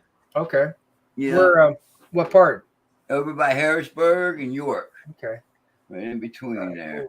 Yeah, I was just at the Hillview Manor in Newcastle. Oh shoot! When were you there? On St. Patrick's Day. Oh wow! I just did one of those 3-hour tours, public tours. Nice. Yeah, I'll make sure I give you all guys my information. That way, you're around this way, or I'm not your way, we can hook up. Yeah, sure. It stinks because every time I'm really trying to work on stuff, and honestly, I'm like everybody wants to be on YouTube or TV, but nobody wants to do the work and really put the work out, the effort out. And it seems like the only time I meet people that do this is like people like you guys, but you're in California, Ohio. Now, if I already had something going and had the cash flow coming in, it wouldn't matter then. I just get on the plane and come and see y'all, But to get it started, people, I don't know, man. There's a lot out of pocket expense, that's for sure. Yeah, it's a mess. And my family's from Ohio on my dad's side, so the Ferrers. I'm not sure exactly where in Ohio, but I know they're from there. My grandfather, my dad's dad, was in the service in the World War II, and they were test flying the wooden airplanes, and they left from Ohio, and they actually crashed here at the Delaware Memorial Bridge in the lady's backyard, my grandfather tried to get it to the river. It caught fire, and he couldn't get to the river, and then there were these houses, so he dumped it on the side and saved the homes from burning up, and they all died there. But he was from Ohio too, so I'll find out where they'll let you guys know. That's all right. Yeah, see if you guys. Hey guys, before you go, I want to share one more thing. Mm-hmm. There's another example of the spirits that are crossed between a human being and an insect. There's a head right here, almost like a woman like with a crown, and then there's a head right here, right? These are the legs. And this is the top of it. So when you pay attention to it, there's like this little face right here. And that's not, it's like it's imposed over the tree, and you can see. And Brown Dwarf said that was something new to him about this spirits cross insects. And by the way, it's new to me. I didn't know about this stuff until, honestly, just first time I filmed anything. Remember, I told you Mike, that there's some that even look like insects? There are. Yeah, and I have heard of like the mantis. As far as aliens and stuff, people report like mantis and That's you. insectoid, reptilian type. Those types of things. But yeah, these types of insects you're pointing out here are pretty trippy. I haven't seen anything like that. Yeah, they're wild. They're like insects with a human head on it. It's just what is that? I wonder what their rule in all of this is. But anyways. There you go, Jimmy. Oh, I don't think it's going to show up. That's it right there, Jimmy Boots. I went to the wrong one there. Yeah, there's somebody who's got MT Paranormal, but I just mine. I put the life at the end. Does yours you have a Facebook page or? I got a Facebook group chat, like Facebook group. Okay, I got the. I found this one. Wait a minute, this one. Well, yeah, that's it. Or no, wait, that's Okay. me on O.R.D's. That was, I think, one of the episodes of yours when I was on there. Oh, Yeah, if you go to search in YouTube channels and just type in MT Paranormal Life with 2 L's, you'll find it. Oh, 2 L's. Yeah. Paranormal. Well, it's all like, it's all together, just paranormal and then life. Now you don't have a regular Facebook page? No, just my personal one. That's what I mean. Yeah. Yeah, that's just under my name. I don't have one for my channel. I just have a channel group on Facebook. And then Dwarf, you have one too, or? No, I'm just on the YouTube and the other platforms that I mentioned. But you can find me on YouTube and shoot me a message, or I could give Michael my email later too. Okay. Yeah. Yeah. Well, it's good to you guys contact. So, And if you guys think about it, let other fellow researchers know about this. I'm not, as you know, I'm not, anybody's been paying attention. I'm not interested. This is not about me. This is about the work. You know what I mean? Mm-hmm. The research. So this is exactly what I want to do. Fellow researchers and people are really are doing more than just passively listening or watching. You know what I mean? But are actually doing something. So because we're the ones that are going to change things. That's right. I hope for the better for all of us, no matter what our background is and where we come from, how we see things. I think that, once we realize that there's like little boys in the trees and stuff like that, we'll go to the next level. I think that came out a little wrong there, buddy. Yeah. We're asking ourselves, what the heck's going on? Right. What do we do next to solve this mystery and not just I don't know what to say. But I've been doing this for last time I was live, Jimmy, it was 6 hours. This one's 5 hours. At least it's not 6 in the morning. Yeah, we did. Yeah. I think I've had enough myself. So I'll get ready. I'll try to remember, but we might do it till tomorrow to put the information about your guys' stuff. And Jimmy, do you want me to put your Facebook page on the information? Sure you can. And I'm gonna. I was so picky I didn't want to put anything up with us trying to get stuff together. And my brother helped me out in California, but I'm going to go ahead and redo a YouTube page, I guess, and start filming some stuff live out there, because I'm just not getting the help I need in here and with people, and I'm just going to get out because I was so worried about putting things up. I didn't want people to see things until I start doing my shows, you know what I mean, and filming with that, and that's just stupid. It's about learning and teaching, and so Yeah, I'll let you know. Wow, what is that shadow? That is a shadow Bigfoot with an entity right there. This is, and there's a different image. I can't remember the other one is. All right, there. That's a different. So is that one right there? And that one. So it's the same. So what it is, me and Brown Dwarf went over this one. I said this is like the shadow of what you might would probably be a lot of a Bigfoot or something equivalent to it. This is its arm, its elbow going around, and then his other arm, and then there's a smaller entity next to it, possibly a juvenile Bigfoot, along with an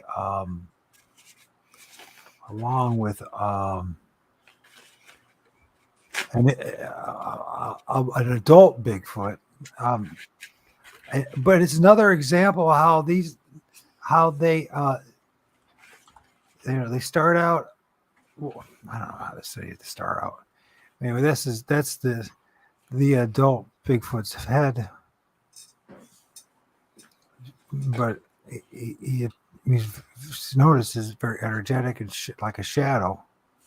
Here's his head. We didn't really go over his head, but you can see his head right there. Can you guys see the head? I do. The nose, the eyes, mouth. And then this is one of his arms. This is his hands. There's actually another hand right here. And then there's a young one. I believe it's at least one young one. It could be two. The damn thing about these things is it takes... because they vibrate so fast, and they are hairy, and they're like, it's very erratic. You know what I mean? It's just like the branches themselves and the trees. It's very chaotic. That's the word. So, but if you pay attention, you can tell that once again, it's something manifesting. I filmed that. You know what's really neat? I filmed a shitload of stuff the past week. I honestly, since Thursday, I filmed more entities in those 3 days than I filmed probably the last year.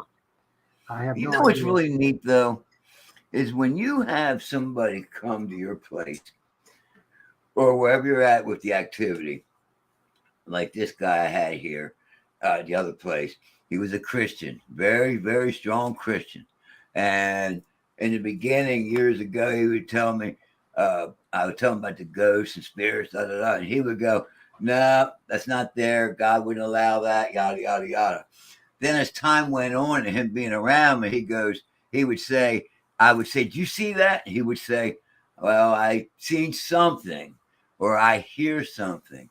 Then it got to the point with this stuff here, with the trees and the Bigfoot, Sasquatch, the big guy, he come up to the house, and I was telling him, I said, Jeff, we get these things where they do this whoop and the growls, yada, yada. Well, there was one there. And when he heard all this, he said, wow, you got a Sasquatch, and I hear it. He said, I would have never known what that stuff was until now. So when somebody hears our stuff, with you, that's confirmation. You know what I mean? Yeah. I mean, I work solo. I mean, there's my friend Eric goes with me once in a while, but we filmed stuff. We've seen some things, but we haven't really, it's pretty much, it's been a weird journey for me, to be honest with you. By the way, hey, before we get, Mike, if you're still listening, thank you for joining. And Brown Dwarf, thank you as well for joining. It does mean a lot. And Jimmy, it means a lot to hear with me. And thank you. It's it means a lot to me that you allow me to come on with you. It's this is stuff that's not. I think the average person is. I don't know if they're ready for it or not, but it seems to me that they need to become ready for it. Yeah. I remember when I first met you, and you was a strong. I mean, that's a really good image. If you really pay attention. Oh, it is. It's a fucking good image. I remember when you were getting them in the beginning, and you didn't know what to think. I remember that. I thought they were all demons back You did. then. And when I did your show, I was nervous as shit. I thought, oh my God, this guy's going to kill me on here. Yeah, so they're all Nephilim and demons. And of course, turns out that not much. It's actually an impossibility. There could be Nephilim, and they're not doing anything to anybody. No. For the most part. And when they do, they might scare the crap out of somebody. But I'm sure there's a logical reason for it, one way or the other. Yeah. Maybe it's simply the creator uses them to wake people up. Yeah. No. What part of Ohio you live in? I live Northwest Ohio. I live basically right on the border of Michigan. Shit. If I had a healthy arm, I could throw a baseball and across the line. I'm trying to see how, because I lived in Elkhart, Indiana for a while, and then up in Michigan. But I was trying to see how long it would take to get to the border. You're like up on the corner. That was my last trip west on Norfolk Southern Railroad was in Elkhart, Indiana. Really? A year later, I was diagnosed with MS. Oh, I couldn't do it anymore. So it was. My friend's daughter has MS. So, well, I tell you one thing: if the MS didn't happen, I never would have searched for God, and I guarantee you and I wouldn't be looking at this image right now. Right. Do you have to use help to walk and stuff yet, or? Yeah, I do. I'm at that stage, which is even more. When you think about it, I mean, I have to use a walker or a wheelchair or drive. Do you really? And I'm still filming this stuff, so it does say I was something. just getting ready to say, how the hell you get in that damn wheelchair around in them woods? Well, there is a car and there's a walker, and I learned that they come on the edge of the woods. It's the edge of the woods. That's where you get all the good images. Yeah. You know what I mean? All the good images are just on the edge of the woods. It's really that simple. And I guess maybe it's because they don't. I don't even think, honestly, I don't think they even focus on me. I think that for the most, I mean, there are entities and spirits that are focusing on me, obviously. They are. But for the most part, like this image, because like there's a Bigfoot right here, tree peeping, and then we got the big guy right here, and it is a Bigfoot. You can the nose and everything. Then there's little Junior right here. And then there might be another one right here. I don't think they even give a crap that I even exist. I think I just caught them. I caught them because another difference is me and anybody else is I pointed my camera at that direction at that moment at that time. That's it. Right. And if there was other people doing the same thing, they would be getting this similar results. I truly believe that. Now, on top of that, I also think that some of us are meant to, or we're meant to do this. It's not about making a career. It's not about money. It's not about ego. It's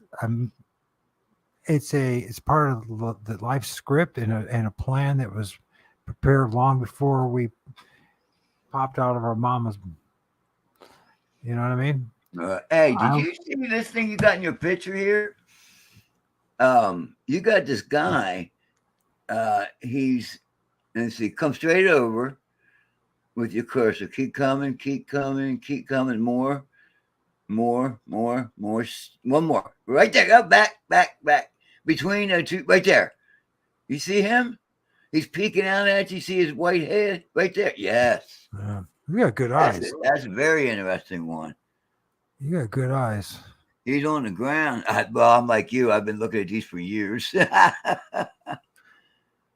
He's Wow. They're actually quite high too. I wish I had the. Wow. Do I have the? Oh, that's a different one right there. That's a different one. I can't. Where is this? Is this one? It's got to be one. I don't feel like going through there and looking for it, but it's got to be. No, you're fine, man. Get some rest. But that's I mean, this is actually a gift. I'm glad I went back to this because I didn't realize how good of an image it is.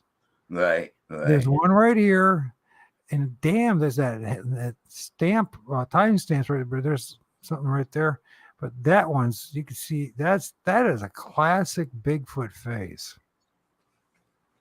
The eyes, the nose, the teeth, the lower teeth. Yep.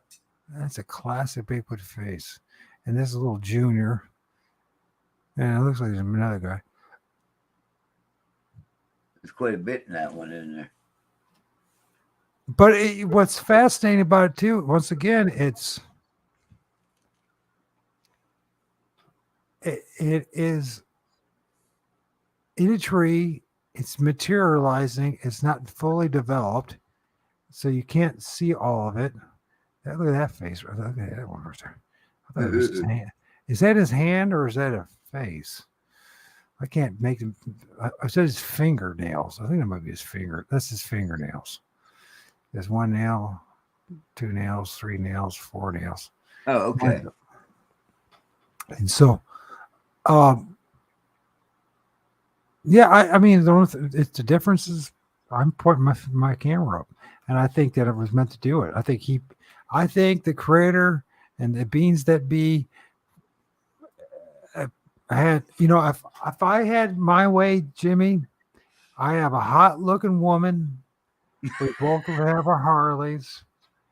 I'd be making love to that woman at least 2 or 3 times a week. We'd be doing stuff. I'd be making pretty little babies, and I'd be living my life. That's what my dream was. My dream was never in a million years to film a Bigfoot. Right. I know exactly what you mean with that. Joe. And never in a million years. And so, damn, is that in his hand too? Now, Dwarf, does he play music or something? He works at a shop. Him and his brother, I think, got a shop. If I got it right. I haven't really focused too much on his personal life. I know he does stuff once in a while with him and his brother. They got a shop. And I don't know what else he does, man. I don't know. Might not be I know one thing. He is a networker, and he's the one dude everyone in the Bigfoot community knows. Everybody knows. Really? Seriously, and everybody likes him because he's the nicest guy there ever was. So is he a dwarf? Is he really a dwarf? No, I don't think so. I don't think so. I don't know what I don't know. I never asked him. That's what I was wondering. Could he use that brown dwarf? So I thought maybe he was. He doesn't look that short, but maybe he is. Who cares? Well, I can't tell by the way we're looking on but here. I would tell you one thing: it would be apropos, and it would be something that the creator would do. He would have dwarf, an African American dwarf, to be one of his messengers to reveal the truth, because as the old saying goes in the Bible, it uses the simple to confound the wise.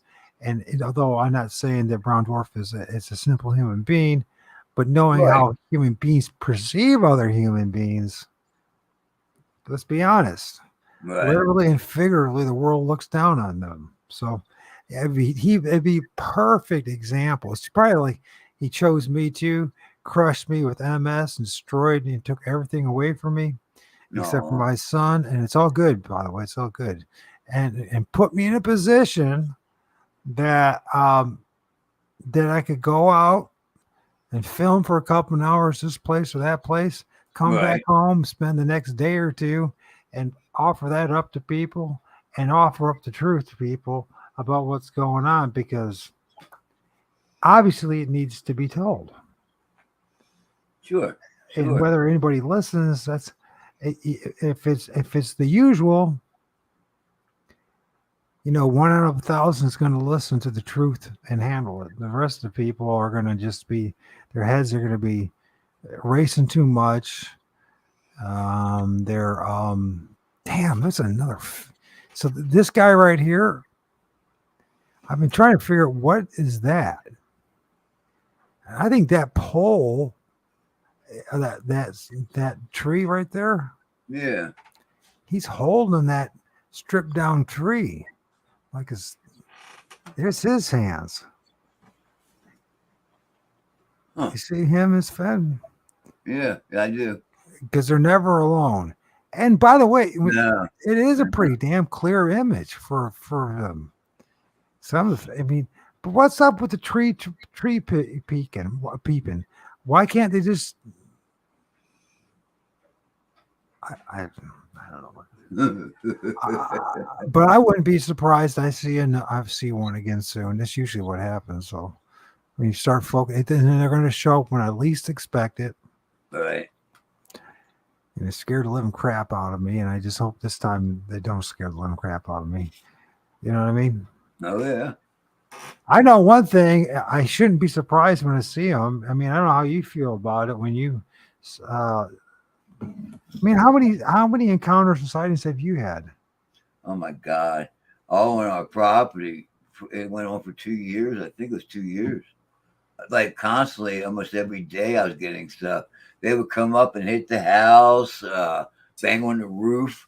The house went into the ground, so you could, in the front you couldn't reach the roof, but in the back you could.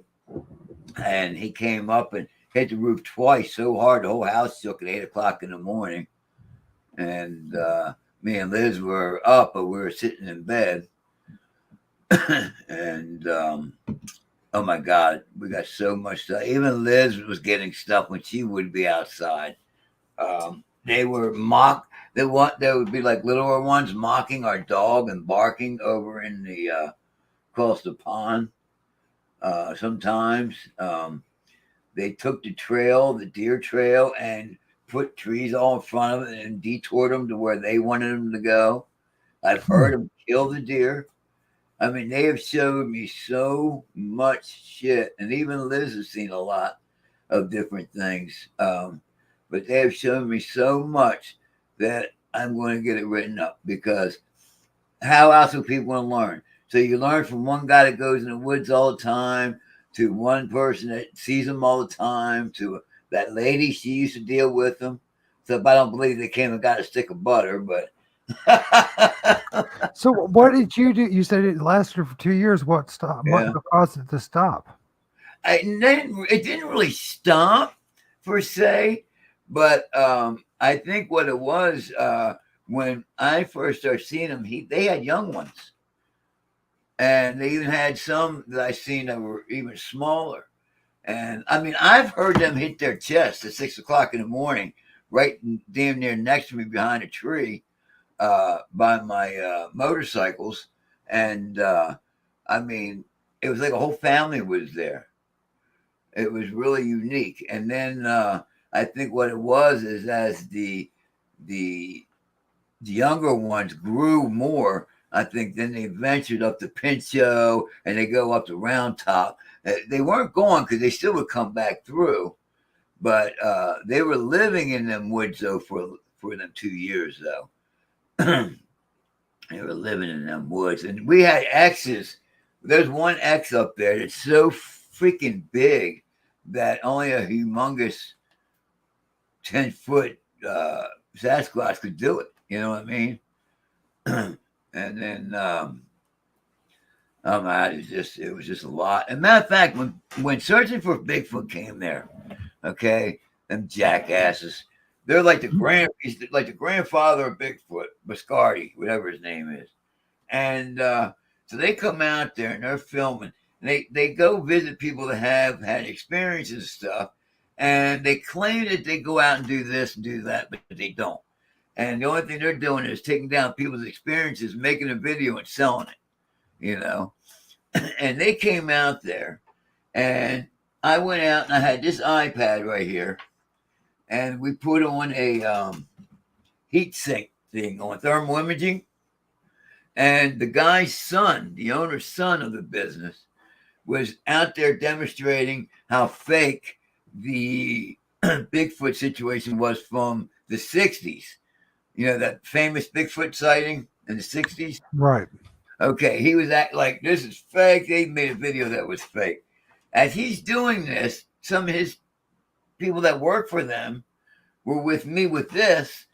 Next thing you know, there was one in the woods from him, towering over him, walking, plain as fucking day, plain as day. The guys, his workers, they're hollering at him. Hey, he's right behind you. He's right behind you. And he didn't give a shit. He never gave a shit. And when I used to do their radio shows and stuff, like when I was showing pictures, he'd go, oh, what is it, a ghost? Well, no, dipshit. I think it's Sasquatch. Or he would say, well, I didn't see no anything that showed they were there. Well, you didn't go in anywhere to go look for them, you know? You didn't do anything. They just sat there and ate our food for 2 days. You know? That was awful. Talked the good big talk and didn't do anything else. Yeah. Yeah, he wanted us to call the news, let them know we're coming. So I did. They like, we don't give a shit. They already filmed them once and didn't want them back. Yeah, I can't stand them. I think I know more about Bigfoot than he ever will know. And that's hey, Jimmy, do you want to do another hour of this? I don't know if I can handle it. Yeah, I'm really tired myself. I'm just gonna. I think I'm gonna close it out here because I'm like phasing out. So it's been 5 hours. It's been a very intense 5 hours. And I'm looking at this image and I'm like, son of a gun. I filmed at least 3 of them. Yeah, that's a good image through there. And it's very revealing of the truth of how it works. It really is. Anyways, Jimmy, hopefully we'll talk soon more and maybe later on this week. I know I'll probably try to do this Thursday night. Okay. And then I have my son this weekend, so I'm not going to be focusing too much on this. All right. Hopefully. Yeah, I'll look for you Thursday night then when I get off work. Yeah, I can't believe what a good image of that is. It is. You see hands. When you take that one, you just took that one, didn't you? The date's right there in front of you. Yeah. It's the 7th. No shit. Are you using your phone for these? No, I use my P900. P900. Which one's that? It's a phone. It's a camera. Like a Sony or? It's Nikon. Oh, okay.